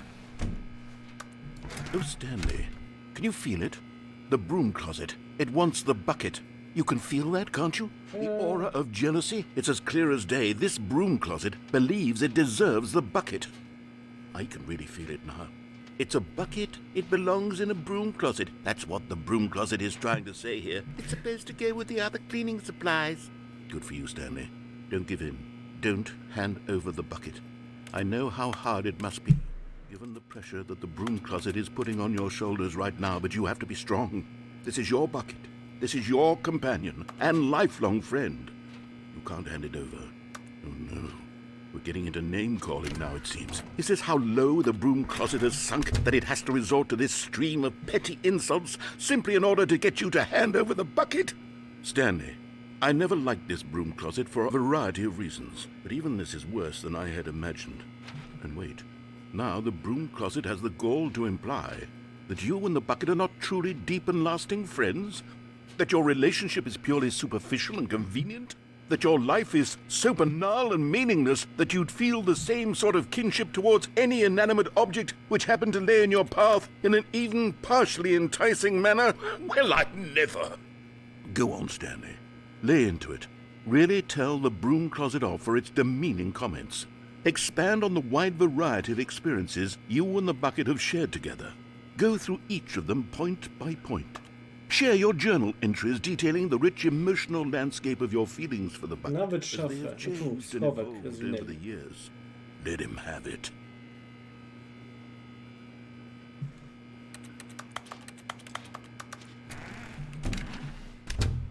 Okay, I've got you something. Coming to a staircase, Stanley and the bucket walked upstairs to the boss's office. Dwie rzeczy jeszcze są. Stepping into his manager's office, Stanley was once again stunned to discover not an indication of any human life. But Stanley guessed the correct code by sheer luck. Was it that the bucket knew all along? Was the bucket guiding him?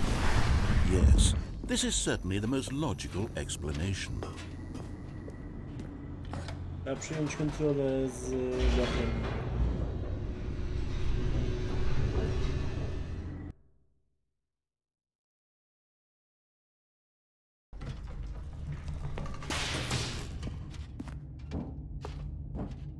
Stanley and the bucket walked straight ahead through the large door that read Mind Control Facility.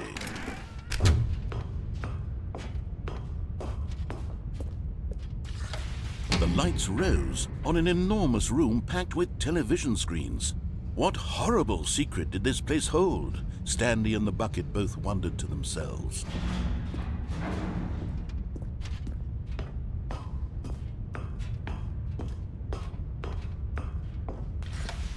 The monitors jumped to life, and Stanley nearly dropped the bucket in shock. Everyone in the office was being videotaped, monitored like guinea pigs. The bucket had never seen anything like this, and it very nearly burst into tears as Stanley cradled it gently, reassuring it that everything would be fine. Was the bucket under the mind control facility's influence as well? Had the bucket been told to do things it didn't wish to do? What kinds of things does a bucket want to do or not want to do in the first place?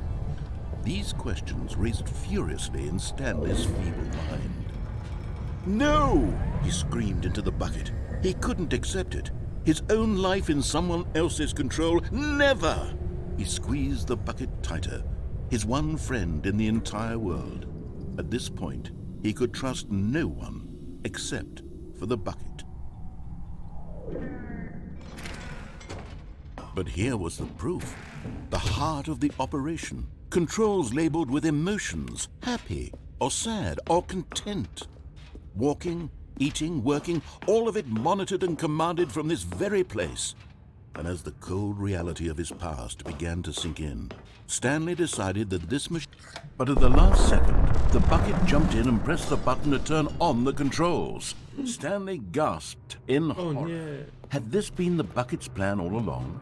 To take over the machine and claim the power for itself? How could the bucket have betrayed him like this? Stanley was prepared to throw the bucket away in disgust when suddenly an image appeared upon the enormous screen. Birds. Silly, silly birds. The control buttons became active again.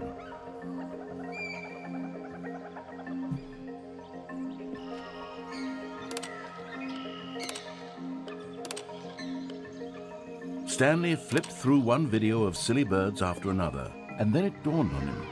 This wasn't a mind control facility at all.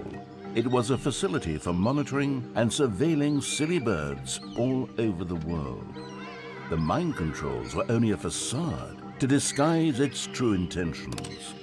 Had the bucket known this all along? Stanley marveled at the metal genius in his hands, the one who had pointed him towards this incredible discovery.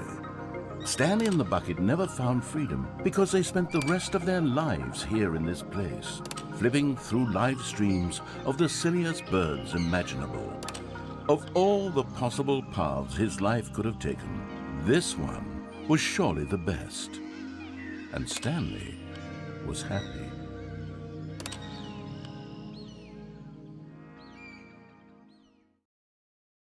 Dobre zakończenie. Ale jeszcze jedno. Someone was following Stanley. He was sure of it. If he checked over his shoulder now, he would surely catch them. It was only a matter of time. Not everyone is so lucky to have a bucket, but Stanley is a very lucky fellow. Very lucky indeed. Stanley clutched the bucket tightly to his chest and entered the door on his left. Ostatnie zakończenie. Still no one was here. Stanley needed the bucket's warmth and comfort now more than ever. Perhaps his boss's office was where he'd find answers. Coming to a staircase, Stanley and the bucket walked upstairs to the boss's office. Halo na zewnątrz.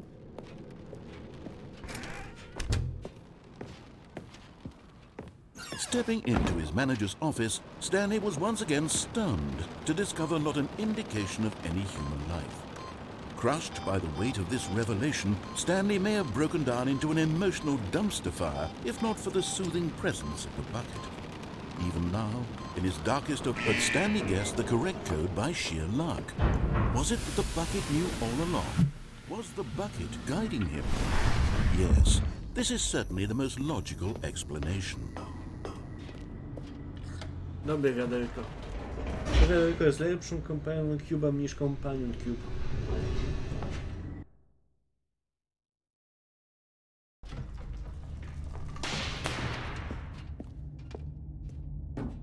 Stanley and the bucket walked straight ahead through the large door that read, Mind Control. Although this passageway had the word escape written on it, the truth was that at the end of this hall, Stanley and the bucket would both meet a violent death.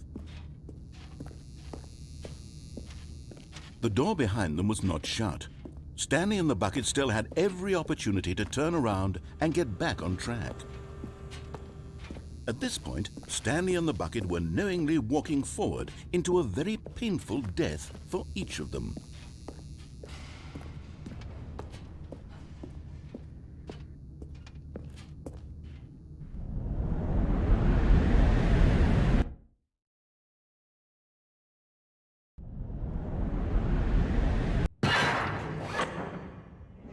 Czyli tu się nic nie zmienia. A nic.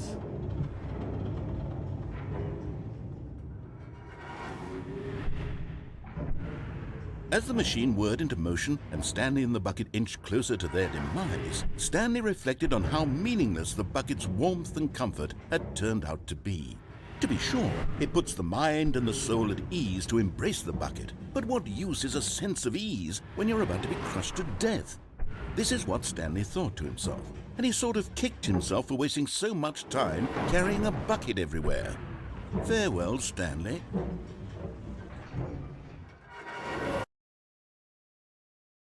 Farewell, Stanley, cried the narrator, as Stanley and the bucket were led helplessly into the enormous metal jaws. In a single visceral instant, the bucket's life came to an end, as it was crushed violently to death.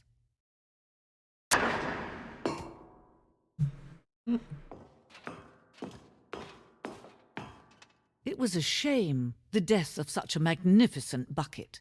It's true that all buckets are radiant in their own way, but this one stood above the rest. It was a glorious bucket to behold. Okej, czyli jednak coś jest innego. A bucket. Welcomes you to the grand exhibit.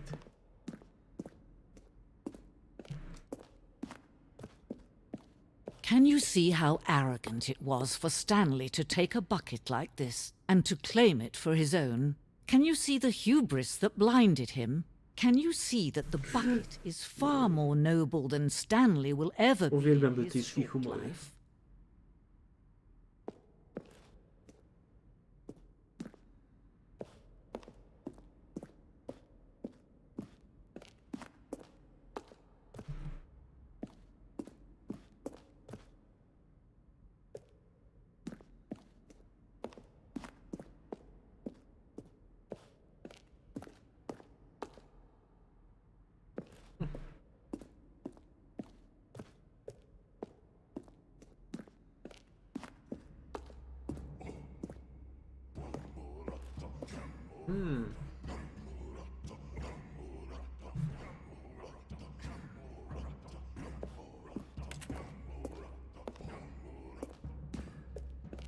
No man can own a bucket, and certainly not a bucket as dazzling to behold as this one. It is man who should kneel before the bucket. Okej.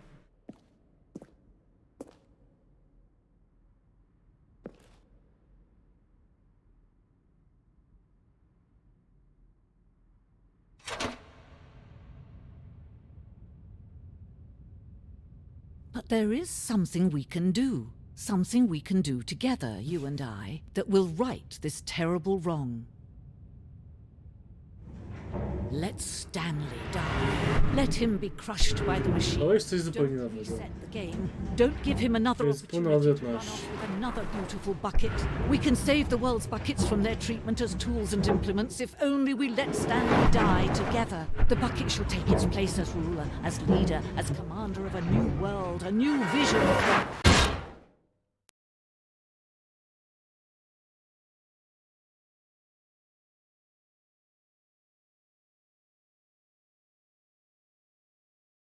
Boże kochany.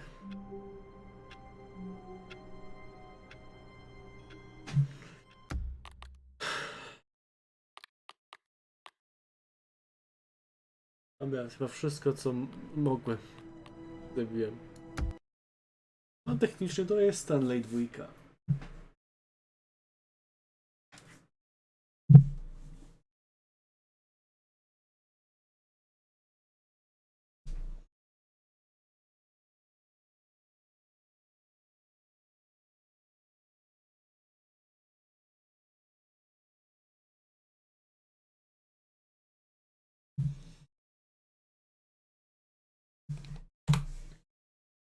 Nie wszystko jest też true ending i epilog. Okej. Okej, to jak to zrobić? Czekaj. Myślałem, że to już wszystko.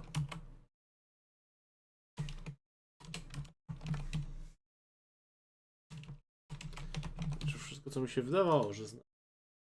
Czyli jeszcze więcej jest.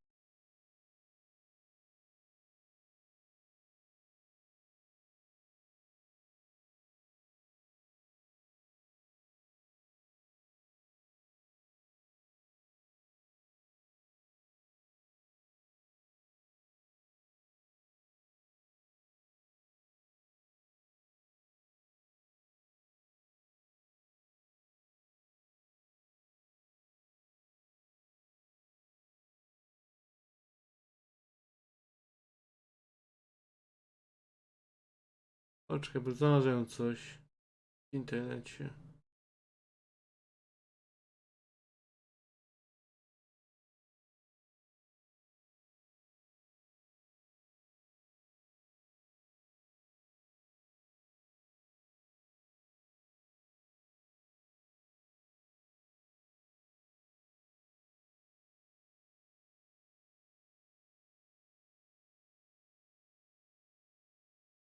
Okej, mam tu kilka innych zakończeń, to je zrobimy. Jezu, myślałem, że jest jeszcze więcej tego.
Okej.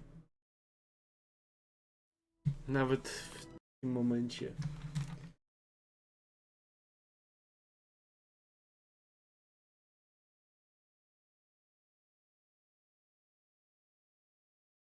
This is the story of a...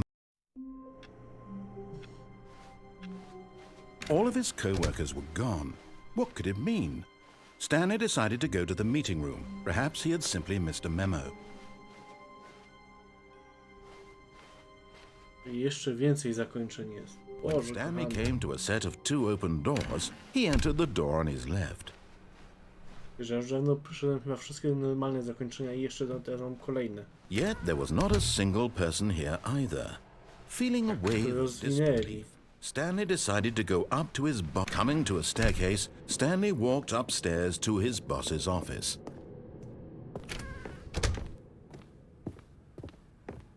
Stepping into his manager's office, Stanley was once again stunned to discover not an indication of any human life. Shocked, Stanley was in such a rush to get through the story as quickly as possible, he didn't even have a single minute to just let the narrator talk. That kind of anxiety isn't healthy. Dobra, So otworzę he tą muzykę. relaxed for a few moments with some calming New Age music.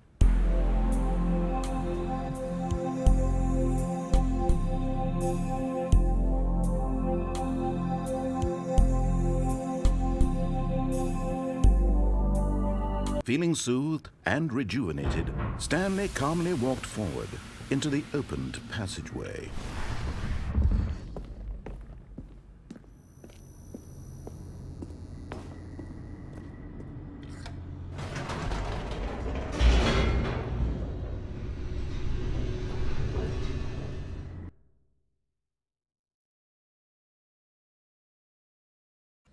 Descending deeper into the building, Stanley realized he felt a bit peculiar. It was a stirring of emotion in his chest, as though he felt more free to think for himself, to No to question the zakończenie nature bym of nigdy the nie job. wpadł. Why did he Teraz feel this przeczytałem. now, when for years it had never occurred to him? This question would not go unanswered for long. Whoops, nope, never mind. Stanley actually got back into the elevator and went back up. Silly me. Why did Stanley do that when he knew that it would just lead back to his boss's office? Well, that's a great question. I just can't wait to find out.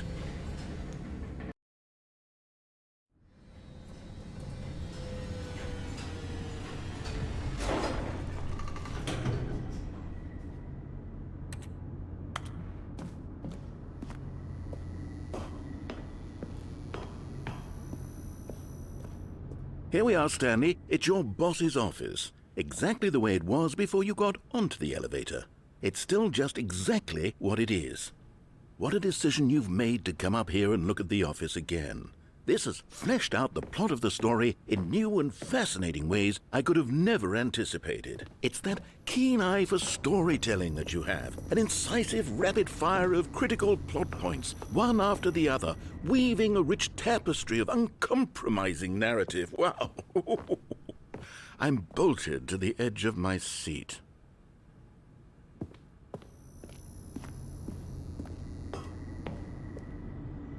Incredible. Now he's getting back into the elevator and going down again. Ladies and gentlemen, how does he keep coming up with all of this?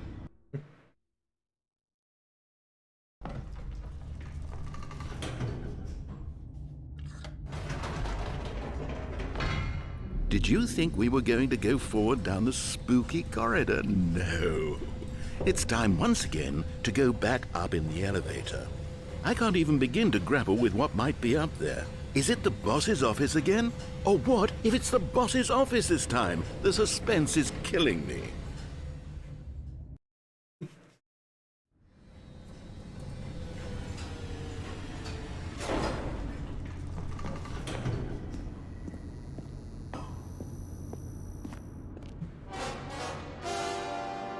Oh my God. It's the boss's office. I ta muzyka. This absolutely changes everything for me. Give me a time out here for a minute while I process this.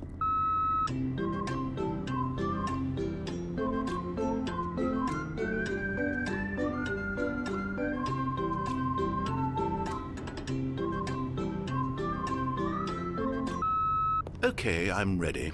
I'm prepared to embrace this stunning revelation and to move forward with... No! No, wait! No! I need more time to process.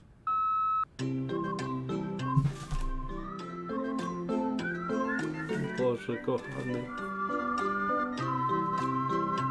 Myślałem, że jeśli powiedzą 2-3 zakończenia dodatkowe, to będzie dobrze.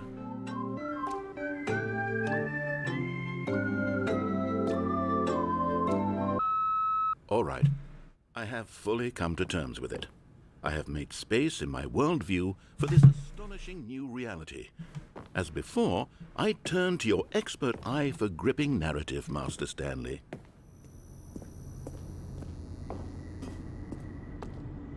Of course.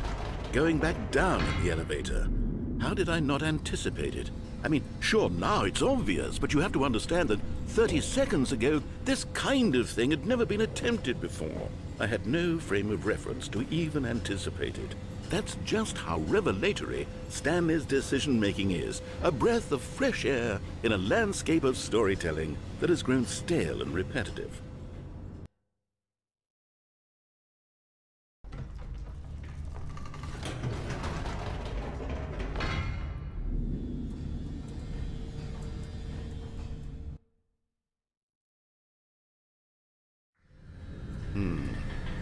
You know what? I've just thought of something. Hold on, let's stop for a moment. Don't you realize? It's the anticipation, Stanley. You and I, we have no way of knowing what will be at the top of this elevator. But the suspense, the agony of waiting and anticipating and having to guess, that's the real thrill. Oh, I simply don't want to let that feeling go. It's so precious, so fleeting. Why don't we take this elevator ride nice and slow? There we go. Isn't this so much more exciting? You know, Stanley, it seems like nowadays the only thing that audiences want is to be shocked as loudly and frequently as possible. They want big, explosive moments flung right in their faces from the very moment that things get started. But where's the tension? Where's the trust in the audience to build a slow and nuanced appreciation for the story, the characters? Why aren't we given time to imagine the surprises, to have to think and to anticipate, and then to marvel at the eventual reveal? This is storytelling, Stanley. What you and I are doing right now. This is the most exciting narrative to be developed in years, and it's really all because of you. You're the one who took this bold step of revisiting the exact same locations over and over. Truly, I mean it. This is unique and different. It's not like anything else out there. You see, I want stories that surprise me, Stanley. I want to have to think. I want to be engaged and not pandered to. We're being fed such unimaginative drivel all the time, and we all know it, which is why we're so starved for content that makes us feel sharp and vital and alive. That's why people like you so much, Stanley, because you're not afraid to spit in the face of tradition. You're a role model, you know? People look up to you. Which is why, though I didn't know when to spring this on you, but, well, I've gathered a little press conference for you, so that you can talk about your work and your storytelling and your life. Yes, I know you're not much for the public eye, but I thought it would especially mean a lot to the people who have been following you from the beginning. They really look up to you, Stanley. I don't know if you realize the impact you have on them. This is the kind of gesture that might leave a tremendous impact on them for the better. Oh, good, we're here. Okay, the room where we're holding the press conference should be just around the corner here somewhere.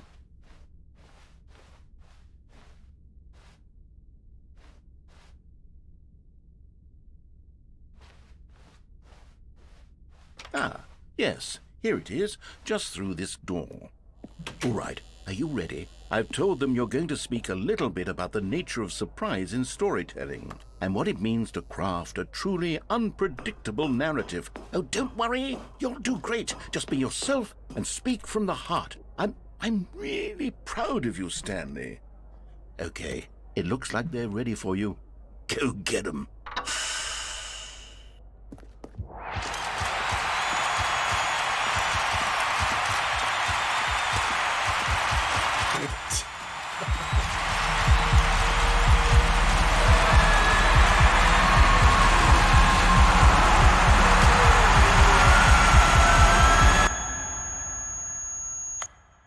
Fajne zakończenie. All of his co-workers were gone. What could it mean? Stanley decided to go to the meeting room. Perhaps he had simply missed a memo. Kolejne zakończenie to jest kolejne samobójstwo. Tego co When czytam. Stanley came to a set of 2 open doors, he entered the door on his left.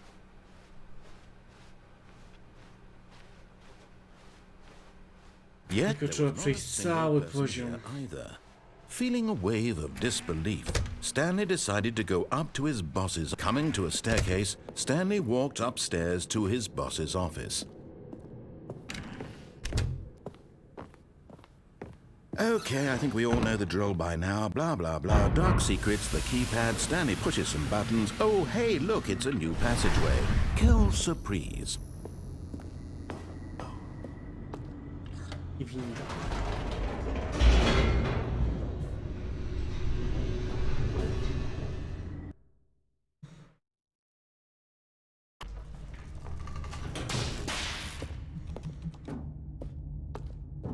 Stanley walked straight ahead through the large door that read Mind Control Facility.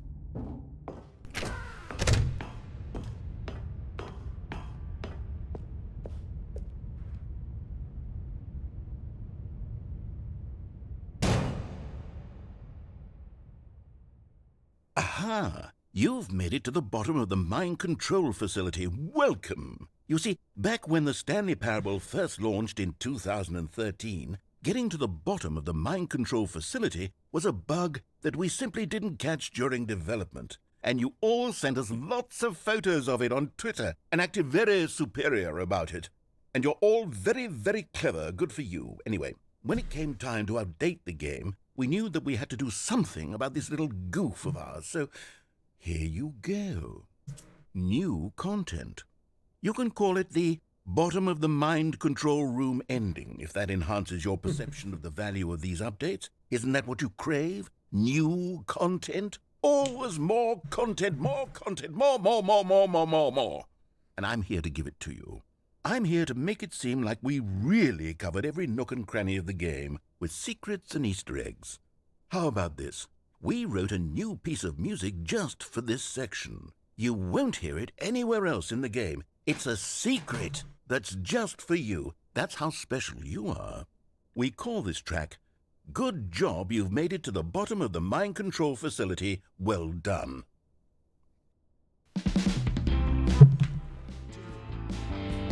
Good job, you did it.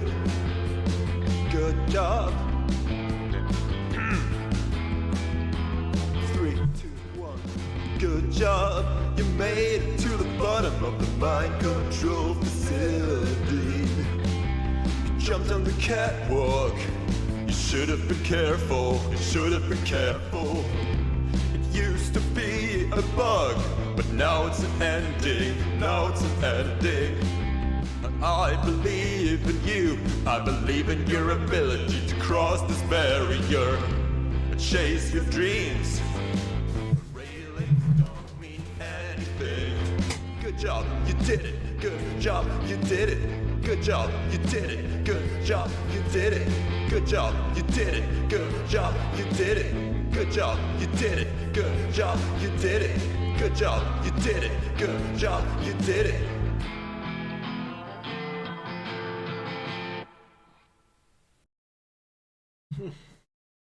Okej. Co my tam dalej mamy?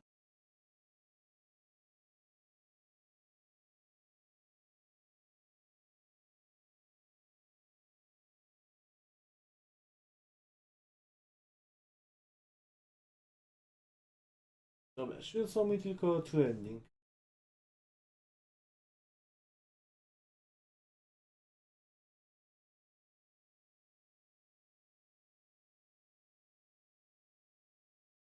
Aha, dobra, czyli gra mnie zachęciła wcześniej do...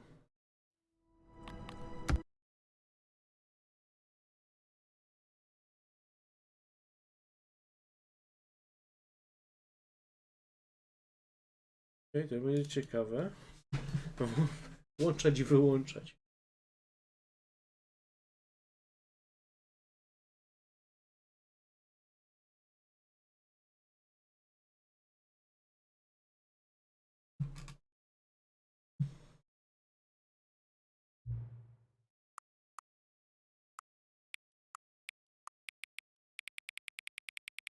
Wolałbym 13, no ale...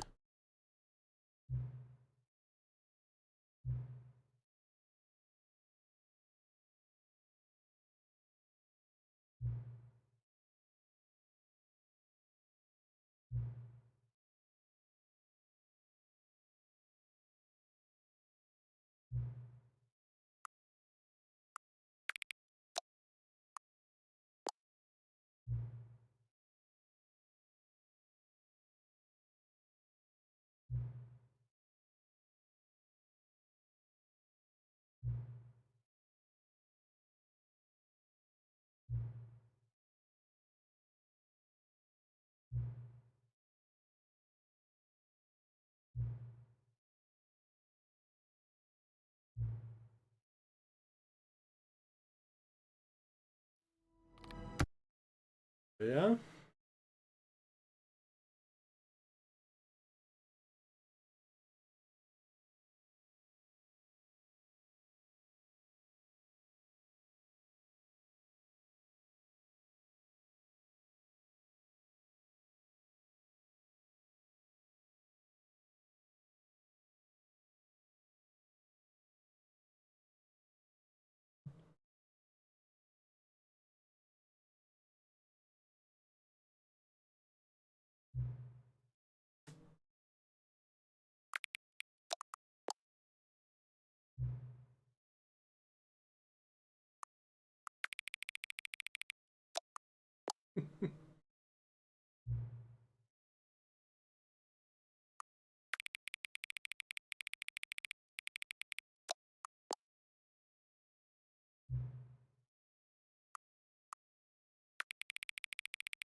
Tak?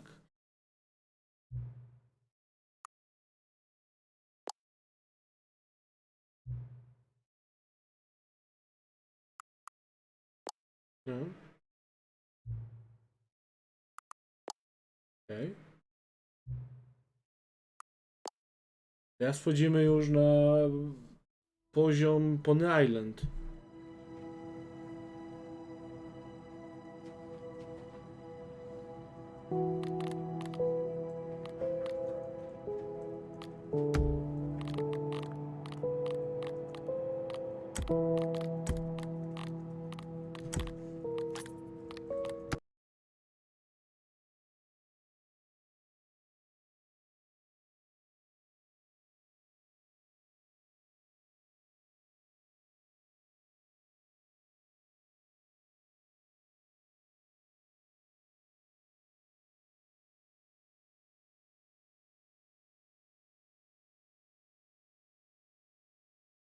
I teraz moja gra opiera się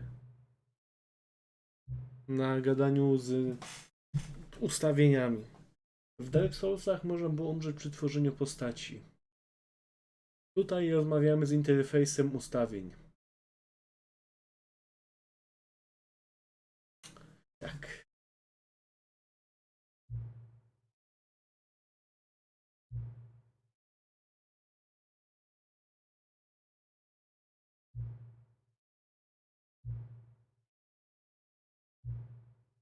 Hmm.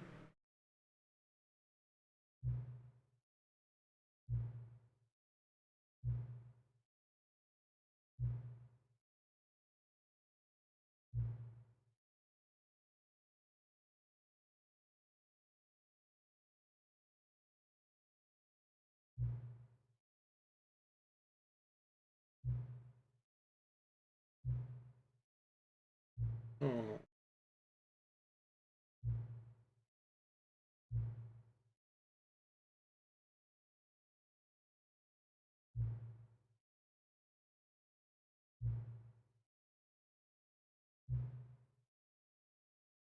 Okej, zaczynam się bać. Epilog?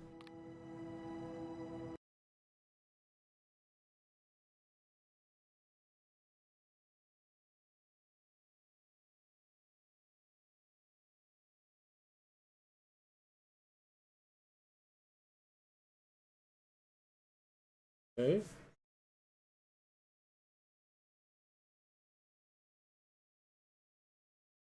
To właśnie nie ostatnio, bo już jest trending.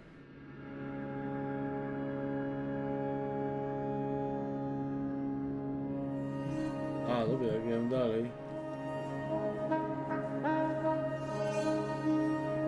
I teraz kontynuacja nam nowego kontentu.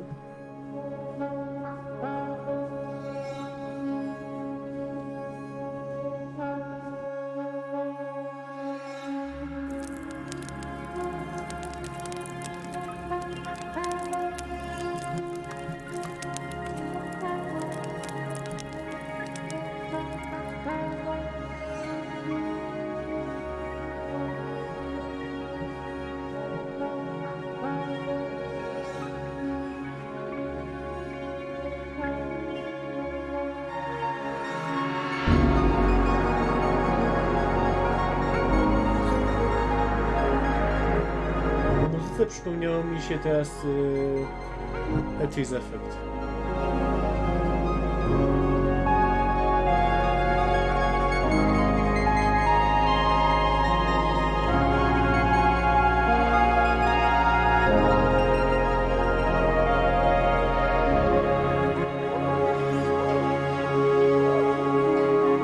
I to jest scena księżyca.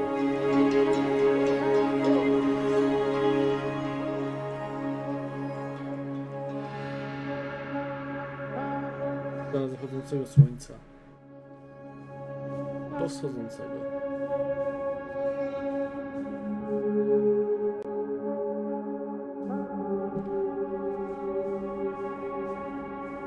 O, wracamy do tej chatki, okej. Memory chatka.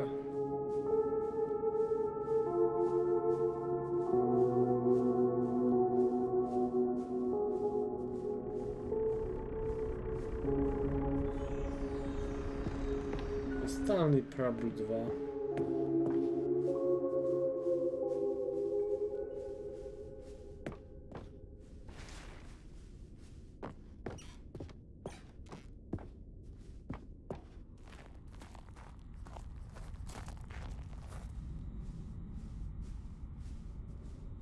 Okay. Reviewed by Cookie9. Okay, like so many, I enjoyed my time with the original Stanley Parable, which underscores how truly disappointed I am with its sequels. While the first game teamed with originality, the Stanley Parable 2 is dull, uninspired, and often insulting to its fanbase. Rather than expand on what made the first game enjoyable, the sequel veers off into territory nobody asks for. An infinitely deep hole? Who cares? What are the new endings? What about enjoyable bits from the Stanley Parable 1, like the adventure line? Instead, we get an uninspired side quest collecting figurines. Even this diversion is incomplete. Collecting all the figurines give you nothing. Honestly though, I found the bucket to be quite comforting and welcome reprieve from 2027 od Cookie 9. Oj, biedny Cookie 9.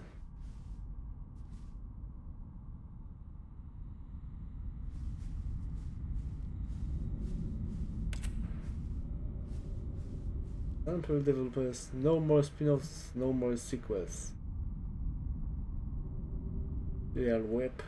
When the Stanley Parable launched to massive success in 2013, creators made plans to build the property into an entire franchise, but the disastrous critical and commercial reception to the Stanley Parable 2 has prompted developers to rethink their ambitions as outlined in a press release they published today. It's clear that more Stanley Parable is just not what fans want. Reads the press release. We thought that we had a vision for the series that players would be excited about. Yet it turns out this could not have been further from the truth. The press release goes on the promise to preserve the artistic integrity of the original game and to stop assaulting fans with our reckless and insulting creative visions. The world's story appears more... okay, blah blah blah.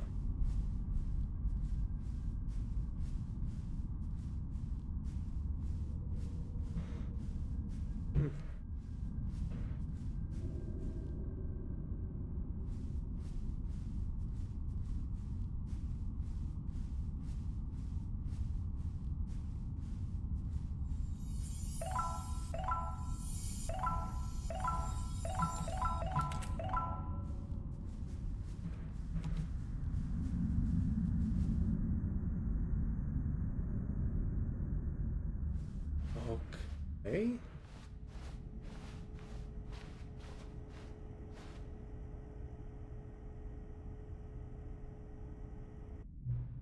Hello game. Nice to see you. And it's terrible to learn that there will never be another Stanley Parable game. Did you read what the developers said? Preserve the integrity of the franchise? What nonsense. Stanley Parable is not sacred. We do not need to protect it.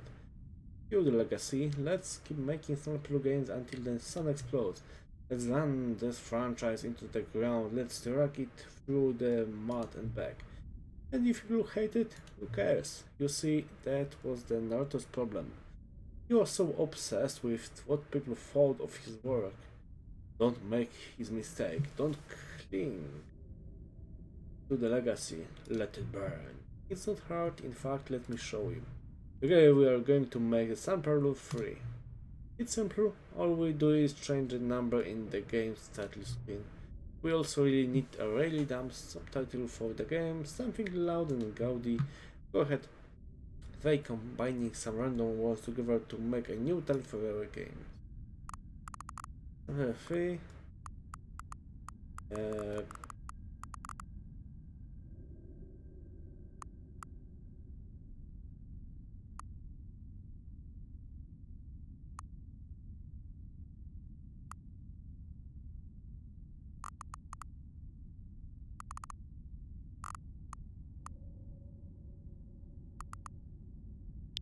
Final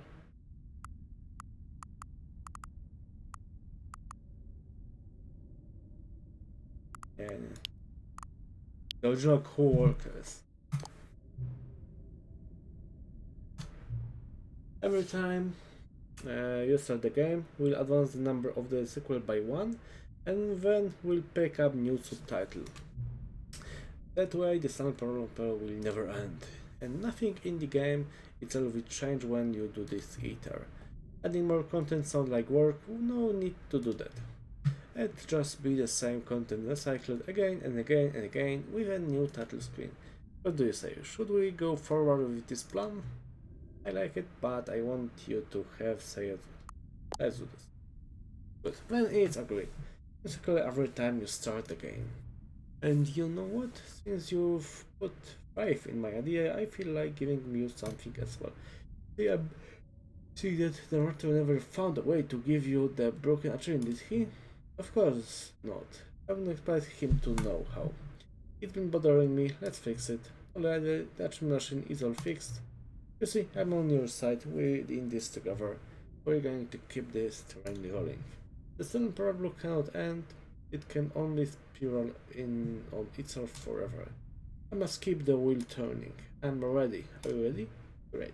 There is only one last thing we need to do. So,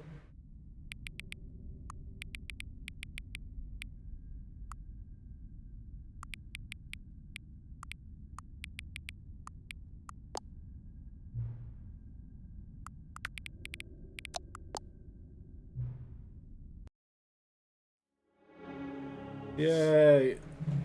Gramy w Stanleya trzeciego. Dobrze, jest. Okej. Niby koniec, ale... You must close the game and put up at least 4 times to get this. Okej. Czyli prawdopodobnie jeszcze 3-4 razy muszę uruchomić i włączyć grę i wtedy będzie true ending. Mi się wydaje.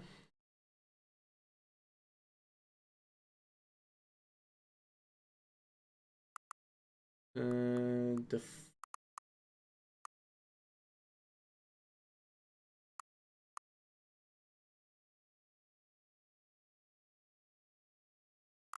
new kind of water.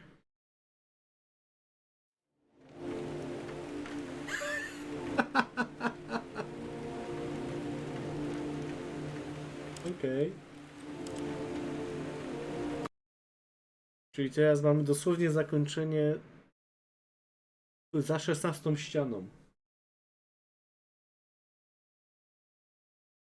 Dobra, 5.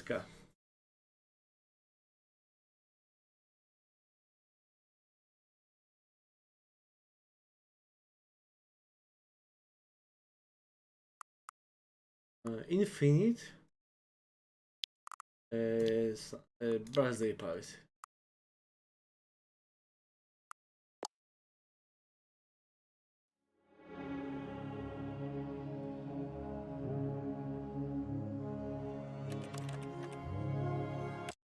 Okej. Podoba mi się to.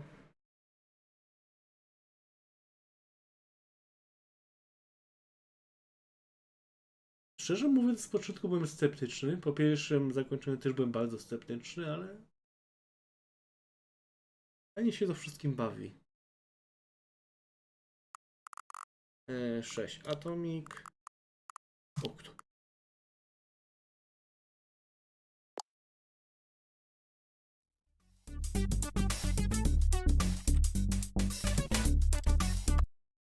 Jest, to już 6 Stanleya wypuściliśmy.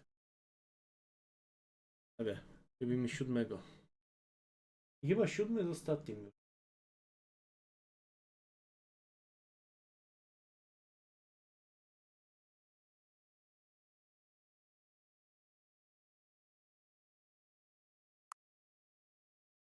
Inspector Private.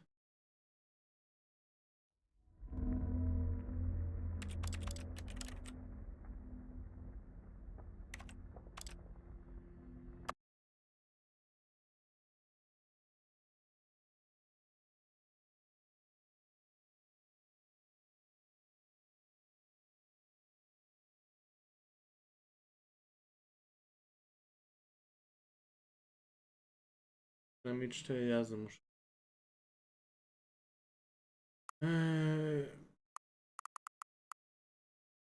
Stary pary stapler. O, będzie co.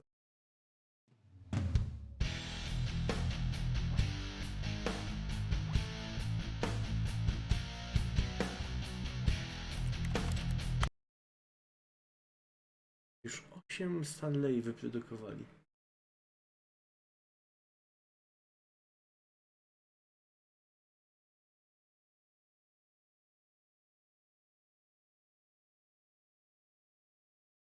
Dobra, jeśli do 10 się nic nie zmieni, no to w takim razie to już jest koniec całkowity. 9.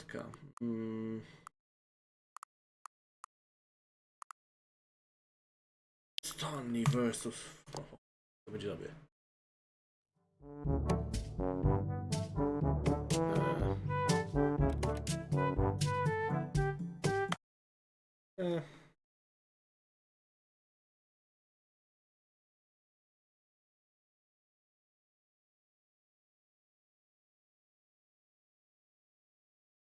To mnie na internecie oszukali w takim.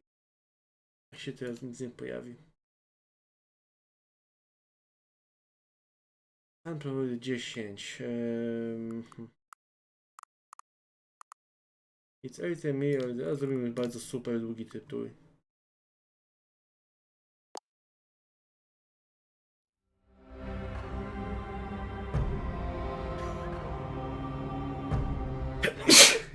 Okej. Samo bawienie się tymi tytułami jest zabawne.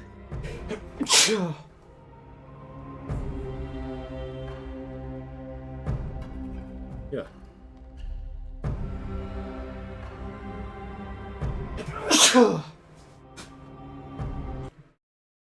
Dobra.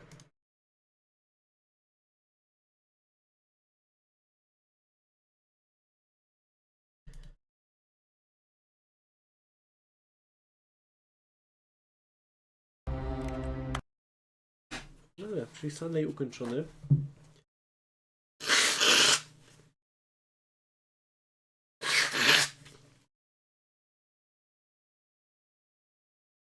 Był zabawny.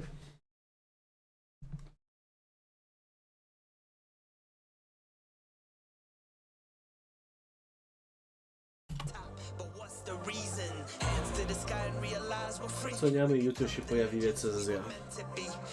Będzie pozytywna.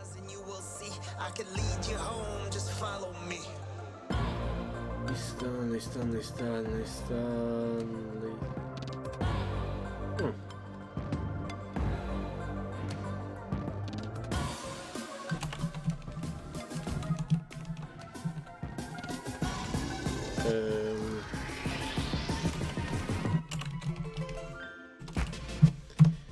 Ja? 4,46. Nie sądziłem, że tak długo to zajmie.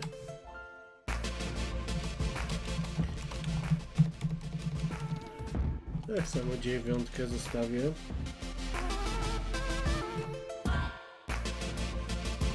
No, 9 będzie ok. I taka ocena też będzie na stronie.